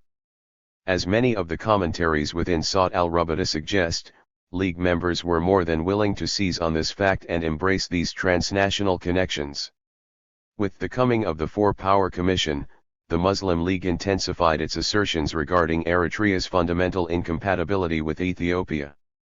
Fearing both the influence of the UP and the Commission's own doubts about the legitimacy of Eritrean independence, the League wrapped itself in the language of Western modernity, appealing to the defenders of civilization to not let Eritrea come under Ethiopian authority. In their arguments, Muslim League representatives largely steered away from using overtly religious language. Although the League often appealed to the Commission for the need to protect Muslims' rights and institutions from the influence of the Ethiopian-backed Tewahedo Orthodox Church, it rarely stressed that religion represented the main reason they rejected union with Ethiopia. And yet, by looking outward at the wider Islamic world in their public commentaries, Muslim League writers also began engaging in new political and cultural discussions well outside the previous boundaries of Eritrea's nationalist contact zone. In doing so, the League distinguished itself from other contemporary nationalist groups by arguing that the country's right to independence was not based simply on political differences but instead on the fundamentally dissimilar cultural and religious makeup within Eritrea. In this way, the League's articulation of its separate, unconditionally nationalist platform foreshadowed the kind of concern and mistrust toward Ethiopian Christian influence that later came to define Eritrea's early armed struggle under the ELF. And because the League, unlike most of the other early political groups during the late 1940s, did not have any measurable sympathy for the idea of unionism, it allowed for a greater emphasis on the international dimensions of Eritrea's struggle as part of the broader Islamic world. 3. Navigating rough seas. The Muslim League's internal challenges, January 1948 to September 1949. Although 1947 represented a period of unprecedented grassroots expansion and optimism for the Muslim League, the next 3 years demonstrated that building upon its initial success would not be easy, nor would even the League's most ardent supporters be able to guarantee the organization's survival. At the outset of 1948, the League faced several internal crises that tested both its leaders and broader membership as never before. With the Four-Power Commission concluding its inquiry in early January, the League struggled to follow through with its agenda amid financial difficulties, increased tension with Unionists, internal divisions, and ultimately the rise of armed banditry, shifting it, against nationalist supporters. This period also represented the most challenging era for activists who struggled to maintain a foothold in the wider nationalist movement, as multiple crises transformed both the strategies of the League's leading intellectuals and the prospects for the nationalist movement more broadly. At the heart of this transformation was the organization's decision to merge with other pro-independence groups to create the Independence Bloc in June 1949. This merging altered the nature of the intellectual debates regarding Eritrean nationalism. If the League's leadership had been more than willing to present their cause as a national struggle for Eritreans of all religious backgrounds from late 1946 through 1947, its decision to spearhead the bloc's agenda and activities demonstrated how League leaders were willing to broaden their nationalist program in even more profound ways. In the context of these challenges, the political manifestations of Eritrean Muslim activism also began to shift. Nationalist supporters nevertheless adapted to the changing circumstances and also retained much of their agency in articulating their political and social objectives before the wider public. This included the League's success in helping to finally establish new clan structures within the Tigray-speaking communities of the Western Province, aggressively countering the rise of rival Muslim political organizations, speaking out against shifting it, and in reformulating their political advocacy before the international community. Fig 3.1. Muslim League demonstrators gather in Agordat, November 1947. Photograph by Kennedy Travaskis. MSS, Brit. EMPS 30 SIXS, Box 180, File 3, Folio 43. Muslim League troubles and the political lull of 1948. Although in late December 1947 the Muslim League had mobilized supporters and had drawn widespread participation during the Four-Power Commission's visit, by early 1948 the League's leadership faced a series of new challenges. The first major dilemma came in January when the organization ceased printing Sawt al-Rubada. Faced with a financial shortfall and unable to meet the publication costs, the paper's editors suspended operations from January 1948 through March of the following year. Aside from hindering the League's ability to reach a wider readership and keep its members informed of political developments, the 14-month gap also compromised the organization's efforts at a time when its leaders came under increasing attack from UP supporters. By early January, several issues of the unionist publication Ethiopia also intensified their attacks against many of the League's top officials. In a scathing editorial published on January 4, UP writer Syed Ahmed Hayoti accused Muslim League leaders of embezzling the organization's funds from its general membership. Hayoti took particular aim at Abdelkabir, accusing him of being nothing more than a conceited political opportunist and the imaginary president of the League's Asmara branch. 1 He also accused Kabir of having once stolen funds from his friend and life supporter Saleh Ahmed Kakiya and that he remained a servant of Italian interests because of his former employment in the colonial civil service. 2 Before the article's publication, Hayoti even publicly accused Kabir of being born out of wedlock. Without an official media outlet to respond to the accusations, Kabir penned a response entitled "Men Are Known by Their Deeds," which he submitted to BMA officials for general distribution.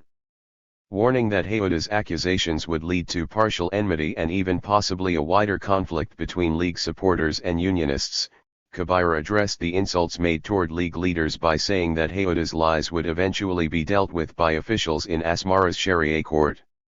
Reacting to the accusations about his own bastard origins, he responded, "I have nothing to say, but it is a bold, rude, and impolite lie from a man who has always been known as a first-class liar." 3. Kabira acknowledged his past work for Italian colonial authorities, saying that he had served as a paid employee who had earned his living by his own honest efforts, being absolutely unlike you who have stolen public committees' money, and that of companies and banks, and moreover personal cases of theft and stealing, which I am ready to prove when necessary. For he also defended his close friendship with Kekiya. I am sure that your aim is to break up the friendship between him and myself.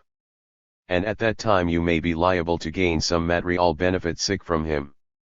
I should like to tell you that he is a true friend of mine, and I consider his boot to be more respectable than your beard. I trust our friendship will remain ever strong in spite of all efforts for breaking it. 5. Despite the criticisms leveled against Kabira and other League officials, Hayoda's invective proved to be the most docile form of anti-nationalist sentiment as the year progressed. The apparent lull in the League's political activity throughout 1948 was also shared by the majority of other nationalist parties, who each suffered from varying degrees of financial trouble and political disorganization. With the Four-Power Commission having postponed its final decision on the fate of Eritrea and the other former Italian colonies, the League turned its attention to addressing two troubling trends that had already begun to take shape: the growing threat of politically motivated Shifta activity and the widening political division between some members within the League's hierarchy. Shiftanet and its implications as an anti-Muslim political tool.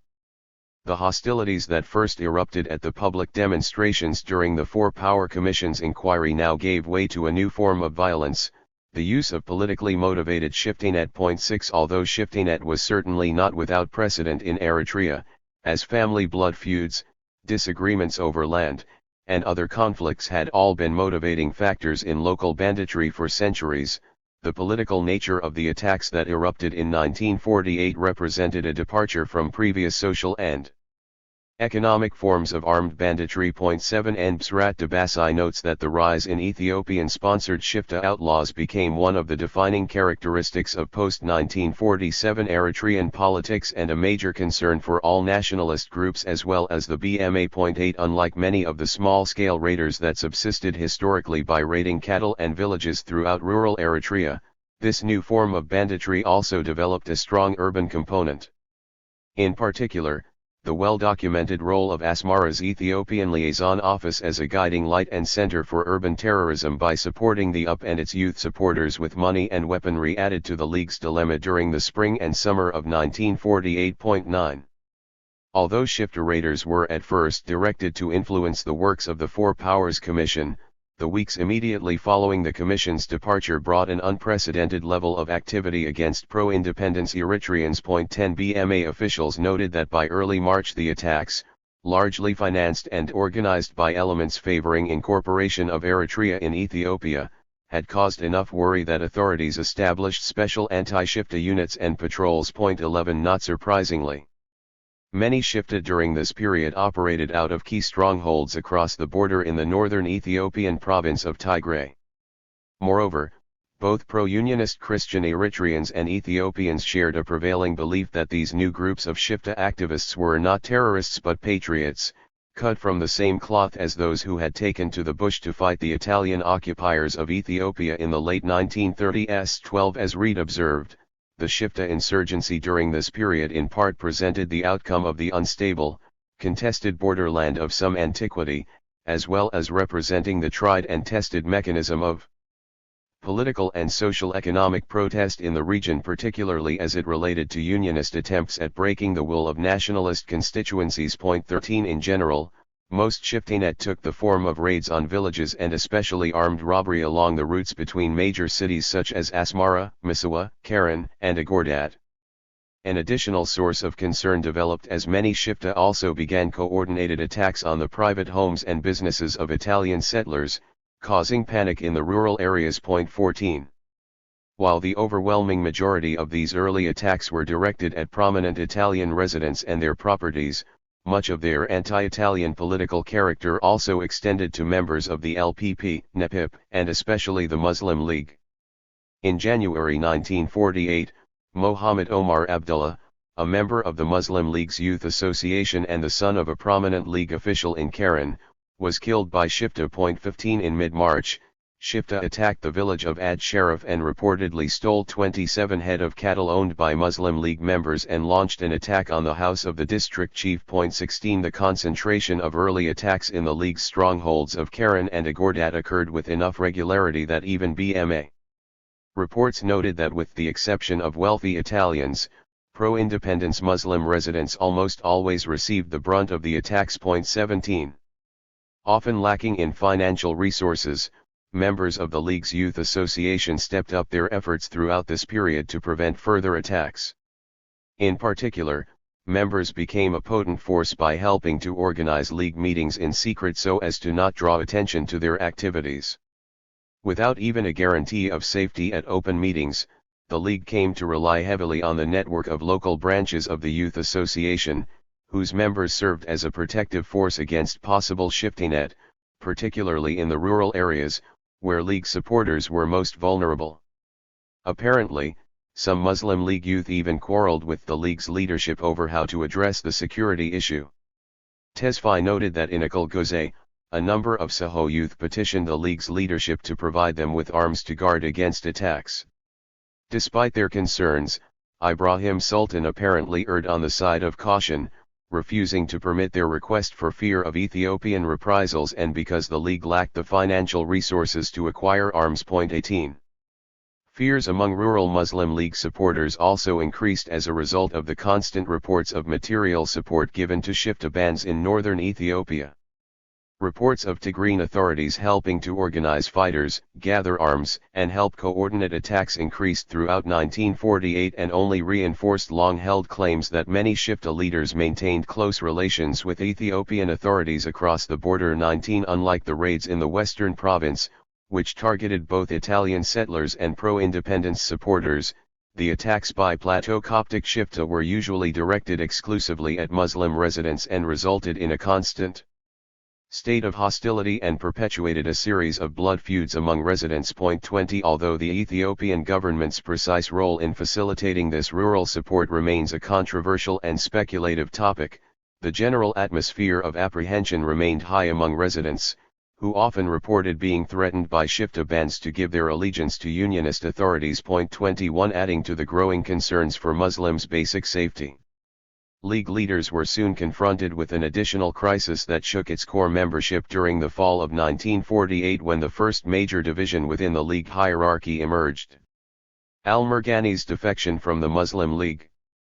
In late October, Muslim League representatives met in secret in Menfera following news that their president, Sayyid Muhammad Abu Bakr al-Murghani, had resigned his post and declared his support for the Unionist cause. 22 Although British officials noted initially that both Abu Bakr and his brother, Osman, had signed over their official allegiance to the UP, reports of their dual defection from the League later proved inaccurate when Osman remained within the League membership. On October 25, Osman al-Murghani sent a secret memo to Abdelkadir Kabira explaining the course of events. According to al-Murghani, he had recently traveled to Agordat with Ibrahim Sultan to meet with local Unionist supporters in an effort to ease the growing Shifta hostilities. He explained that both men were presented with a pronouncement allegedly signed by Abu Bakr al-Murghani stating, "To Unionists who are concerned with the future welfare of their country, I join them together with all my followers. All past announcements made in my name by the Muslim League I hereby renounce." 23 Although Osman al-Murghani explained that his brother's proclamation lacked his official seal, he confirmed the handwriting and in his correspondence said that he now awaited further instructions from Kabira on how to proceed. 24 In the following days, Sultan convened several emergency meetings with League officials to discuss the matter. On October 28 the gathering took place in Asmara, in the home of Birhanu Ahmadin, where League leaders actually accused the BMA of interfering in their activities by supporting the Unionists. Many believed that al-Murghani joined the UP due to direct British encouragement. Allegedly, Some of the concerned League members claimed that their organization's only hope for salvation was to join with the NEPIP to maintain political momentum. 25. Although the exact reason for al-Merghani's departure remains unclear, his decision seems to have been tied to a variety of personal factors. Many accounts have noted that Ibrahim Sultan and Abu Bakr al-Merghani had struggled to maintain an uneasy alliance, with the latter attempting to gain greater influence in the League's inner workings and financial matters. According to one BMA intelligence report, the two leaders had a big dispute over political and money affairs just before al-Merghani's defection from the League. In October. 26, others claimed that al-Merghani, largely under pressure from family members in nearby Sudan, received instructions to switch parties because Katmiyya authorities believed that the BMA would soon partition most of western Eritrea to Sudan anyway, and they could, in the meantime, reap the benefits of Ethiopian financial support. 27 Still, other accounts have argued that al-Merghani's motivations were based on the prodding of some Muslim merchants who wished to pursue a more conciliatory approach toward Ethiopia. One intelligence report claimed that Missouri-born merchant and lawyer Muhammad Umar Kudi had succeeded in bringing al-Merghani to the unionist cause. A conditional unionist himself who argued for the creation of a federation system between Eritrea and Ethiopia, Kudi became one of the more vocal Muslim League critics after the arrival of the Four-Power Commission. 28 By the summer of 1948, Kudi had allegedly completed a tour of Missouri, Keren, Agordat, and other cities in an effort to convince the influential elements of the League and other Muslims of the necessity of introducing a reform in the League. Kudi's main objective, motivated by economic concerns, seems to have been to get the League to tone down its language and become less hostile toward unionist supporters. For their part, BMA observers claimed that al-Merghani, when faced with the likely prospect of losing a power struggle to Sultan and perhaps witness the League forge an official alliance with the NEPIP, opted for unionist support as a means of maintaining his own influence and status. Openly derided by Sultan as an opportunist and egoist, al-Merghani thus went about building support for union after having served for nearly 2 years as the president of Eritrea's largest nationalist organization. 29. In theory, Abu Bakr al-Merghani's shift to the unionist camp should have placed the League's mission in greater jeopardy. 30 As the spiritual head of the largest and most influential Sufi brotherhood in Eritrea, al-Merghani and his inner circle still carried influence in many Muslim communities as caliphs and former League officials. For some BMA observers, the rebellion against the religious chief, al-Merghani, left most League supporters without a clear and capable guide to carry on their objectives as a united nationalist force. 31 Indeed, when in the previous December the League rejected both the idea of Italian or Ethiopian control of Eritrea, some writers alluded to the central importance of the al-Merghani family to the cause. One of the more impassioned examples appeared in an untitled poem written by an anonymous youth supporter from Tessine under the pseudonym Nation Child. My country, my country, my country. Wake up, listen to your enemies. Italy claims your ownership. Ethiopia calls for joining with you. Since when were the Ethiopians your kings? There isn't any reason for debate. If you were lions in your land, why did you leave your throne empty? Italy, you have to be thankful.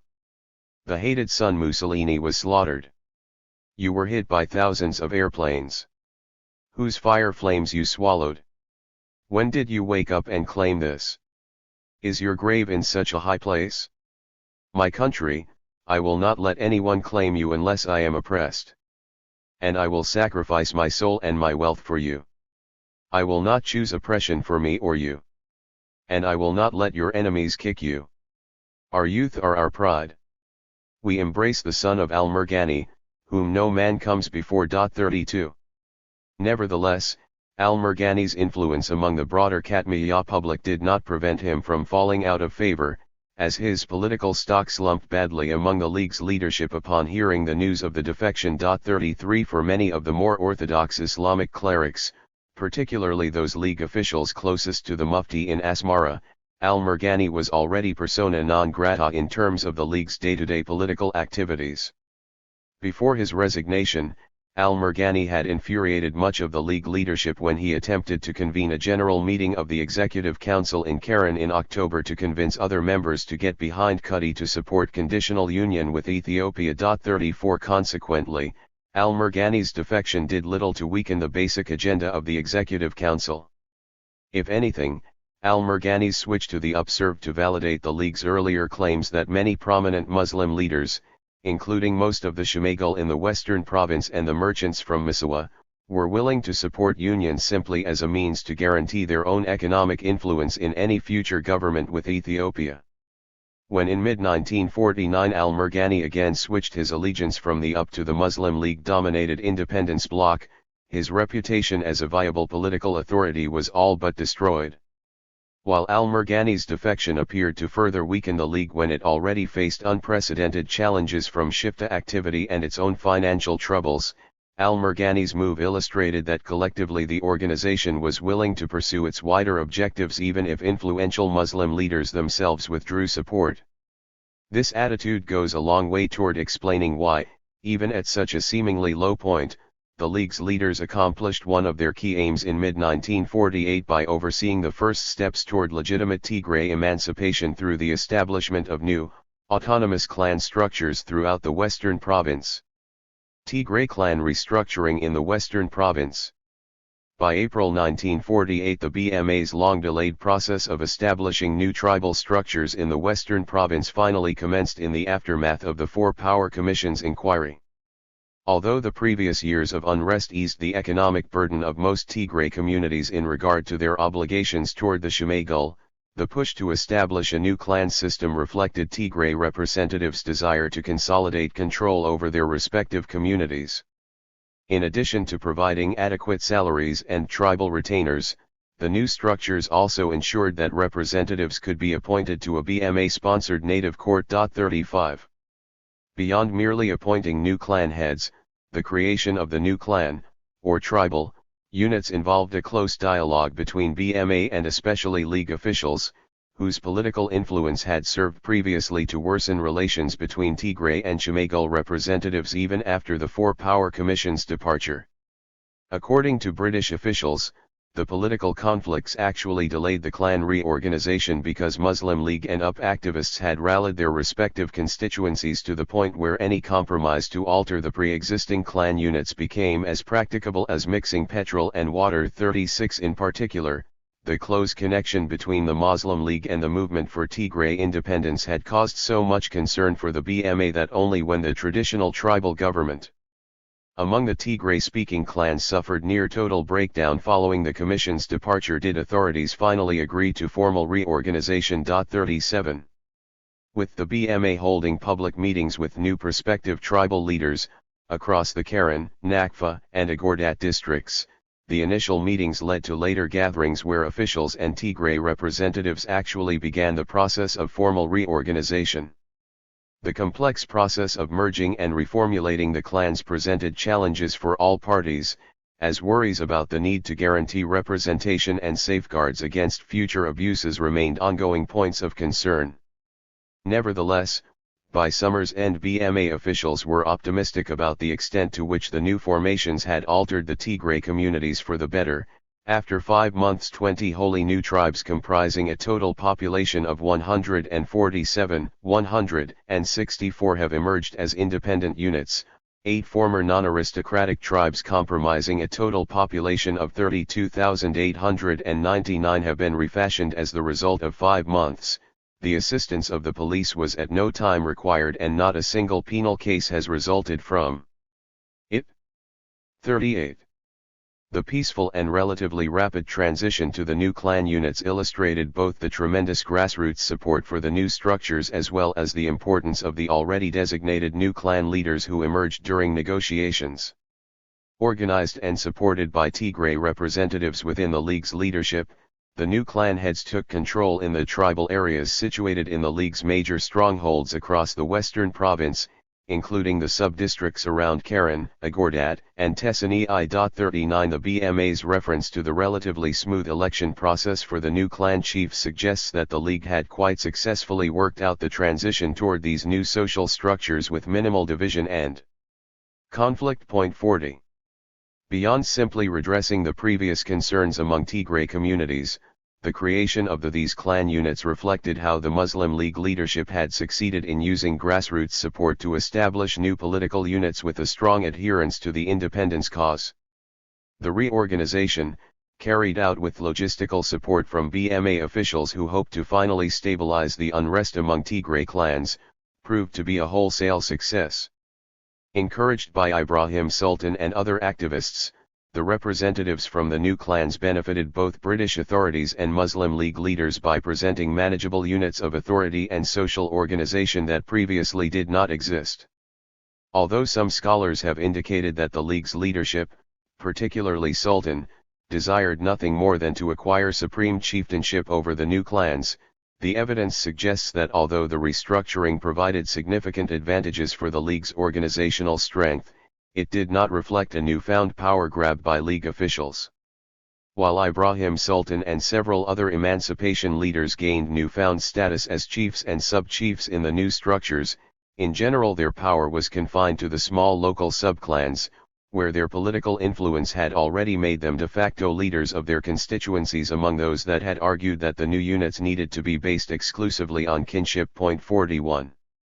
If the League hierarchy, according to some detractors, established the organization for the sole purpose of giving opportunistic Tigray leaders power over new clans, it fails to explain the continued zeal among activists in supporting the League's independence aims after the restructuring. 42 While only Eritrean independence could guarantee the continuation of the clan structures, Tigray activists on the whole seem to have been particularly attuned to the larger dimensions of the League's concerns.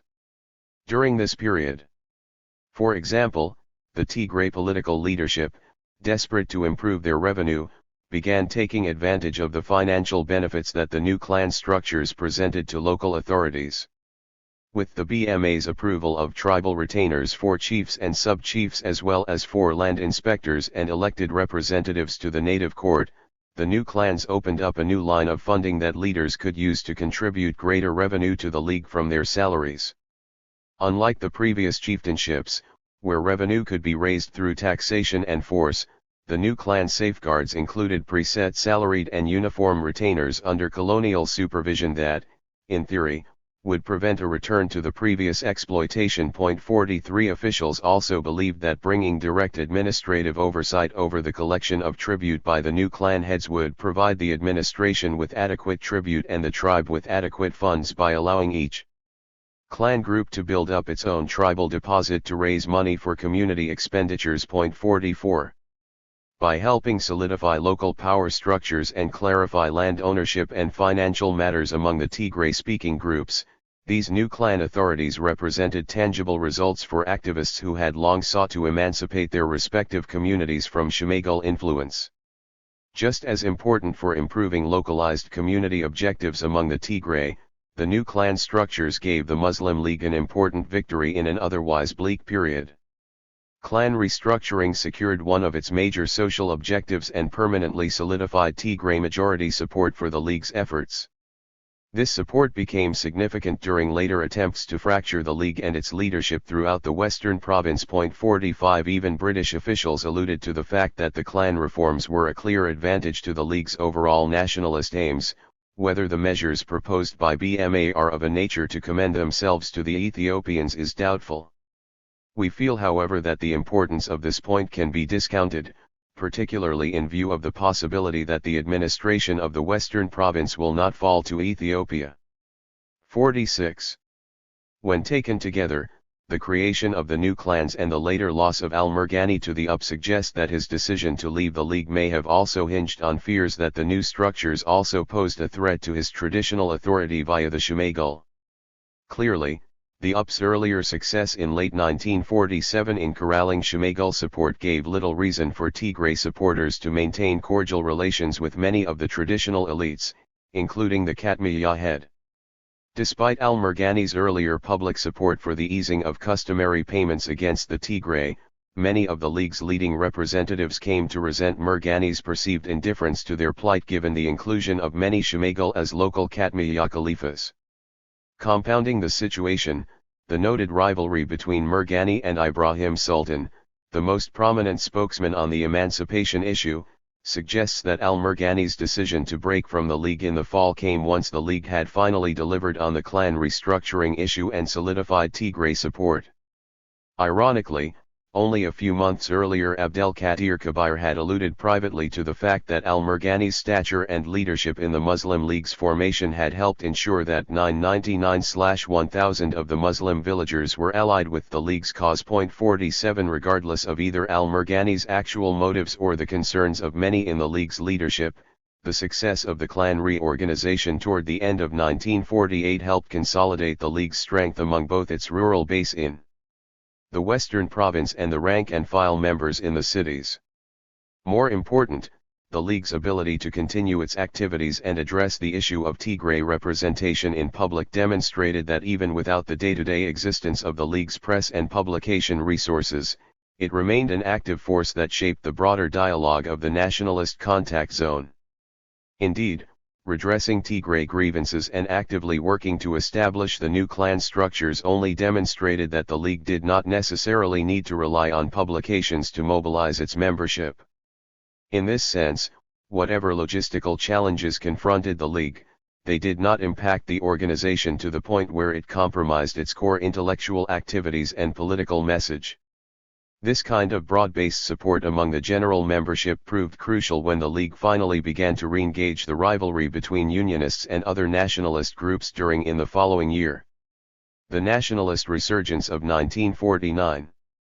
While the Muslim League managed to keep up its momentum and retain its basic program despite setbacks throughout 1948, Eritrea's fate among the international community remained precarious throughout the rest of the year and only increased concerns that nationalist groups would not be given another chance to present their respective positions on independence.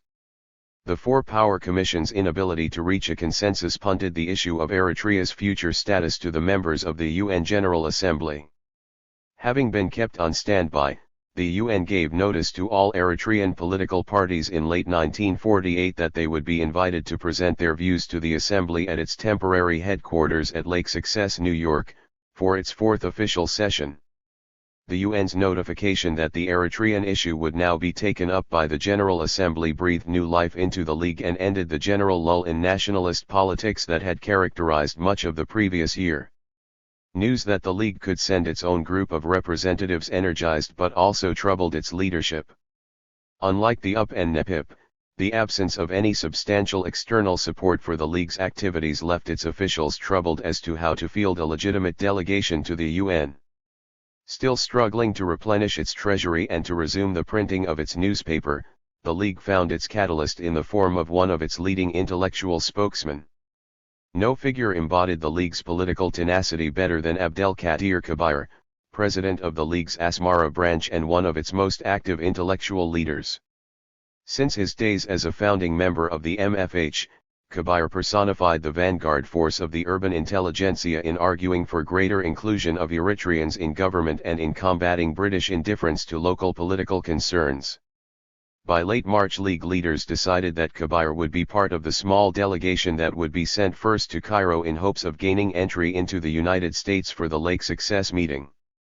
Although BMA authorities worried privately about the League delegation's departure and had initially tried to prevent their trip, Kabir announced on March 25, after conferring with the Executive Council, that he, along with Ibrahim Sultan, Muhammad Uthman Hayouda, and Haj Ibrahim Muhammad Ali, would represent the League at Lake Success. 48. The assassination of Abdelkader Kabir. On the evening of March 27, Kabir and his colleagues met at one of the usual gathering places for League leaders, the cafe of the Abera-owned Red Sea Pearl Hotel, on Asmara Sire Street. The meeting, called to address the agenda of the departing delegation, ended in the early evening and Kabir left for home. As he walked away, an assailant with a pistol shot Kabir in the back. 49 Authorities rushed Kabir to the Regina Elena Hospital, where he survived for another 2 days before succumbing to his wounds on Tuesday, March 29. On Wednesday, March 30, League members observed his death by closing all offices, schools, and Muslim shops in Asmara for the day. 50 Kabir's martyrdom served to reignite the League's base of support on a scale not seen in more than a year and a half. In keeping with Islamic practice, Kabair's family, friends, and League colleagues held a memorial for him 40 days after his death, beginning on Sunday, May 8 at Asmara's Cinema Impero. 51 The decision of Unionist supporters to target such a high-profile figure illustrated the long-held concerns that Asmara's nationalists expressed about Ethiopian involvement in Unionist activity. In particular, activists throughout the previous year had focused much of their anger on the activities of the Ethiopian liaison office in Asmara, which they accused of sponsoring previous attacks and assassination attempts on the city's nationalist leaders. Hours after the shooting, BMA authorities raided the Asmara office of Endene, the UP's youth wing. Investigators took note of the UP's role in the attack. Among the many documents discovered was one, addressed to some unknown person, asking for authority to arrange for Ibrahim Sultan, the Secretary General of the Muslim League, and Abdelkader Kabair to be killed, as they were enemies of Ethiopia. This document was dated March 24, 1949. Abdelkader was shot on March 27. The full haul-sick of documents is not yet known, as they are still being translated, but it is already sufficiently obvious that the Endenit and the Unionist Party proper were in constant and close communication with the Ethiopian liaison officer. There were also found a number of hand axes, with members' names on them, and some arsenic powder. 52. Despite the public outcry after Kabair's assassination, the Muslim League's leadership went to great lengths to calm its members, particularly urban youth, to prevent any reprisals against Unionists. If the conspirators behind Kabair's death believed that his assassination would dishearten the League's constituency and dissipate the growing interest in the UN debate, they severely miscalculated. Ironically, Kabair's death and subsequent martyrdom actually rejuvenated the League's political momentum at a time when the organization had yet to fully emerge from its previous year of setbacks. The public interest following the assassination helped the League collect sufficient funds to relaunch Sawt al-Rabada after a 14-month gap in publication. The recommencement of printing could not have come at a better time for the League, as additional reports and tributes concerning Kabair's death became one of the major topics of interest. 53 Most of the tributes to Kabair were impassioned pleas among supporters to continue honoring his memory by supporting his political aims. Some of Kabair's admirers living outside Eritrea also made a point of praising his life's contributions to Eritrean society. Jafar al-Sharif Umar al-Suri, a friend of Kabair's residing in Gadiref, in eastern Sudan, reflected on the significance of his passing. The news of the assassination of the hero has had the effect of a thunderstorm in the soul of every free man who respects courage and knows the worth of men. But this is God's will, that he gave cowardice and cruelty to people who could not face nations that stood for their rights. So, their cruelty pushed them to commit the worst crime ever known in Eritrean history, past and present. 54. Kabair's martyrdom also had an important effect by galvanizing supporters just before the League delegation's pending appearance before the United Nations General Assembly. The League's UN delegation itself had left Eritrea within days of Kabair's assassination, and its members could only watch the activities from abroad. Despite being short one of their most articulate and well-versed politicians, the remaining delegates wasted little time in publicizing their cause to the international community. Sawt al-Rabada's recommencement clearly signified that the League had not lost its place within the nationalist contact zone as the most aggressive articulator of the need for legitimate Eritrean independence. Yet the sudden surge in commentaries and the overall public outcry in the wake of Kabair's assassination also demonstrated that the nationalist movement, as far as the organization's Muslim constituents were concerned, had entered a new, more aggressive phase. The League's leadership thus responded to this new push by again actively engaging the intellectual discourse with a greater sense of urgency and through more direct public appeals across the Islamic world. Presenting the Muslim League's case. Even in the immediate aftermath of Kabair's assassination, the League's Executive Council continued their plans to help finance and send the delegates, now numbering 3, to Lake Success. In early April the delegation arrived in Cairo and stayed several days before heading on to the United States. The delegation's stay in Egypt represented the first real opportunity for representatives to build support for their cause outside Eritrea. During their visit, Ibrahim Sultan, Muhammad Uthman Hayouda, and Ibrahim Muhammad Ali made a point of seeking support from a broad range of activists. Besides visiting with clerics at Al-Azhar University, the delegates met with representatives from both the Arab League and the Supreme Committee on Palestine. Ibrahim Sultan is said to have discussed Eritrean independence with Abdul Rahman Hassan Azam, the Secretary General of the Arab League, who allegedly assured Sultan that their delegation at the UN would be instructed to support Eritrea's demands of independence. 55. Later, when Ibrahim Sultan met with reporters from Cairo's Al-Ahram newspaper, he mentioned that he and the delegates had made a point to appeal to the Arab League as a means of gaining necessary support among other Muslim countries for their cause. During the same interview, Sultan also mentioned the contributions of pro-independence Christians in the LPP and their joint struggle to achieve sovereignty. 56 Given the context, the admission is striking for both Sultan's candor and his attempt, even when presenting the League's case in the heart of the Arab Islamic world, to argue that Eritrean Christians were closely linked to the nationalist struggle. However, even with the League's internal agenda of supporting interreligious cooperation, its leadership clearly understood the value of linking their efforts as part of the wider struggle for independence as a predominantly Muslim nation. Eritrean representatives' visit in early April 1949 marked a new period in which the League attempted to use Egypt's prominence in the Muslim world to gain support for its objectives. More than a year after Sultan and other League delegates first met with leaders in Cairo, Saad al-Rabada proclaimed in June 1950 that news coming from Cairo suggested that the Arab League was making a great effort in supporting Eritrean unity and independence, and that the overwhelming majority of Arab League member nations at the UN, including the Egyptian government, were committed to the independence cause. 57 However, as the League's activities progressed throughout 1949 and into 1950, its leadership also moved ever closer toward the aims and mission of Pakistan in its appeals for international Muslim solidarity. If activists in Egypt became an important strategic base from which to build on sympathies in the Arab world, Pakistan embodied the ideal result of what the Eritrean Muslim League hoped to achieve.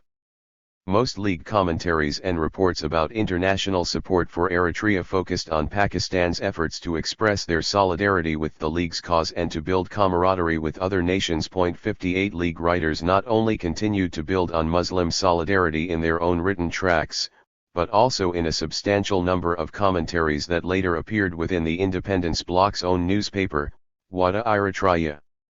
Many of the pieces illustrated the Muslim League's proactive role in garnering Pakistani support. For example, in August 1950 Ibrahim Sultan sent a personal message to the Pakistani government congratulating it on its third anniversary of independence. In September the paper printed the text of the Pakistani government's response from the office of Prime Minister Liaquat Ali Khan. Dear Sayyid Ibrahim Sultan, by His Excellency the Pakistani Prime Minister, we are thankful to you and the Eritrean Muslims for your kind wishes and congratulations included in your telegram to us on May 15, 1950, on the occasion of the third anniversary of Pakistan's independence. His Excellency the Prime Minister is very appreciative of the love and kindness and loyalty that the Muslim nations abroad have for Pakistan as a government and a nation. Yours truly, A. Hamid, Secretary to the Prime Minister. 59. In other instances, Wada Eritrea followed the earlier tradition of Saad al-Rabada by featuring articles published previously in Pakistani newspapers documenting the lives of national leaders such as Muhammad Ali Jinnah. 60 Later, the fascination with Pakistan and its government's support of the independence issue only increased in February 1950, when delegates from the UN Commission for Eritrea arrived in Asmara and League writers took a particular interest in the observations of Mian Ziauddin, Pakistan's representative on the commission. Beyond being merely celebrated in the nationalist press, Ziauddin's public position in opposing Eritrean partition only helped increase solidarity between the League's base and the Pakistani government. At the end of the commission's inquiry, in late June 1950, Ziauddin also addressed the significance of Muslim unity on the issue when he acknowledged in a press conference that the idea of Eritrean partition, apart from being an injustice and an illegal action, also represented an affront to the Pakistani government and other Muslim nations that expressed their total rejection in any way to divide Eritrea. 61 The idea of partition represented the most important political issue that united not only the Muslim League's membership but also the wider nationalist constituency. This visceral reaction to the idea of partition embodied best in public outcry against the joint British-Italian plan that soon became known publicly as the Bevins-Forza Agreement actually allowed the League to build further support by tapping into the considerable resentment that the plan had engendered in other groups, including even some moderate unionists. The Bevins-Forza Agreement and nationalist rejection. Originally, the League delegation's arrival at Lake Success represented an opportunity for members to finally present the organization's pro-independence cause before the UN General Assembly. While League leaders remained in close contact with other nationalist delegations, particularly the LPP and NEPIP, they each came as representatives of their respective constituencies rather than as a single nationalist consortium. The political dynamics soon altered, however, after news of the Bevins-Forza Agreement. The product of secret negotiations between Britain's Foreign Secretary, Ernest Bevin, and Italian Foreign Minister Count Carlo Sforza, the Bevins-Forza Agreement addressed a broad range of issues on the future of Italy's former colonies, including the return of Tripolitania and Somalia to Italy as well as an agreement to partition Eritrea between Ethiopia and neighboring Anglo-Egyptian Sudan. 62. When news of the Bevins-Forza Agreement first reached Eritrea's nationalist delegates at the UN, it set off an unprecedented campaign among representatives to unite in opposition to the proposal.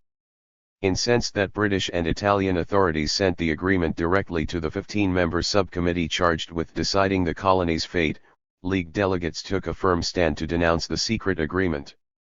In testimony before UN delegates, the lawyer-turned-nationalist spokesman Ibrahim Sultan charged that the agreement went against the very principle of self-determination as defined by the Atlantic Charter and requested that a new United Nations committee be invited to decide whether or not the agreement was even valid under the UN Charter. 63 Sultan also argued that partition itself represented an affront to the majority of Eritreans, as he contended that approximately 75% of all Eritreans were Muslims and that the remaining non-Muslim population, being a heterogeneous mix of predominantly Christian and animist sects with an equally diverse linguistic mixture, shared no affinities to the Ethiopian people. 64.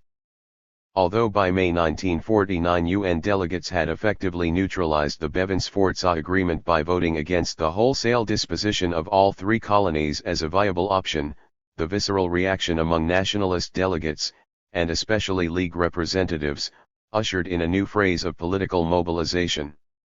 As events transpired at Lake Success, the League press wasted little time in mobilizing opposition to the Bevins-Forza Agreement and any possible plan to divide Eritrean territory. 65 Even though the nationalist delegations at Lake Success began discussions in private about their respective concerns and the need to unite against the possibility of partition, the groundswell of support for a new nationalist umbrella organization had gained traction among the League's rank and file.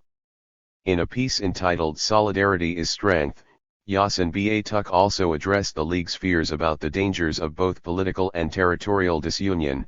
There is nothing better for nations in their progress than solidarity, and there is nothing worse than division and fragmentation. 66.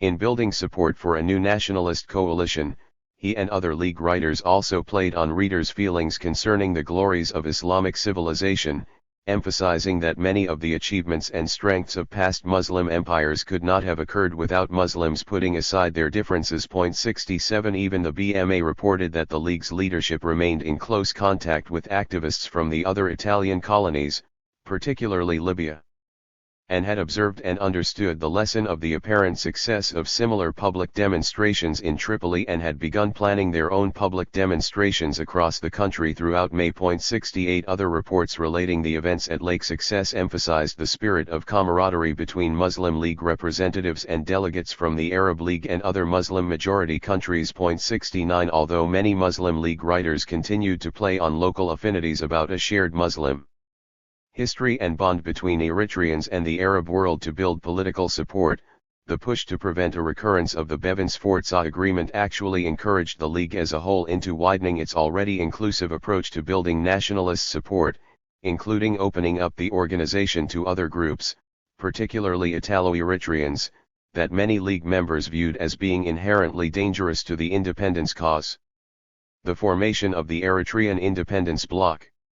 With both the UN General Assembly and the subcommittee locked in a stalemate over the future of the former Italian colonies, delegates from the nationalist parties and the UP returned to Asmara in early June 1949 without a clear verdict on Eritrea's fate. However, upon their delegation's return, two important shifts in the Muslim League's program took place. First, the perceived betrayal by the British government at Lake Success over the Bevins-Forza agreement permanently destroyed any remaining faith among League leaders that they could trust Britain even to mediate basic political rivalries in the region. Second, the League's leadership emerged as the principal force behind the creation of a new organization designed to bring together the respective strengths of each pro-independence faction. Barely a week after returning to Eritrea, the Lake Success delegation and other members of the Executive Council called a General League meeting in Karen to discuss the events at the UN. Afterward, representatives agreed to support the creation of the soon-to-be Independence Bloc. In their efforts to build support and spread the news about the impending organization, League supporters made no secret to highlight their preeminent place in the new consortium. It is worth noting and repeating that the Muslim League was the first to call for Eritrean independence, and in their memorandum presented to the Four-Power Commission, the first demand was for Eritrean independence. At the time, some of the weaker minds among the public thought that this was an impossible demand. But only time can prove our precise vision, and we will see more evidence of our political success in the future. 70. For their part, League writers made great efforts to support the bloc's objectives and clarify its position to the public. Yasin B'Atuk argued that all of Eritrea's delegations, with the obvious exception of the UP, were convinced after their meeting with the UN Assembly that the best way would be to unite their voices, especially when they saw how some nations pursued a complete rejection of the Eritrean people's wishes. 71. Consequently, the bloc's founding ceremony, at Deekmhair with representatives from the LPP on June 19, represented a moment of great optimism for League leaders who believed that the new organization's principal position of unconditional independence would finally gain the support of the international community. The ambitions of the bloc's leaders and Ibrahim Sultan in particular were not lost on BMA officials, who took exception to its notably anti-British attitudes and observed that Sultan's newfound zeal came about as a result of his very swollen head upon his return from Lake Success. 72. Composed initially of the League, the LPP, the NEPIP, and the recently formed Eritrean War Veterans Association, the Independence Bloc was modeled on the Muslim League's internal structure, and its leading representatives included several members of the Executive Council. Ibrahim Sultan's ascension as the main spokesman for the organization also illustrated how the League provided much of the organizational apparatus to steer its agenda, particularly during its most effective period, from July through October 1949. Throughout the summer, the bloc succeeded in bringing together its diverse constituency around the independence issue, expanding its membership and even incorporating some former Unionist supporters. Ironically, Sayyid Muhammad Abu Bakr al-Murghani became one of the first Unionist figures to join the bloc. Said Bakri al-Morghani, the religious leader and one-time president of the Muslim League, who last November caused a stir in political circles by renouncing the aims of the League and joining the Unionist Party, see Para 754, has now caused only minor interest by reverting to the League and joining the new Eritrea bloc in opposition to the Unionists. Owing to his previous change of front, it is considered unlikely that he will exercise a great deal of influence within the party. 73. Regardless of the specific reasons for al-Murghani's defection from the UP, his shift to the bloc illustrated how UP membership as a whole steadily declined during the summer of 1949, as support slipped in almost every region except in the parts of Tigrinya-dominated Hamasien and Siri provinces. BMA reports observed that the UP had lost so much of its support that it almost ceased to exist in the western province, and in addition has lost a considerable number of its supporters in the Red Sea, Misawa, Division 74. Even attempts by Ethiopian officials to bolster material conditions in Muslim communities often failed to ignite unionist support.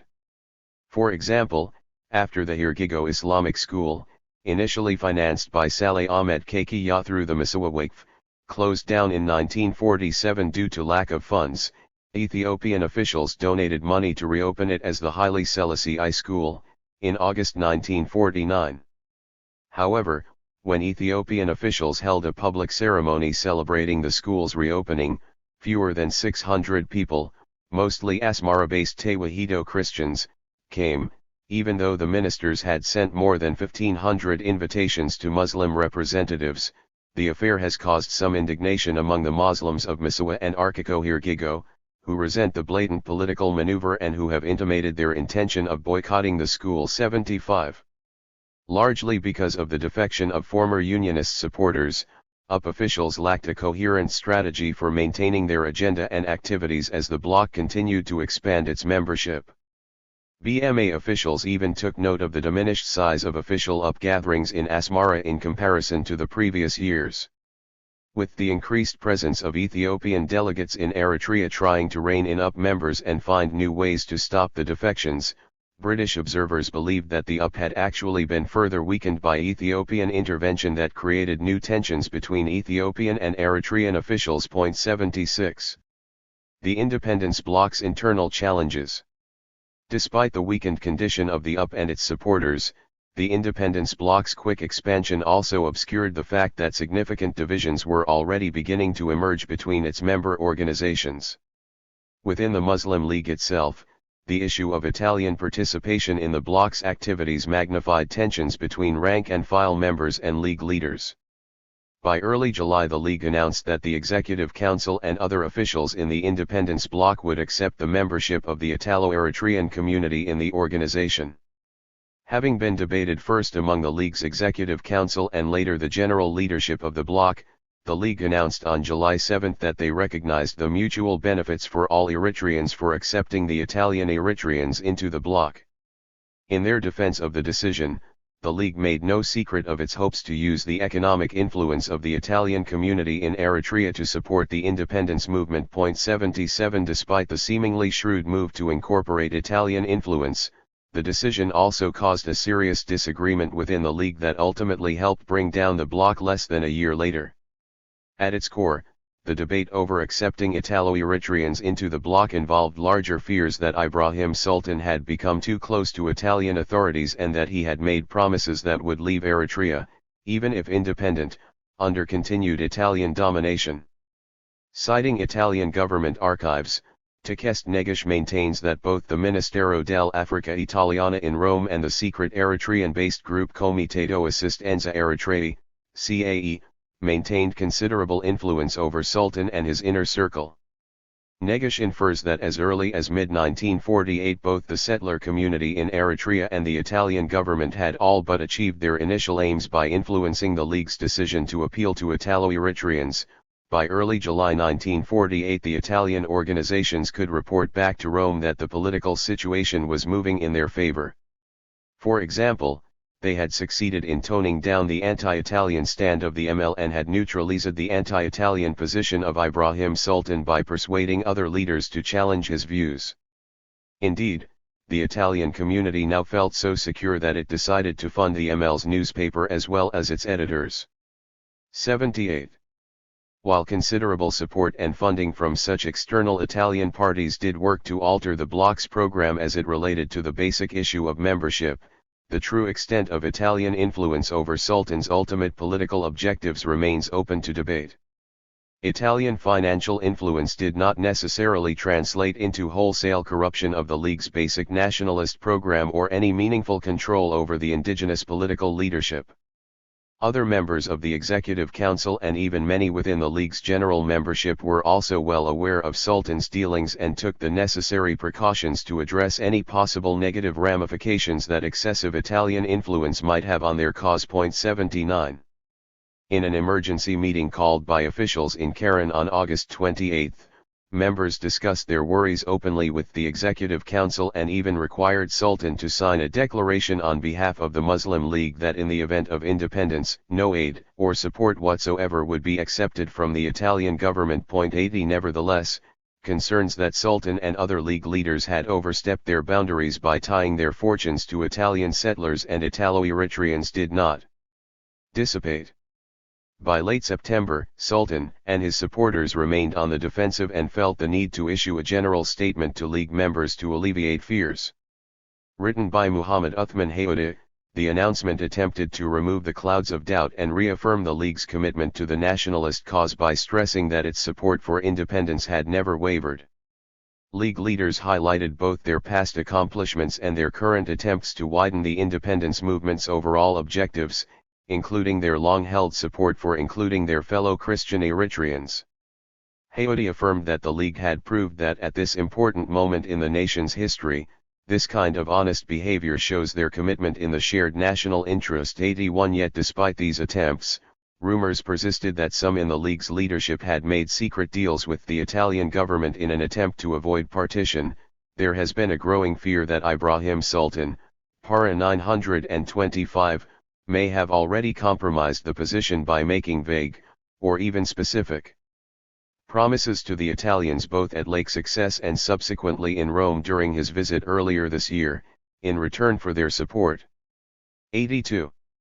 In the short term, the bloc managed to hold together against internal rivalries well enough to worry BMA officials, who estimated by August that the bloc commanded the allegiance of at least 60% of the Eritrea's population if not more. 83 With a seemingly revitalized nationalist constituency, the bloc sent another delegation led by Ibrahim Sultan to the UN General Assembly in September 1949. With its Muslim League-dominated composition, the bloc's presentation before the General Assembly largely echoed the basic spirit of the League's earlier arguments about the fundamental unity of Eritrean society in language devoid of any particular religious rationale. 84 The General Assembly's decision to eventually send its own official commission of investigation later that fall presented the independence bloc leadership with new challenges to mobilize for the commission's arrival, while simultaneously working to quell internal divisions. Having named representatives from Burma, Guatemala, Norway, Pakistan, and the Union of South Africa to the fact-finding mission, the Commission scheduled its arrival for early February 1950. Ironically, the Commission's arrival occurred at a time when the Muslim League itself faced serious challenges from ostensibly new political competitors that emerged in late 1949, particularly the Independent Muslim League, IML, and later the Muslim League of the Western Province, MLWP. Conclusions. Beginning in 1948 and continuing throughout much of the following year, Eritrea's nationalist factions faced several unprecedented challenges. For the Muslim League, the previous gains made throughout 1947 largely stagnated when confronted by basic political competition from new organizations, internal fragmentation, economic limitations, and the notable increase in Ethiopian-sponsored political violence.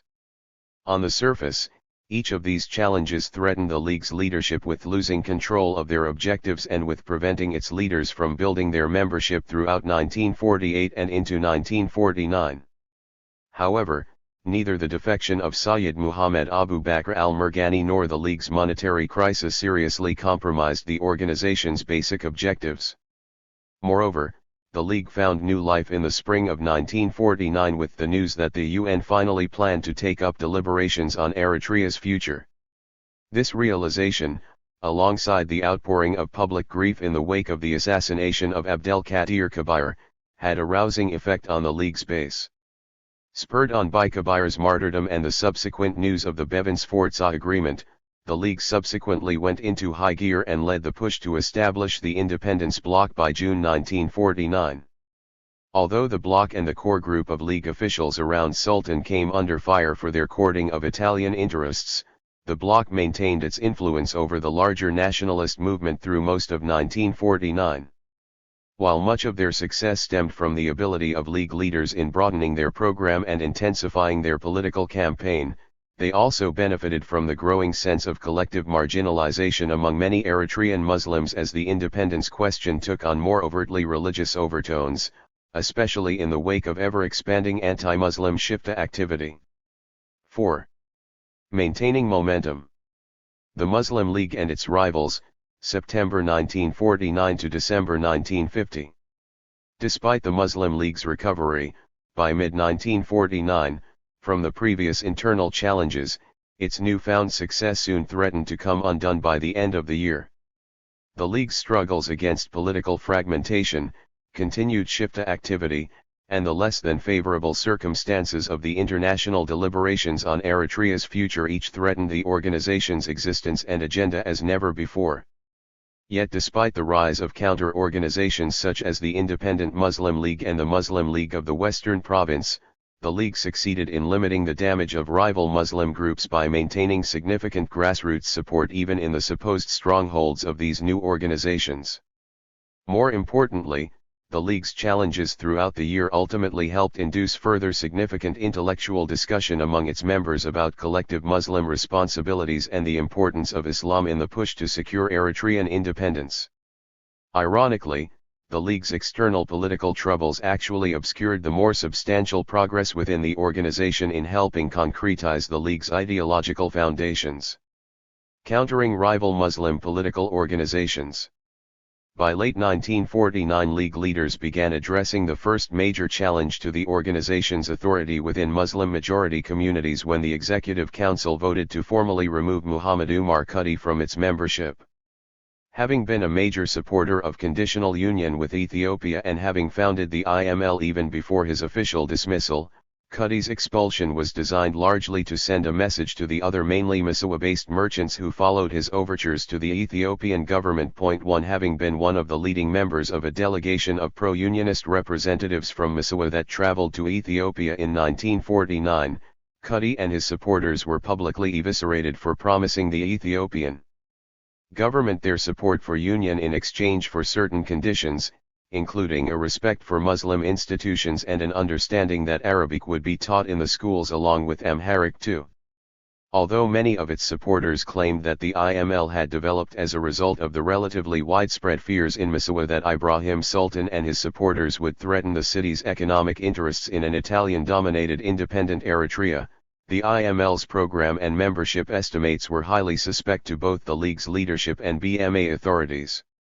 British administrators noted that IML officials were without exception rascals who have had very checkered political careers, and who have belonged to almost all parties in turn. 3. The IML's supposed membership of 60,000 people also caused considerable controversy, particularly among League members, who complained that authorities placed their names on the IML's membership rolls without their knowledge. More impressive than the IML's supposed entry into Eritrean politics, however, was the grassroots response that emerged to counter the organization's claim that the League had lost popular support. Contradicting Kudi and other IML leaders' claims, the League's urban members came out publicly and organized themselves politically against leaders who officially switched their affiliation from the League to the IML.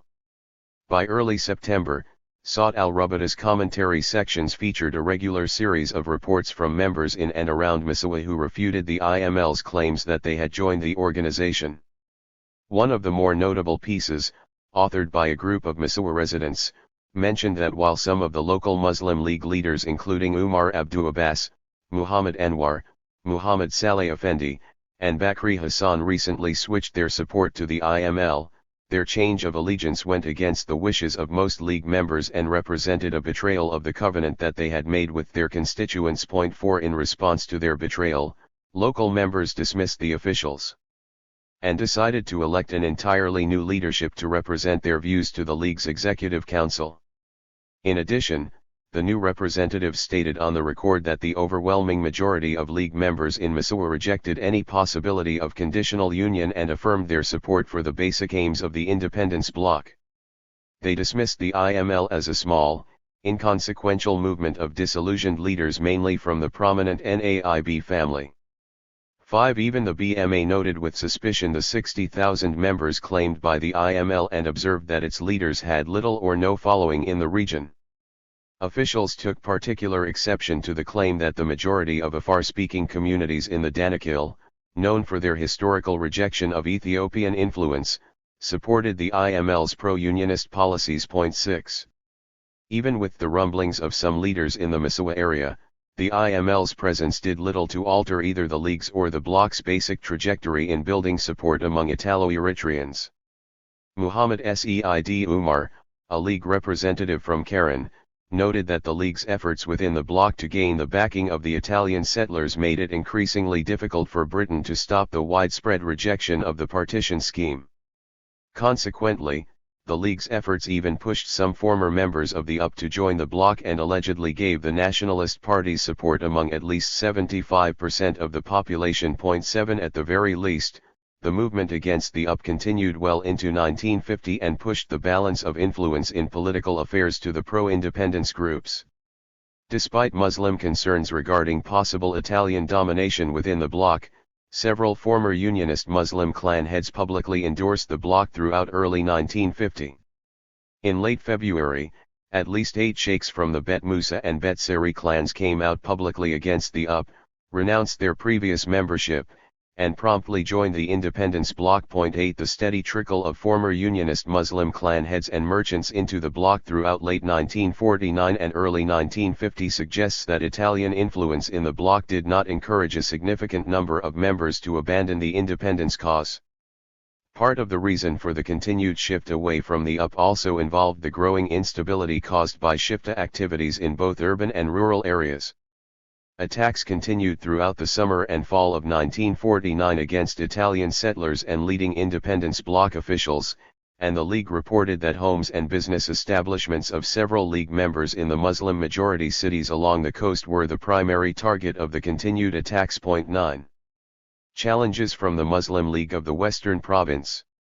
Despite the relative success in containing the IML and even in building greater nationalist support among former Unionist Muslim leaders, the most pressing challenge within the bloc and particularly for the Muslim League occurred when Sheikh Ali Musa Rete, a prominent League member, announced the creation of an entirely new political organization, the Muslim League of the Western Province, MLWP.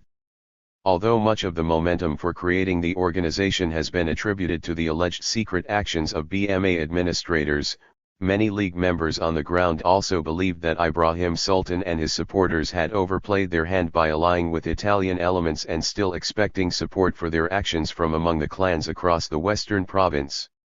For their part, BMA officials reported that the League's decision to court Italian influence via the bloc had caused considerable unrest, observing in late November 1949 that there were indications that the inarticulate masses of the Muslim League in the Western Province may be becoming restless.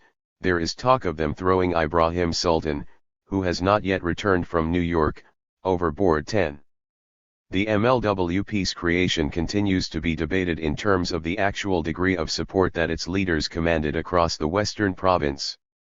Lloyd Ellingson supports the claim that the group broke away over widespread fears that Sultan had allowed for too much Italian influence in the Muslim League and sought to tie its fortunes to British administration for at least 10 years. 11 Ellingson also argues that the MLWP's worries were, in part, grounded in the historical fears that clan fighting between Beni Amr and Haydendo groups along the Sudan-Eritrea border would only increase if British authorities suddenly annexed the western province to Sudan.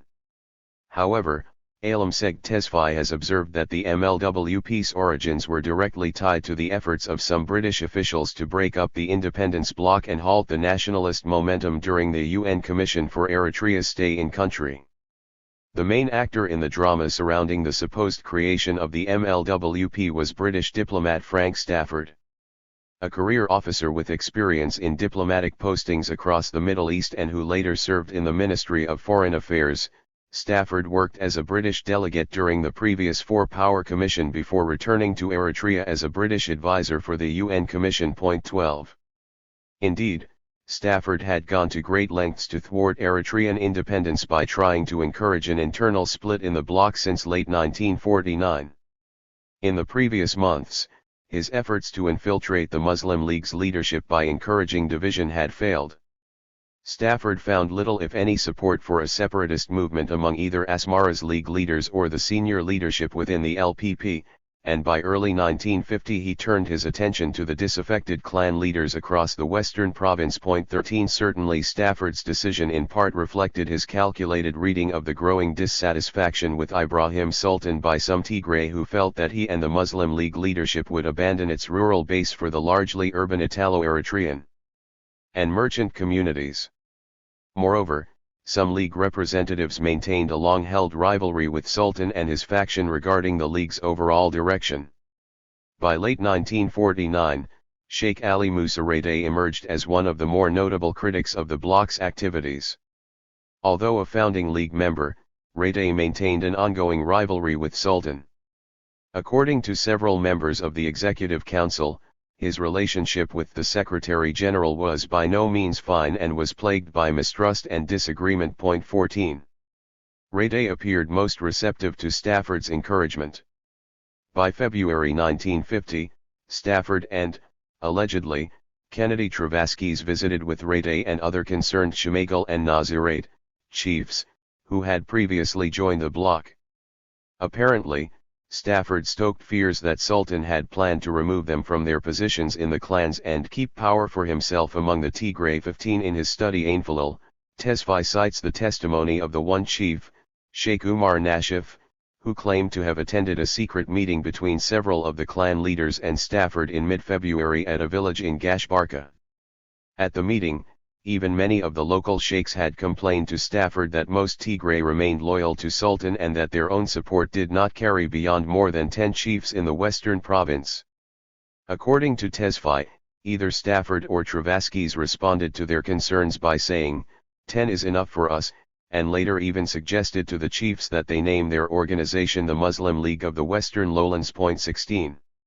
Called Texum, Division, by its members, the MLWP elected Ali Musa Rede as Secretary-General and Qadi Hamid Abu Alama as President in late February, dealing a major setback to the League's morale. The perceived betrayal by Rede represented one of the lowest moments for many League leaders who had steered the organization since its founding. 17 Ahmed Kusmala recalled that this period represented the darkest hour for many League officials who were financially, physically, and emotionally drained during the previous months, and many feared that the League as a whole was heading toward greater fragmentation. 18 Nevertheless, the MLWP's actual membership numbers suggest that its creation represented more a symbolic protest than a strategic blow to the League. Ultimately, estimates that only 10 of the more than 23 clan chiefs in the Western Province joined the MLWP support Tesfaye's earlier argument that despite the defection, the League's efforts were not fatally compromised. 19. While the MLWP's general failure to mobilize in part reflected Ibrahim Sultan's own skills as a nationalist leader who continued to be admired as the primary defender of Tigray interests, it also illustrated that both the Muslim League and the Independence Bloc succeeded in undercutting possible support for the MLWP by continually rejecting partition when authorities first proposed it under the previous Bevins-Forza agreement. Although the defection of any group from the Independence Bloc could have been considered a new source of strength for the UP, its own weakened state in the Western Province and the MLWP's rejection of union with Ethiopia made its cause even more vulnerable. Consequently, the MLWP never developed into a political force that could seriously compete with the League, even among the majority of clan leaders in the Western Province. Ultimately, the MLWP's claims of more than 215,000 members proved so exaggerated that both pro-union and pro-independence delegates within the 1950 UN Commission dismissed such estimates as fanciful. 20 In addition, the MLWP's inability to field a steady stream of representatives during the Commission's 6-week stay further revealed that even in areas supposedly dominated by Rede's new group, the Muslim League maintained a commanding influence and membership across the Western Province. 21 By August 1950 the MLWP faced another setback when much of its already negligible non-Shemagal membership abandoned the organization after Rede's Shemagal supporters requested that local British authorities abolish the recently implemented tribal councils that had previously been enacted during the clan restructuring movement. 22 The League's ability to rally Tigray support again demonstrated that the success of its nationalist program rested on broader issues than simply elite concerns over the strategy of League leaders in working with Italian settler interests. Ultimately, both the Bloc and the League maintained their relative strength against internal divisions. Instead, the major challenge to their agenda and basic safety came largely as a result of external factors tied to the continued threat of Shiftanet. Muslim responses to Shifta activity. Ironically, the increased Shifta presence seemed only to encourage greater camaraderie among the various political and social factions within the independence bloc. This unity between the bloc's disparate groups again demonstrated how the Muslim League remained the primary authority within the association in terms of shaping its basic agenda. This influence also revealed itself when the League, in conjunction with the LPP leadership, launched the bloc's own newspaper in late January 1950. Appearing in both Arabic and Tigrinya, Wada Eritrea/Hanti Eritrea became the bloc's most effective tool to articulate the consortium's broad aims. Featuring a front-page illustration of a Muslim lowlander and a Christian Highlander shaking hands in friendship, the newspaper represented the most tangible example of the bloc's push to stem threats of sectarianism.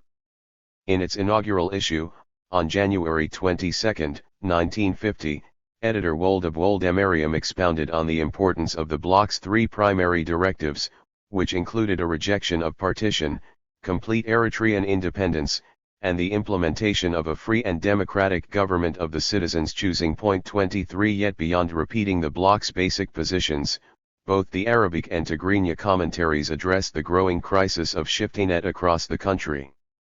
Bloc members used the paper to condemn Ethiopian-backed attacks as well as to provide updates on the status of injured nationalist supporters.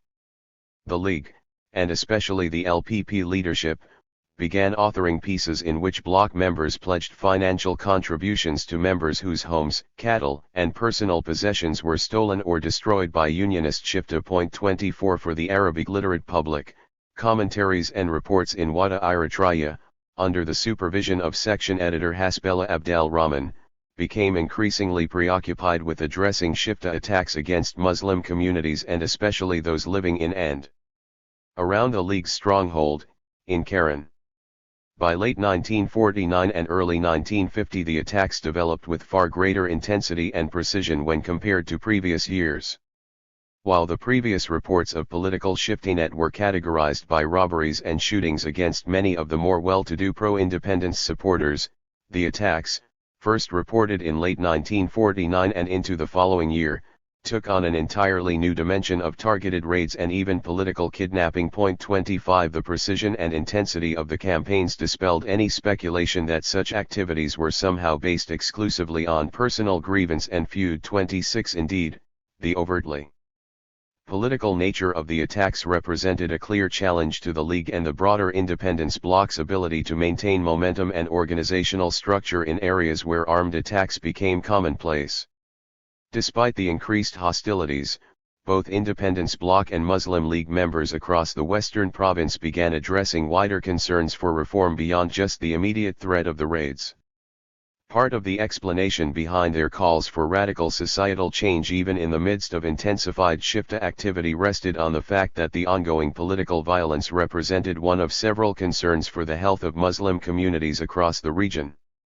With critics arguing that Muslims had failed to live up to their calls for independence, many of the subsequent commentaries within the nationalist press interpreted Muslim victimization at the hands of Shifta as merely as an indication of how they, collectively, had remained in a state of social lethargy. These criticisms, coming on the heels of the broad surge of Shifta activity in the heart of the League's and Bloc's base of support, served to fuel increasing self-doubt that Eritrean Muslim nationalists had kept pace with Unionists in achieving their ultimate objectives. As they had done before the creation of the Independence Bloc, League activists used the growing political momentum to address the perceived deficiencies in Eritrea's Muslim communities. In this respect, some writers continued to emphasize the need to develop education within their communities to meet the challenges of their coming independence. However, many of the commentaries appearing in late 1949 and 1950 also differed from earlier efforts. While previously writers had encouraged and expressed their hope that Muslim youth would take advantage of their situation and increase their interest and overall enrollment in schools, many of the later commentaries derided students for their alleged intellectual laziness and inability to progress from their current situation. In one article, an anonymous author who claimed to be a student at Asmara's Islamic Institute wrote that Muslim youth had ignored calls by their elders to get education. 27 The writer berated his colleagues for not having prepared to meet the requirements for independence. Now independence is here and you will be slaves for the Ethiopians. We told you that the prerequisite for freedom and independence is education. 28 Disheartened by the comparatively low enrollment of Muslim students in most cities, the author also positioned intellectual development as an integral component for moral well-being. God truly reveals himself, and his perfect art is the human mind. So if you look at any human being and look at their movement, stillness, and daily routine, you can observe that they are guided by a supreme being, and that is the mind. The mind actually manages the body and moves it the way it wants, guiding the body to avoid the bad and pursue the good. So if the mind is enlightened and executes God's commands carefully, then it will avoid failure and be granted success by wise actions. 29. Disenchantment with the state of Muslim education took on even more aggressive and seemingly bold pronouncements by students. One of the most significant student contributions occurred in a September issue of Wada Eritrea when editors published the first article authored by an Eritrean Muslim woman. One author expressed her disappointment with the cultural backwardness that had resulted from denying Muslim girls education and not encouraging their participation in political activities. 30 Having decided to end her silence and break her chains, the student, allegedly a young girl from Ginda writing under the initials FM, called upon all Muslim fathers and brothers to help elevate the Muslim female. Her pleas for assistance were overshadowed only by the frankness of her discontent at the situation. Dear fathers, I'm telling you, in truth, you are in darkness. How can you live? You see the daughters of competitors unionists making constant progress and you see your best educated Muslim sons chasing after the least educated Christian females and leaving behind the ignorant and uneducated Muslim females. And the reason is you, because you ignore the education of your daughters. That is why any educated man does not want to associate with them. 31. In a manner similar to many of the previous commentaries, the author chastised those whose failure to embrace education illustrated, in her view, the inability of Eritrean Muslims as a whole to keep up with the perceived accomplishments of Eritrean Christians, particularly girls living in the major cities. She continued her prodding, look at the Christians, compare yourselves to them, and you will find that you are greater than them in wealth and money but that you don't have the motivation. You don't understand the importance of education. 32. At a deeper level, the students' anger also tied into a recurring concern prevalent among some activists by 1950, that Muslims' collective inability to take advantage of educational opportunities under the BMA revealed a deeper, moral deficiency among community members. For FM, this moral stagnation had direct consequences for political realities. She warned Muslim elders, you spend your money on entertainment and worldly things, forgetting what is going to happen when we get independence. 33 One of the most striking aspects of the piece was the author's own apology to readers. I conclude by asking the readers to forgive me if there are any mistakes because I do not really speak very good Arabic and the reason is my father. He did not make any effort to educate me, but I read the Quran and some stories, and with the reading of the Quran I learned a little Arabic. 34. Surprisingly, the first instance of a Muslim female addressing the educational shortcomings among nationalist supporters resonated positively with most officials. Hasbella Abdel Rahman welcomed the inclusion of FM's commentary and claimed publicly that he hoped more Muslim women and girls would contribute pieces to Wada Eritrea. 1 week later, a commentary appeared in Saud al-Rabita that also supported the broad goal of Muslim female education, albeit in a much more conservative manner. The author of the piece claimed that although many Muslim fathers supported female education in both Quranic schools and primary institutions, Many had forbidden their daughters from receiving an education because they rejected the idea that any non-Quranic school would have mixed classes. 35 Downplaying FM's previous accusations about the resistance to female education among Muslim elders, the writer instead argued that the lack of Arabic language Muslim schools stood in the way of future progress for all students, not just girls, because they did not provide the necessary institutional support for the youth. 36 Other contributors proved even more sympathetic to the cause of Muslim female education. One writer from Karen said that he agreed with F.M.'s argument for the simple fact that the daughters of today will be the women of tomorrow, and that it was in Eritrea's interest for women to become educated and benefit society. 37 In spite of the ongoing struggles in ascertaining how Muslim women with both the League and the Independence Bloc contributed to the political events, there seems to have existed a large enough base of support among many League writers and officials that were willing to entertain serious questions about why, unlike Christian Unionists, Muslim women were continually kept out of both educational and political involvement. However, the question of women's exact place in the nationalist movement represented only one of several questions on Muslim collective responsibility that the League began to address on a more internal level. Guarding against Islamists while defending Islam. If some nationalist supporters believed that Eritrea's Muslim elders had become too lenient in adhering to their faith and in ensuring the education of the youth, others seemed to hold an even greater fear that the recent politicization of religion would invite the threat of Islamic radicalism into Muslim communities. In June 1950, Sheikh Hamid al-Emin, a League supporter from Agordat, penned a public warning against the followers of Muhammad ibn al-Wahhab and warned Eritreans about the growing danger presented by such Salaf supporters, calling them kafirs, infidels. For having spoken ill of their mainly Sufi-oriented brethren, we understand that you, a group of rebels, who pervert the text and misinterpret the Quran and cheapen the blood, wealth, and honor of the Muslims, you totally embody the satanic agenda. You are the satanic party and the party that will lose. 38. Although al-Emin's accusations about the influence of Salafism did not materialize in any significant degree within the Muslim League's leadership, some supporters did occasionally rally under a more rigid interpretation of Islam and its significance to Eritrea's cause against Ethiopia. Beginning in mid-1949, some contributors to Sawt al-Rabata reflected on the growing attacks against Muslims by Shifta and openly questioned the League's decision to continue to embrace non-Muslim nationalists in their movement. Some members even objected to its editor's inclusion of occasional Tigrinya language texts as an invasion of the newspaper and a grave insult to all Muslim peoples. 39 In some supporters' view, only Arabic could be used to unite all East African Muslims because it represented the most effective means to achieve political success. 40. In most instances, the more hardline Islamist opinions appeared only when the League editors included publications from other Arabic newsletters in their own tract.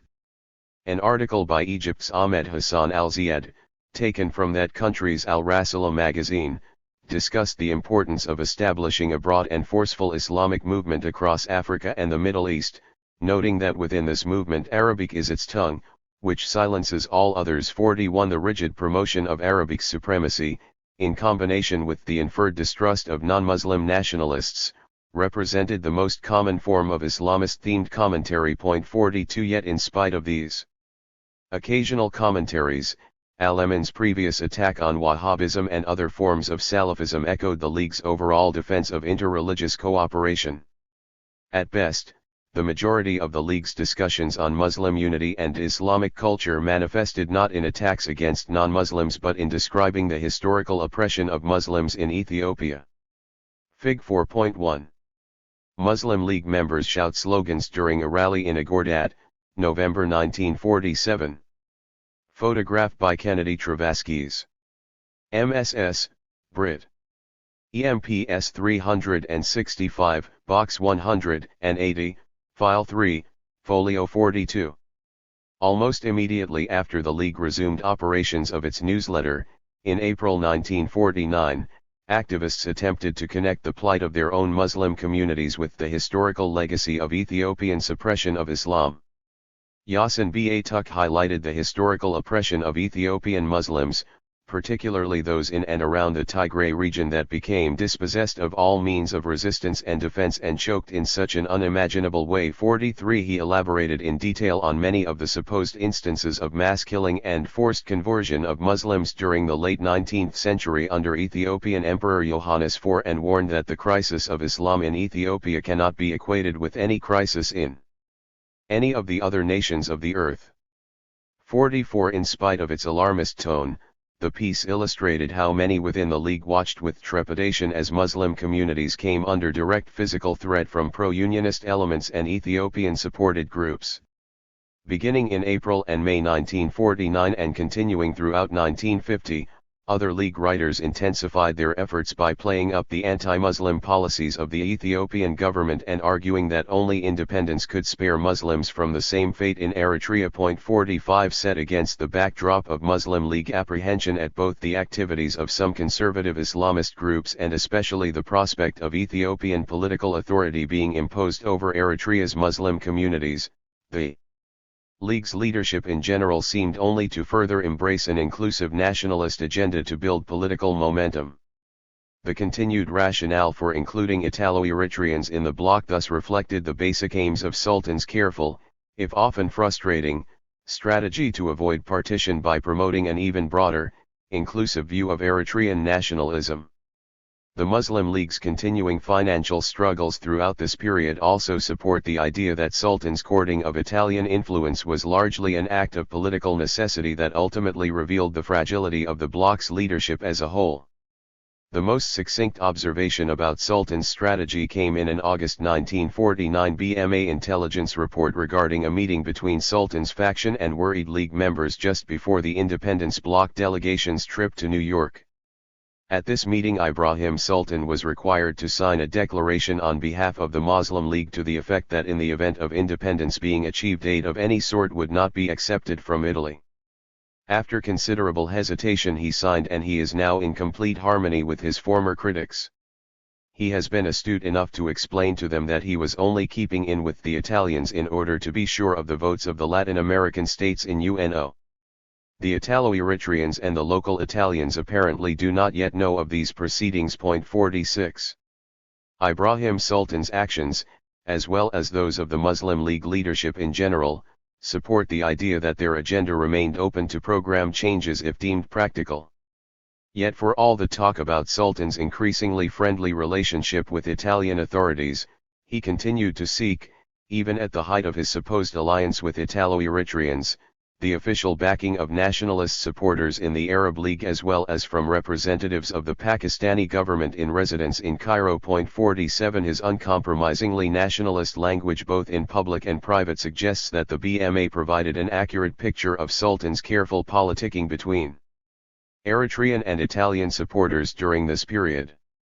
His ability to walk a sometimes dangerous line between these constituencies culminated in September 1949 when Sultan, along with Woldemariam, Yasin Batuk, as well as Eritrean war veterans President Ali Ibrahim and Dr. Vincenzo de Meglio of the Italo-Eritrean Association pled their case again before the UN as members of a united independence bloc.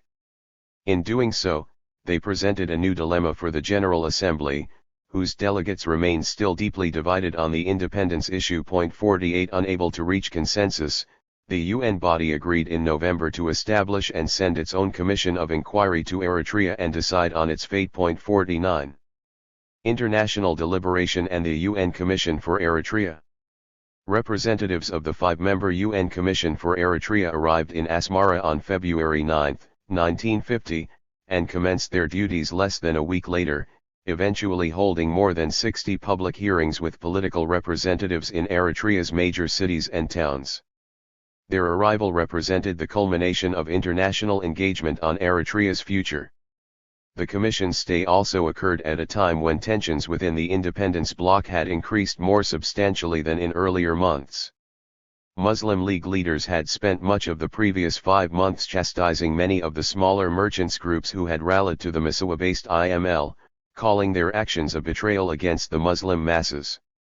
At almost the same time, the League downplayed rumors about the growing discontent among some members in the western province who viewed the inclusion of Italo-Eritreans in the bloc as a threat to Muslim interests. However, the bloc's quarrels were not confined exclusively to members of the Muslim League. During the public hearings with bloc representatives, members of the UN Commission noted that several Tewahedo Christian members within the LPP and NEPIP claimed they were excommunicated because they did not hold the same political views as those of the Unionist Party. 50 Carlos Garcia Bauer and Mian Giauddin, the Commission's delegates from Guatemala and Pakistan, respectively, also recorded that in several instances priests and monks complained that they had been threatened or actually excommunicated by the Abun of the Tewahedo Coptic Church for refusing to support the Unionist Party. 51. Deciding Eritrea's future and the League's subdued reaction. When the UN Commission for Eritrea submitted its final report on Eritrea, in late June 1950, the previous months of political mobilization again shifted as the groups within the bloc again returned to their day-to-day operations rather than attempting to organize massive, nationwide activities before an international audience.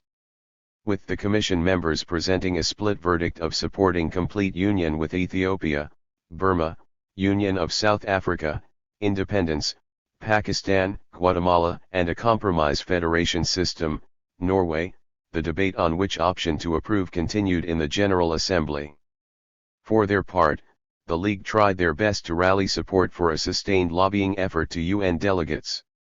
Their efforts received a particularly bitter blow in October 1950 when the League published a news report from Cairo explaining that the Egyptian government had abruptly reversed its previous position in the General Assembly by publicly calling for Eritrea to be united with Ethiopia. 52 Despite the news, the League's leadership pressed on, and Ibrahim Sultan requested in early November that the public once again rally behind both the League and the bloc as the leadership planned to send yet another delegation to the UN in late November. 53.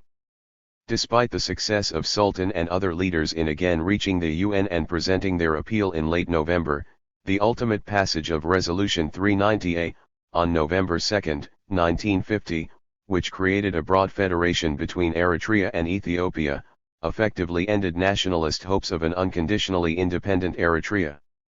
Ironically, news of the UN's decision did not initially seem to register on the public discussions among most Muslim League writers. Throughout much of December 1950, Saud al-Rabita largely focused on issues related to the League's ongoing political activities in the major cities. In particular, the League devoted several issues to notices and commentaries celebrating the beginning of its 5th year of existence. Throughout the first week of December, the League's Executive Council, in conjunction with independence bloc leaders, sponsored celebrations commemorating the League's anniversary in all major cities. 54 When representatives returned to Eritrea, on December 13, most League reports continued to omit any discussion of the actual decision to establish the federation system between Eritrea and Ethiopia and instead continued to focus on the speeches and celebrations taking place in Eritrea itself. Only details of the League's final appearance before the UN received mention. In particular, League writers expressed admiration for Sultan's decision to provide his closing argument in Arabic, a point to which both Unionist and Ethiopian representatives took exception. League writers commended Sultan on his statement and its symbolism for the nationalist cause and provided an explanation of the Secretary General's actions. This is actually a point of pride, not one you can feel or understand, and you cannot attain it from your leaders because you are all parasites. You live off the foreign languages, but the leaders of al-Rabita, with his true nationalism, his noble self, could do nothing less than speak his national language in front of 60 nations. And after that, he talked in a European language to prove he could speak in another language. 55. Other reports of the delegation's appearance also noted Sultan's confrontation with Ethiopian delegates and his insistence that only complete independence could guarantee Eritrean security. In dramatic foreshadowing of the abuses that later surfaced within the yet-to-be-established Ethiopian-Eritrean Federation, Sultan told the assembly, "We demand Eritrean independence and we are here requesting this entity to do the necessary justice. We are not asking for an artificial agreement whose harm will be guaranteed in the future." 56 Although the League's leadership as a whole did not initially address the political implications of Resolution 390A, some commentators took heart by placing the recent course of events in a broader perspective and offered a mildly optimistic picture of Eritrea's historical success in resisting outside control. One anonymous piece explained that various empires had claimed Eritrea as part of their own territory through conquest and that all had ultimately failed to control Eritrea. 57 Other smaller commentaries that did address the UN decision implied that Eritreans' autonomy as a whole had not been compromised by the plan to create a federation government. Indeed, as 1950 gave way to 1951, League leaders themselves came to rally behind assurances of local control and cultural autonomy in the federation as evidence that the League itself had succeeded in guaranteeing many of the basic objectives of the nationalist movement. Conclusions. Only with the coming of the UN Commission for Eritrea and the creation of splinter groups such as the MLWP in early 1950 did the independence bloc truly fracture and lose its advantage in the political rivalry. Yet despite the setbacks that plagued the nationalist movement throughout the year, both the Muslim League and other groups within the bloc continued to embrace their broad nationalist message and maintain their core membership. Much of the evidence also illustrates that the League's leadership remained vigilant and aware of the dangers of inviting too much Italian influence. In both their public testimonies and private actions, League leaders preserved the core elements of their program and even began to shape new understandings about Muslim identity in an increasingly hostile environment. Even more than in previous years, League supporters began to focus on Muslim oppression as both a fundamental element of the unionist cause and as a reflection of their own past failures to rally their constituencies. Members also continued to embrace the organization's main objectives of defending Tigray emancipation and the protection of broad Muslim interests, including developing educational institutions and the promotion of Arabic from Ethiopian influence. Through these strategies, League writers reframed the debate by placing the focus on Ethiopia's historical oppression of Muslim peoples to argue against the unionist cause. While the UN's passage of Resolution 390A effectively neutralized the independence issue, it placed the League and its allies in the bloc in a new position where they began to shift their tactics from focusing on unconditional independence to ensuring Eritrean autonomy in a federal system. In addressing the status of Muslim rights, religious autonomy, and political freedom within the impending federation, League activists remained focused and proactive in their operations by challenging the public discourse on Muslim activism even as the nationalist community prepared for Eritrea's still vague status as an autonomous region within the federal system with Ethiopia. 5. Holding the line. Institutional autonomy and political representation on the Federation's eve, December 1950 to September 1952. I asked the members of this committee why European colonialism is being fought and opposed. Is it in order to replace it by an African form of colonialism? Chairman of the Delegation of the Muslim League of Eritrea, 1950, 1. In the aftermath of the UN's passage of Resolution 390A, which established the guidelines for a federation government between Ethiopia and Eritrea, the Muslim League and other nationalist groups began salvaging their program by moving away from supporting outright independence to charting a new course toward protecting regional autonomy within the new federal structure. In the brief period between January 1951 and the inauguration of the federation government, in September 1952, the League also struggled to adjust to the changing circumstances of nationalist politics. In its cause, the League intensified its efforts in arguing that autonomy for Eritrea's religious and educational institutions represented the cornerstone of a viable, functioning federal system. Consequently, the focus on Muslim institutional integrity became its main rallying cry as League members more overtly promoted Muslim representation and political rights as the Federation's implementation drew closer. While embracing a more aggressive defense of Muslim rights and cultural representation within the planned government, the League also branched out from its previous efforts in the nationalist dialogue by working with Eritrea's fledgling labor movement, remaining pro-independence Christian elements, and other segments of civil society to strengthen its agenda. Despite the transformation in the political situation, much of the League's actual tactics and language remained consistent with its previous efforts. Its leaders continued to appeal to the Muslim grassroots, particularly those across the western province as well as in the cities, through carefully crafted arguments that went to the heart of Muslim civic and religious concerns. The preservation of Arabic as an official language and the need to guarantee viable Muslim representation in the expanding civil service remained major points of contention, as did the League's argument that it still represented the true voice of Muslim interests rather than opportunists in rival organizations such as the IML or the MLWP. Yet League leaders and the organization's wider membership also confronted the realization that its principal aim of unconditional independence could no longer be achieved. This recognition forced the Muslim League to embrace the federation while carefully working to ensure that the still vague promises of autonomy and religious freedom would be protected.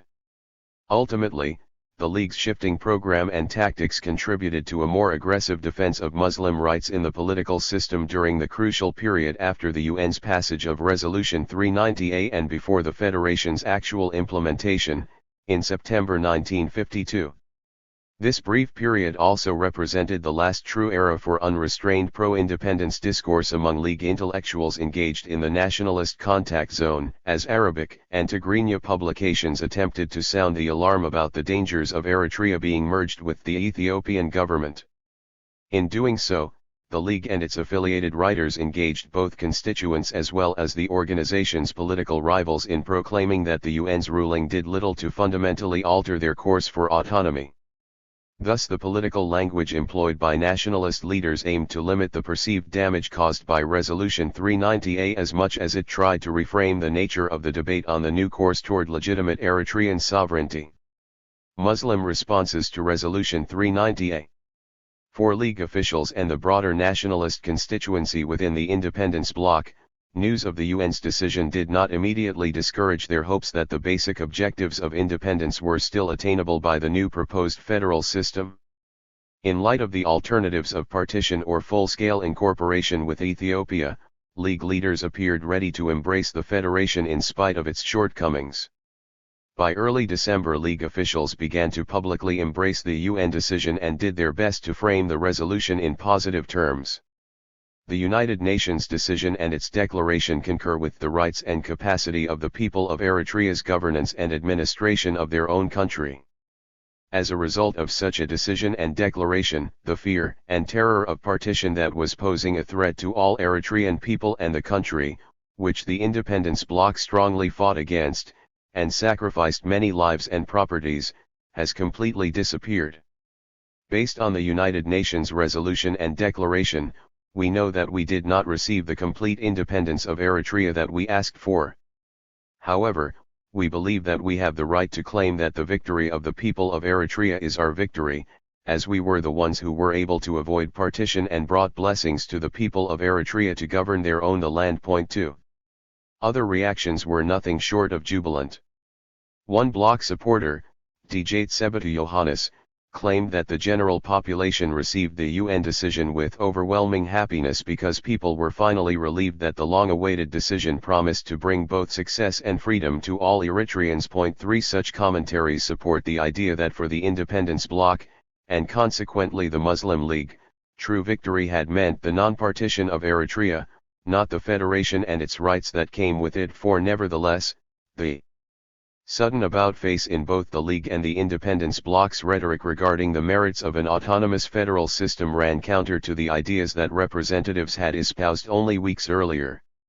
In his final appearance before the UN Committee, on November 24, Ibrahim Sultan had laid out the bloc's firm opposition to the very idea of a federation government, stating that representatives refused to accept such an ambiguous scheme on any level. Point 5. He added that a federal union, as we understand it, can only arise willingly between two independent states of equal sovereign rights, and not between an independent state and one which is being denied independence. 6. Largely because of the League's recalcitrance in even considering the possible merits of a federal system, the tone in most of Saad al-Rabata's commentaries throughout late 1950 and early 1951 suggests that the League's leadership struggled, at least initially, to find a way to articulate a response that could acknowledge the decision's shortcomings but also to encourage its members to look to the future.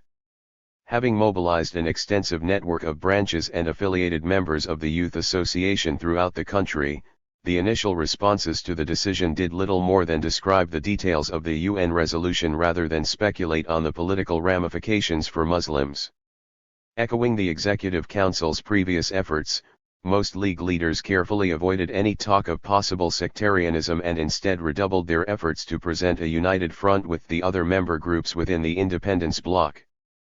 Nearly a month after Sultan's unilateral rejection of the federal system, he and other members of the Executive Council publicly joined with other independence bloc representatives to embrace Eritrea's future status as an autonomous region within a federated Ethiopia.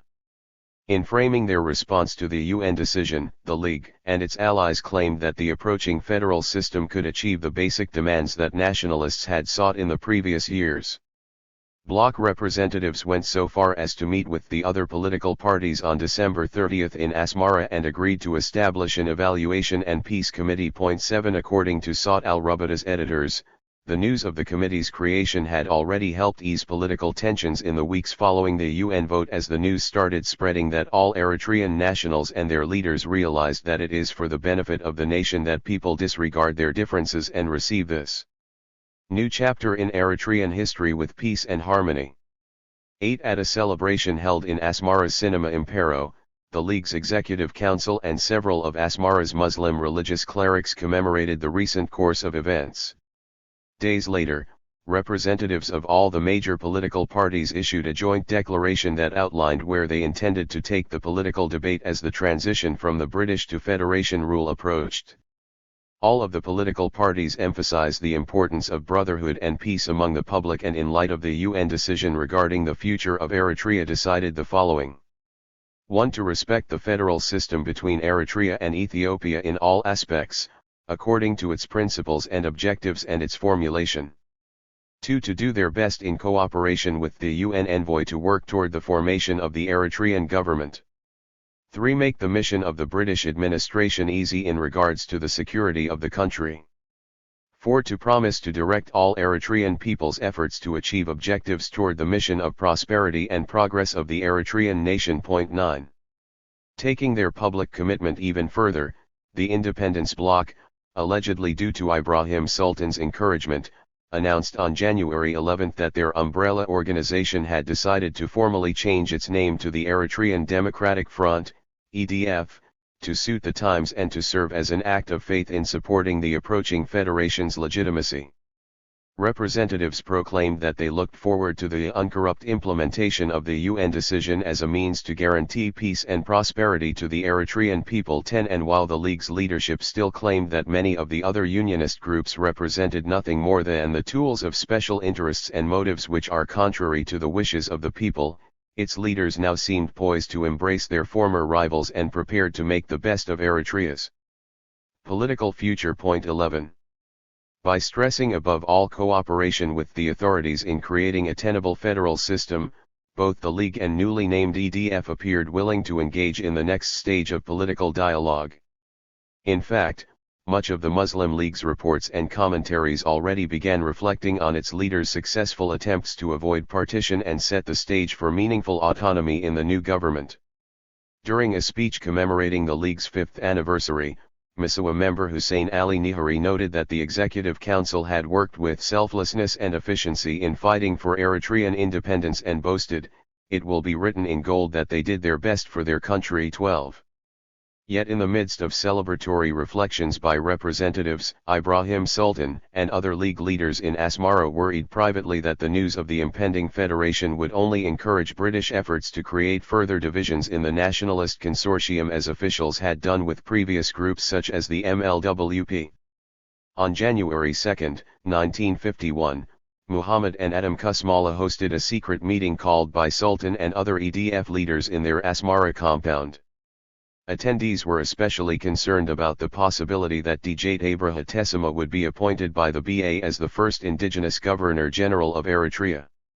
Although the League and other EDF leaders had previously approached Tessima to join the front, of which his father, Ras Tessima Asparum, remained a highly regarded leader, fears that his pro-unionist sympathies would lead to further infiltration of unionist elements only stiffened nationalist leaders' anti-British sentiment, particularly among the League. One BA intelligence report noted that part of the EDF's reservation about Tessema included his alleged connection with other disloyal political opportunists that had broken away from the bloc/EDF in previous years. Djiak Abraha Tessema has been suspected as being a tool of the British administration from the day he was sent to Addis Ababa during the stay of the UNO Commission. Furthermore, he is accused by the Eritrean Democratic Front of conniving with Ali Rade of the Western Province with a view to forcing partition accepted as the basis of British policy in Eritrea. 13. In part because of fears that the EDF and especially the League's base could again fracture under pressure from the BA in the aftermath of the UN decision, Ibrahim Sultan embarked on a targeted campaign to rally League constituents while explaining the ramifications of the UN decision for Muslim communities in general. From late February through mid-March, Sultan traveled across the country, visiting the organization's major branches in Agordat, Karen, Tessane, Misawa, Ginda, and elsewhere. League writers reported optimistically that the news coming from these places was very well received, which indicates that people's feelings were high, not frustrated, and shows their attachment and loyalty to the Muslim League. 14. Beyond merely meeting with branch leaders and members, Sultan's trip also demonstrated the League's continuing efforts to build a more supportive coalition beyond its core membership in the cities.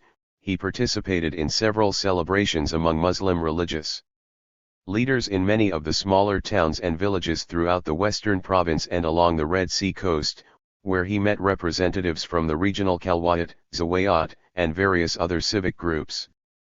In addition to meeting with clan chiefs, merchants, and Sufi authorities allied with the League, Sultan also took the time to discuss the impending Ethiopian-Eritrean Federation with the NEPIP and other organizations that he felt could help ensure greater Muslim representation in the new government.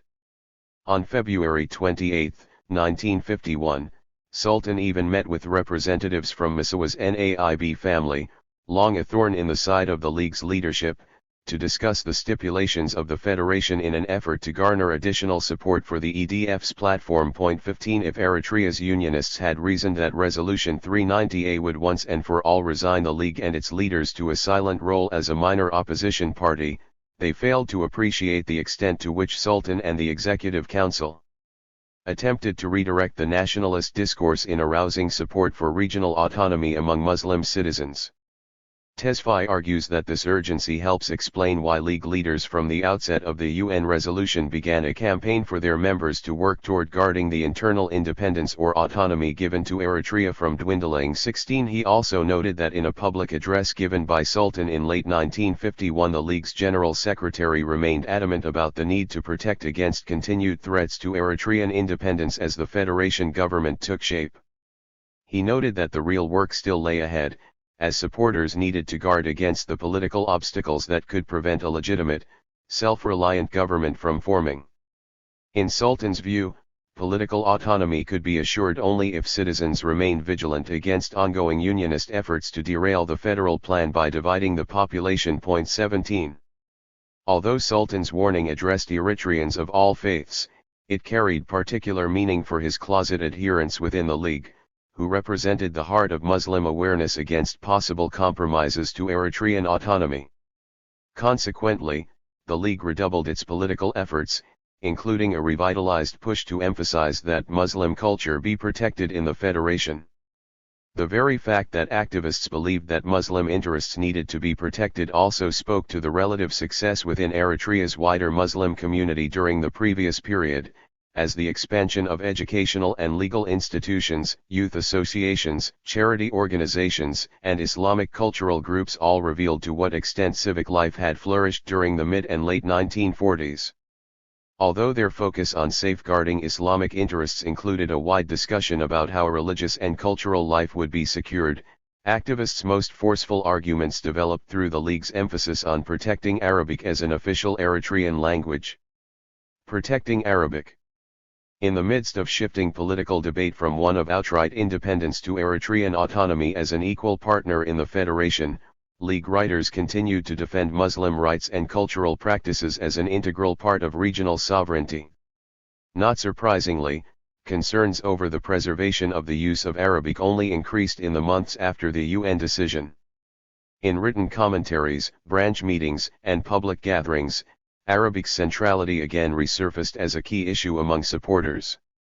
Yet what also emerged included the basic belief that Eritrea's national identity and character would be compromised if the federation failed to allow Muslims to use Arabic in any official capacity.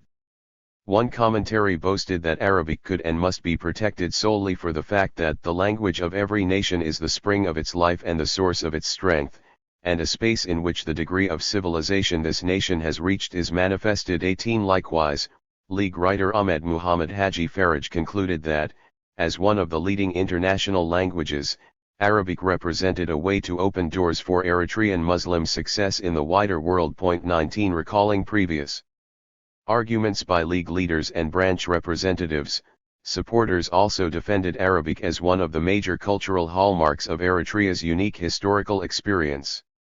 The Muslims in this nation, in spite of their diverse dialects, realized this and adopted Arabic as a lingua franca in which they can communicate. This is because they realized that it represented the sacred heritage of their ancestors and that they should maintain it in the same way that they maintain their own lives, and they know that both their lives and the lives of their children depend on it. They were so adamant about this that even the Italians had no choice but to consider Arabic the official language of the Eritrean Muslims. 20. As many League commentaries illustrate, the rationale for promoting and protecting Arabic was directly linked to supporters' embrace of a nation-state both unique and separate from Ethiopia. It also reflected the growing fears about threat of Amharization against Eritrea as a whole. Indeed, long-standing fears that the Ethiopian government would force residents to learn Amharic, Ethiopia's official language, were expressed in many previous commentaries in Sawt al-Rubada. Concerns that Eritreans would be forced to learn Amharic in the schools and speak the language in government institutions only strengthened Muslim resolve that Arabic be given the status of an official language as a means of ensuring their separate national identity. Echoing this spirit, the League's post-1950 efforts continued to follow the same trajectory while also downplaying the historical connections between Eritrea and Ethiopia. This de-emphasis also helps explain why the League's most forceful proponents of protecting Arabic also showed a relative open-mindedness in accepting that other indigenous Eritrean languages such as Tigray and Saho be included in the federation government, thereby demonstrating how the region's linguistic and cultural diversity ran counter to the Ethiopian government's own attempts to force the full-scale Amharization of its subjects. By late July 1951 even the Mufti Ibrahim al-Mukhtar began to engage more forcefully in the public discussions over Arabic's centrality in an autonomous Eritrea. Sawt al-Rubada's editors began publishing a serial of his work, A Detraction of the Traitors Concerning the Arabic Language in Eritrea and Habesha, from its July 23 issue until October 28.21. Although published anonymously, the Mufti's widely recognized efforts to explain the historical significance of Arabic as a viable national language demonstrated that both the League and the wider Muslim populace perceived Arabic as far more significant to daily life and communication than simply serving religious ritual. The Mufti's serial revealed the widespread fears within the League and among Muslims in general that the Ethiopian government would, if given the chance, interfere in Eritrea's Islamic affairs, just as authorities had done previously in Ethiopia. In particular, the Mufti described the various ways in which Emperor Haile Selassie's ministers had outlawed the use of Arabic within Ethiopia's Islamic courts and replaced it with Amharic. He also noted the rapid decline of Arabic in public schools across Ethiopia when the emperor re-established his authority after Italy's defeat in World War II. 22. Although the League's Executive Council and Ibrahim Sultan in particular continually embraced the idea of a dual-language policy, the tone of the Mufti's serial also reflected the growing feeling among many League supporters who were increasingly resentful of the perceived historical advantages of Tigrinya speakers during both the Italian and British periods. 23 Specifically, the Mufti's writings addressed the widely held belief that Muslims were largely shut out from any institutional advancement because of both the Ba's neglect of Arabic and its failing to incorporate a greater number of Muslims into its administrative ranks. As a result of the supposed privileging of Christians, English gradually overtook Arabic as the dominant language in most institutions, which ultimately benefited Tigrinya speakers, who convinced the British that Tigrinya was the language spoken in Eritrea. 24 According to the Mufti, Muslims in Eritrea were effectively marginalized for much of the 1940s due to the general lack of English-speaking Muslims available to work with the BMA and the relative ignorance among the majority of Muslim political leaders concerning the conspiracy against their language and rights that many of the leading Tigrinya Christian intellectuals pursued. 25. In late June 1951 the Mufti met with the UN envoy, Bolivian-born Eduardo Anz Macienzo, to discuss his concerns and composed a letter the following August again defending the use of Arabic as the ideal language to articulate Muslims' conditions and history.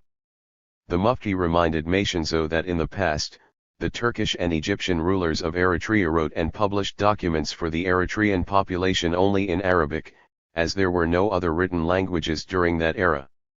Reflecting the League/EDF's position on the language question, he argued that Arabic was the language of all real Muslims in Eritrea and Abyssinia, and the oldest of all languages now in Eritrea and the only one in which Muslims can understand each other and communicate with the peoples and nations of Asia, Africa, and other continents than by using dialects. 26.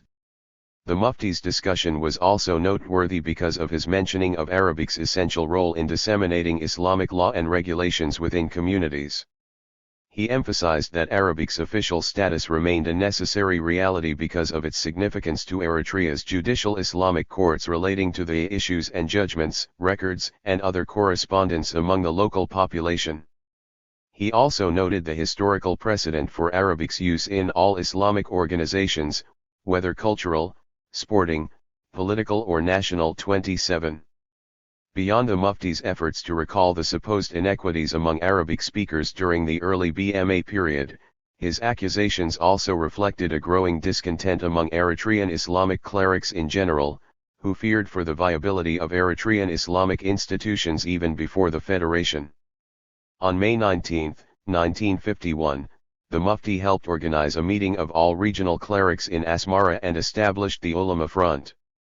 Composed of Islamic scholars, jurists, and community leaders, including several members of the League's Executive Council, the front was primarily designed to refine Islamic institutions in Eritrea by expanding the participation of all Muslim scholars in religious affairs and rituals beyond the immediate circle of Qadis. 28 In the organization's 7-point charter, representatives made their pledge to ensure that first and foremost the organization would serve to monitor the situation of public and religious affairs among all Muslims. Moreover, the front allegedly tried to strengthen Eritrea's ties with instructors and officials at Cairo's Al-Azhar University. Building on the Mufti's previous efforts, the organization's members sought to renew the steady trickle of Arabic teachers and jurists that had traveled from Egypt to improve Islamic education, particularly in the major cities and towns. 29 In bringing together Islamic clergy, former Al-Azhar students, and community leaders to strengthen Islamic education, the organization reflected the growing political nature of Muslim civic activism even before the Federation's inauguration. 30 The group's aims were also largely an extension of the Mufti's earlier efforts in bringing greater standardization and continuity to Islamic practices, and many of the front's basic objectives called for both the autonomy of Muslim institutions such as schools and courts and a broader protection of religious rights. The organization's reliance on legal precedent also reflected another general pattern of protest that emerged from those within the Muslim League. Despite the particular differences between these religious and political organizations, their mutual suspicion of the perceived Ethiopian marginalization against Muslims further illustrated how religious and political concerns increasingly merged as leaders challenged such intrusions into community affairs in the months before the Federation's inauguration. While the Ulama Front attempted to publicly defend Islamic practices as well as protect the Arabic language, some League members also went on the offensive, even going so far as to attack the legitimacy of Tigrinya. In one commentary, Adam Musa Birhanu openly ridiculed proponents of a Tigrinya-only policy, observing that their proposals were irrelevant since Tigrinya represented only one of many regional dialects and lacked any legitimate claim as a language appropriate for official use. This language only reached this point because of the care of the Italians. Until today, Tigrinya speakers do not have a script to write numbers, but instead have to write them in Latin. Despite efforts to promote the language, it has failed to be anything more than one regional language, let alone to be a national language. 31. Echoing this spirit, one commentary that appeared in November 1951 derided critics of Arabic's official use by charging that those against its implementation were part of a wider conspiracy against the Arabic language that sought to merely privilege Tigrinya over others that had an equal, if not greater, claim to be official languages.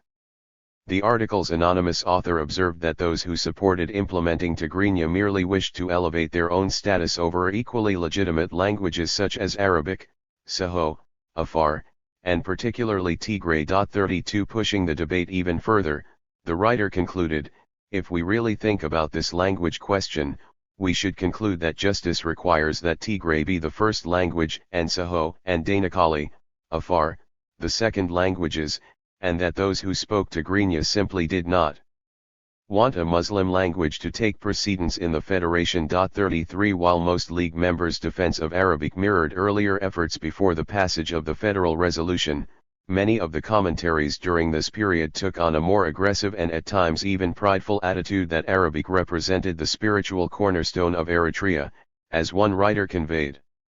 You are the sun and others are stars. With your light our nights became light. Upon the light of your lamp we worship God in the mosques. And using you in the sermons like a bell ringing. You are sugar for writers, they cannot find anything similar. Your life spring gives us clarity and eloquence. So let us go forward, we are behind you. We swear by God to protect you. 34. Another major influence on this growing attitude revolved around the widely held belief that although not indigenous to Eritrea, Arabic essentially performed the function of a local language because of its significance in regional history among Muslims and non-Muslims alike. 35 As early as January 1951, Ibrahim Sultan declared in a meeting with the then BA Governor-General, Duncan Cumming, that Arabic should be protected within the Federation because of its already de facto status as the official language of all Eritrean Muslims. 36 Throughout 1951, several of the League's branch representatives submitted several memoranda that often included references to the importance of Arabic and the need to designate it as one of the official languages within the Federation. One September 1951 memorandum written by League representatives from Akulgoze also claimed that of the 83 tribes of the Arabic Islamic Saho, official meetings and press releases among its constituents were conducted exclusively in Arabic. 37 Only days earlier, on August 21, members of the League's Executive Council co-sponsored a general meeting along with representatives from other parties within the EDF with Mashinzo, in which attendees demanded that Arabic be declared as at least one of the official languages. 38.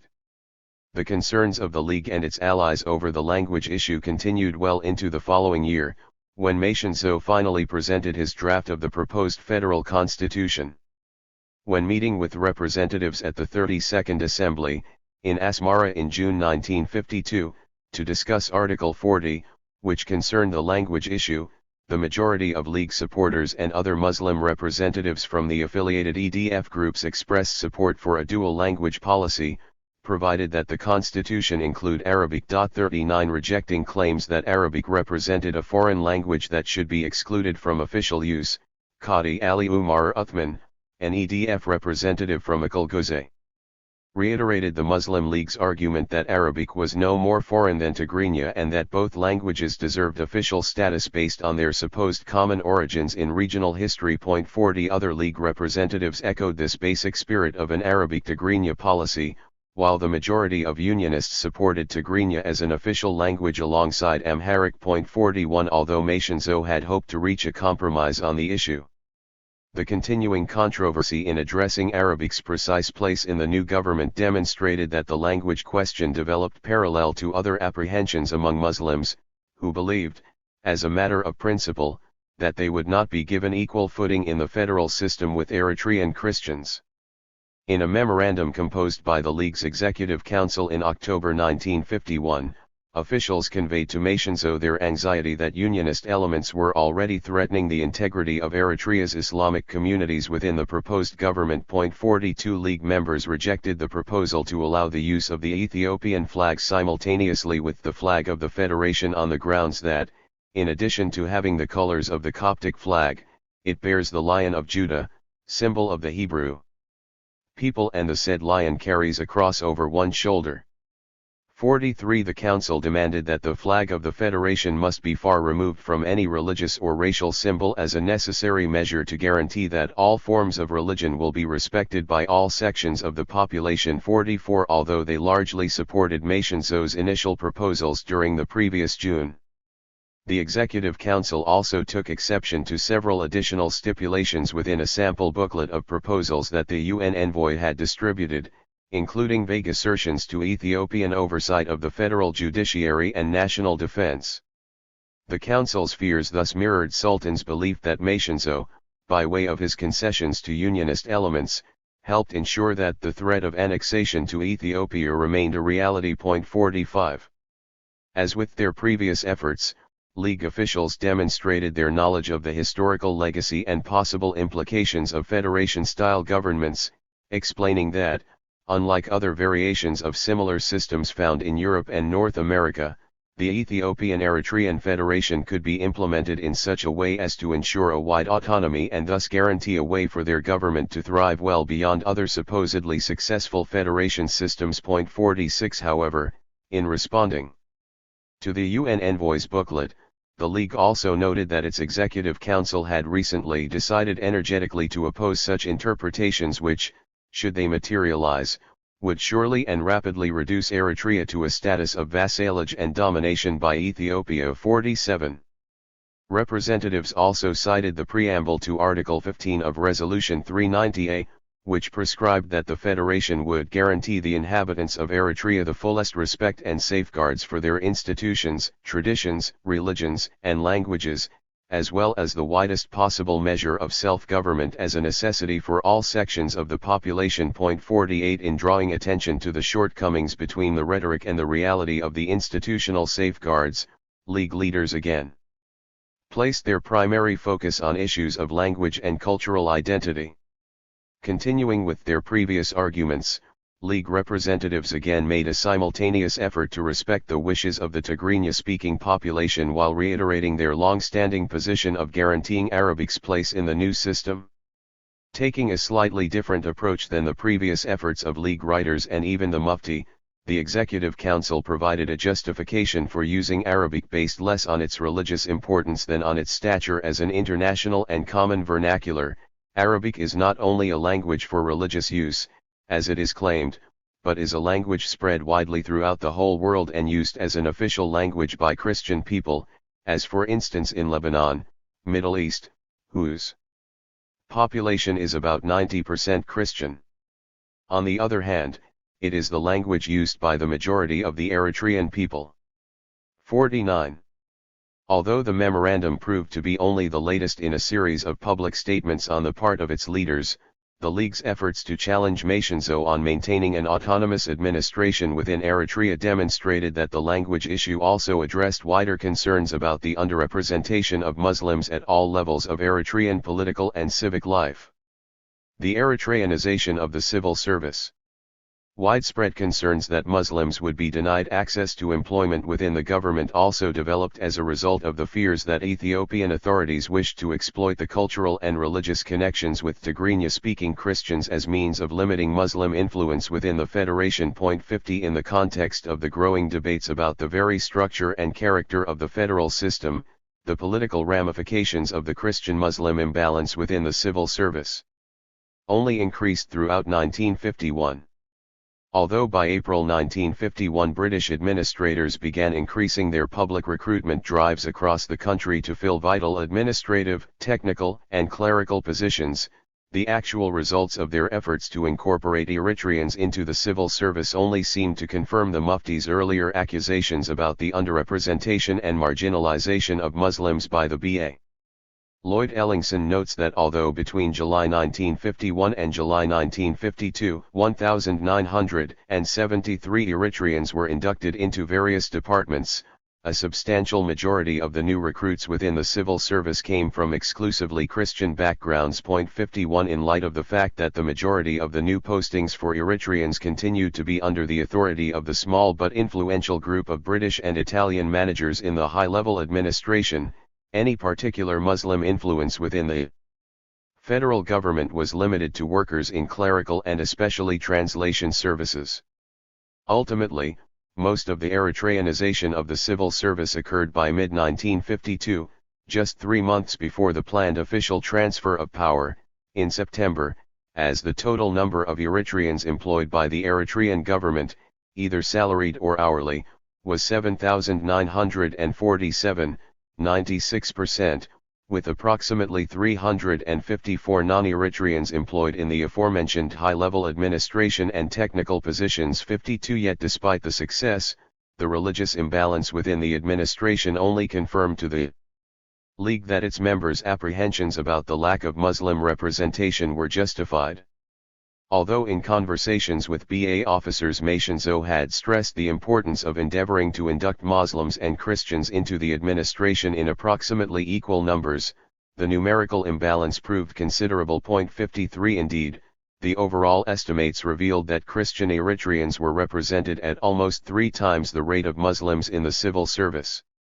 For example, a June 1951 clerical training course in Asmara began with only 40 of the 189 attendees coming from a Muslim background after an initial candidate pool in which only 24% of the 1,140 considered applicants were Muslim. 54 In spite of British efforts to integrate the civil service and Mationzo's own belief that the Federation would invite broad participation from the public to eventually guarantee of the rights of free expression, habeas corpus, religious belief, and political organization, the religious imbalance in the civil administration only increased perceptions both within and outside the League that Muslims were heading toward permanent second-class citizenship.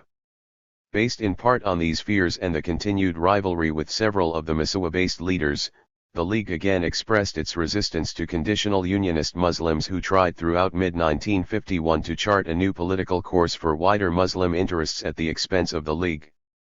When news reached the Executive Council that IML President Muhammad Umar Kudi and several colleagues had organized their own Islamic conference in Misawa in June 1951 to challenge the League's policies within the EDF, supporters launched a public campaign to discredit the meeting as nothing more than a power grab that would only instigate further division among Muslims. Yasin Batuk argued that the June conference had less to do with any genuine concern for Islamic practices than it did with establishing a new counter-organization to the League. Composed of Kudi, Muhammad Hassan Naib, and several other long-time League opponents, the meeting represented for the League's leadership little more than the most recent attempt to surrender Muslim protection by tacitly accepting an Ethiopian-dominated federation rather than establishing a legitimate, sovereign system. Putting the group's motivations in context, Yasin Batuk observed, saying that this movement is an instigation is something without doubt, and the fact that we are calling it thus is not because of our bias against it but because in the past the leaders of this movement have indicated that they are against Muslims' interests. So we have no choice but to call this instigation. Because sooner or later it will lead to the division, distrust, and weakening of the Muslims of this nation. 55.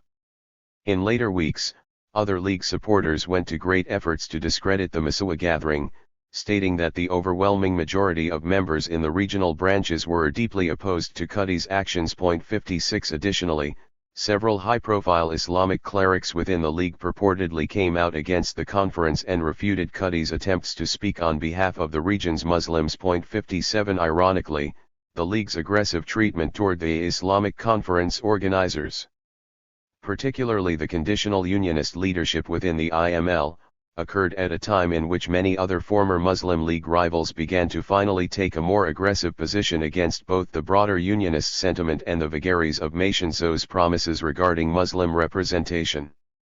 Even IML President Cuddy voiced skepticism in June 1951 about the planned government's ability to provide viable safeguards needed to guarantee the autonomy of Muslim religious institutions and schools. Cuddy's emergence as a skeptic of Muslim protection evolved gradually from the generally optimistic tone that he and his organization expressed as late as November 1950, which embraced union between Eritrea and Ethiopia provided that Muslims be given assurances, including the recognition of the Arabic language as our own language, the recognition of the personal rights of Muslims, and with appropriate guarantees for their protection. 58.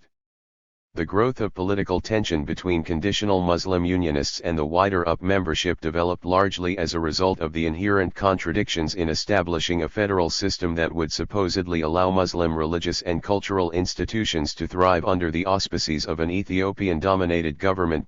59 Mationzo noted that during initial discussions with Muslim representatives throughout June and July 1951 about developing the structure of the federal system, IML members and representatives from the Misawa-based National Party submitted a joint memorandum petitioning for the creation of two wholly independent administrations in Eritrea based on religious affiliation.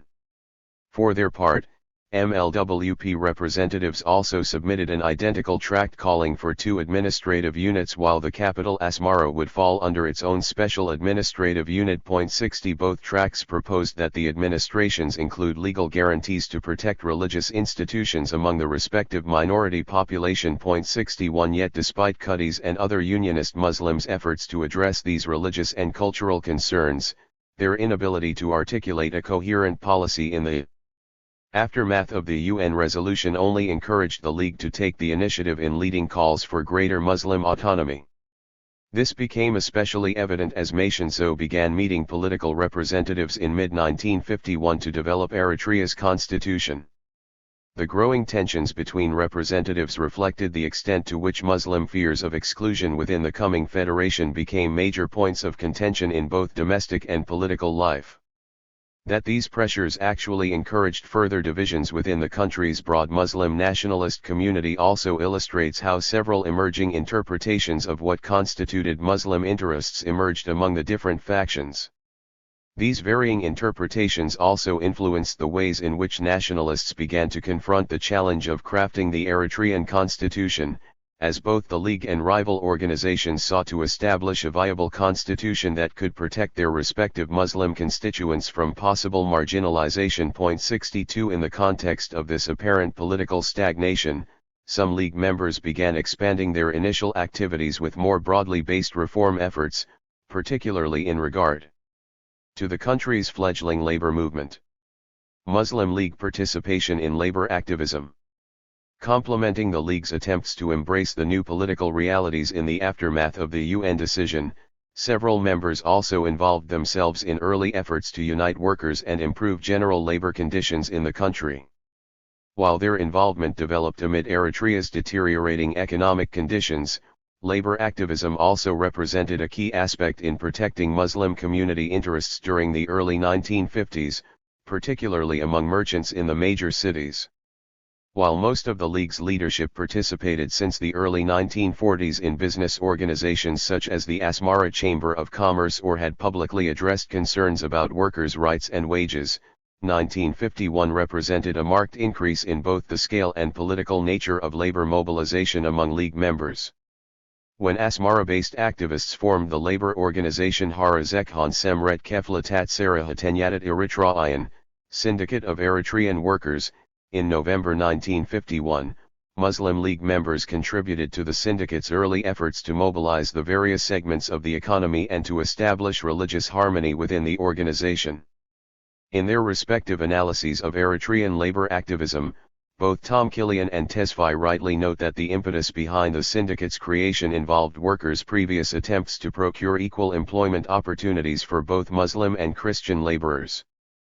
They also allude to the high degree of interreligious cooperation within the group and the ability of labor activists to avoid sectarian rivalry, even when faced with potentially volatile labor disputes.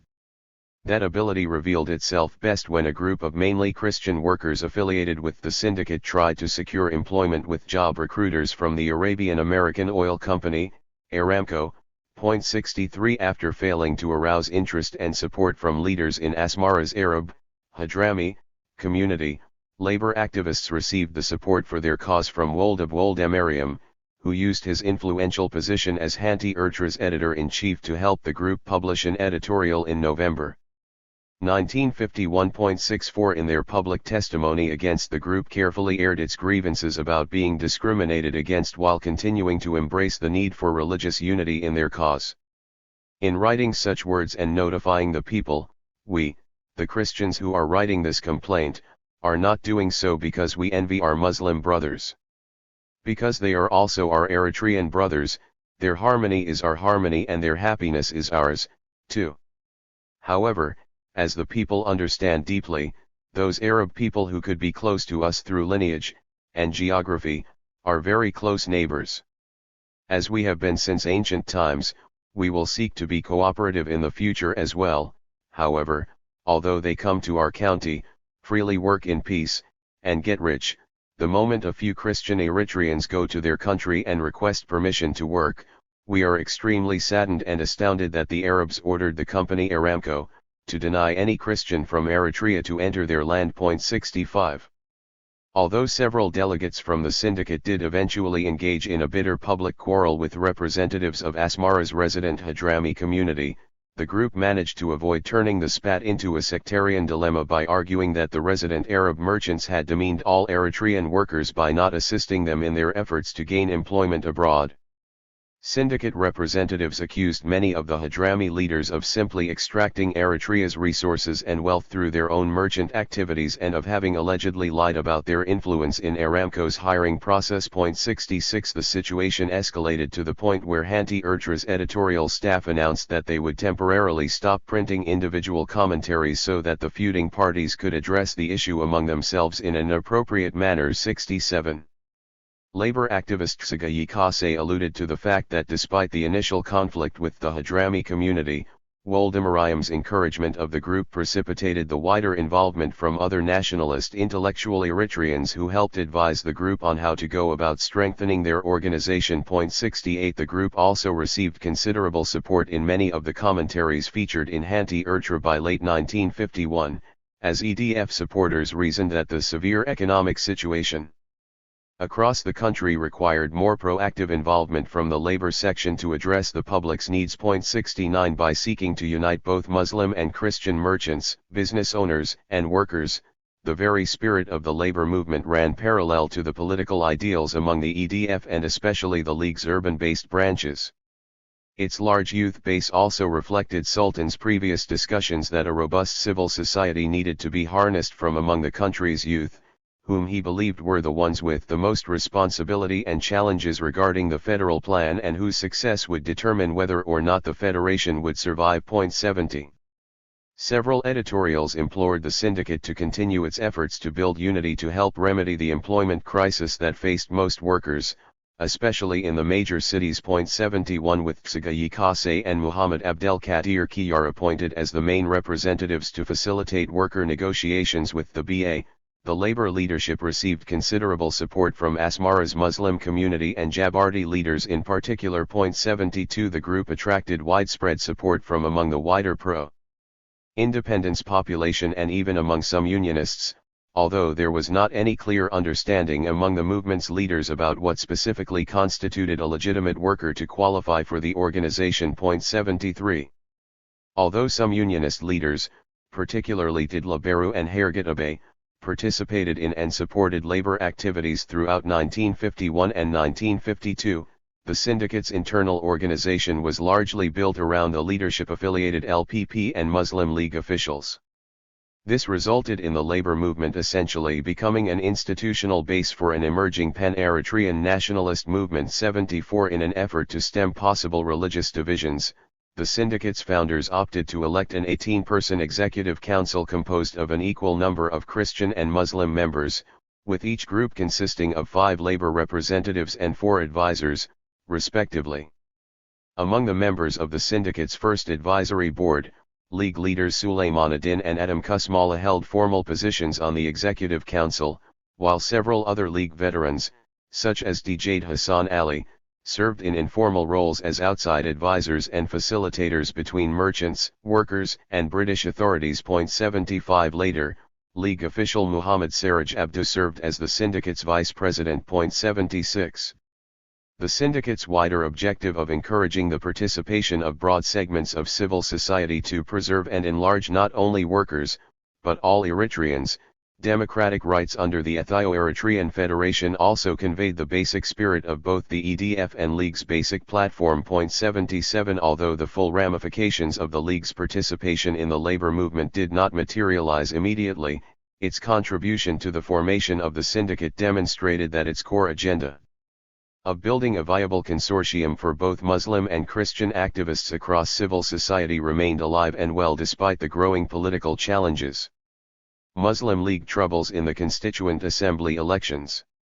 Compounding League members' concerns over the language issue, civil service employment, and labor unrest, the impending election of the Eritrean Constituent Assembly also represented a further challenge to wider Muslim concerns across the country. In theory, the Baz decision in early 1951 to proceed with the UN resolution's demand for a popularly elected Eritrean legislature should have represented a significant step toward regional autonomy and a triumph for the League's supposed grassroots strength. The establishment of 238 administrative units, to be represented ultimately by 68 assembly seats from across the country, also held promise for the League that it would have a strong chance to influence much of the legislature's agenda. Ellingson notes that 23 of the planned assembly seats were set aside for constituencies in the Western Province, offering the League an opportunity to capitalize on its self-proclaimed appeal across the region. 78 In addition, League candidates running under the EDF banner also sought election among large Muslim electorates in Asmara and especially Massawa and along the major coastal communities. 79 Yet despite the apparent advantages for the League and the EDF more broadly, the results of the assembly elections demonstrated that despite its rhetoric and proactive measures to rally supporters, the League faced major challenges in fielding official support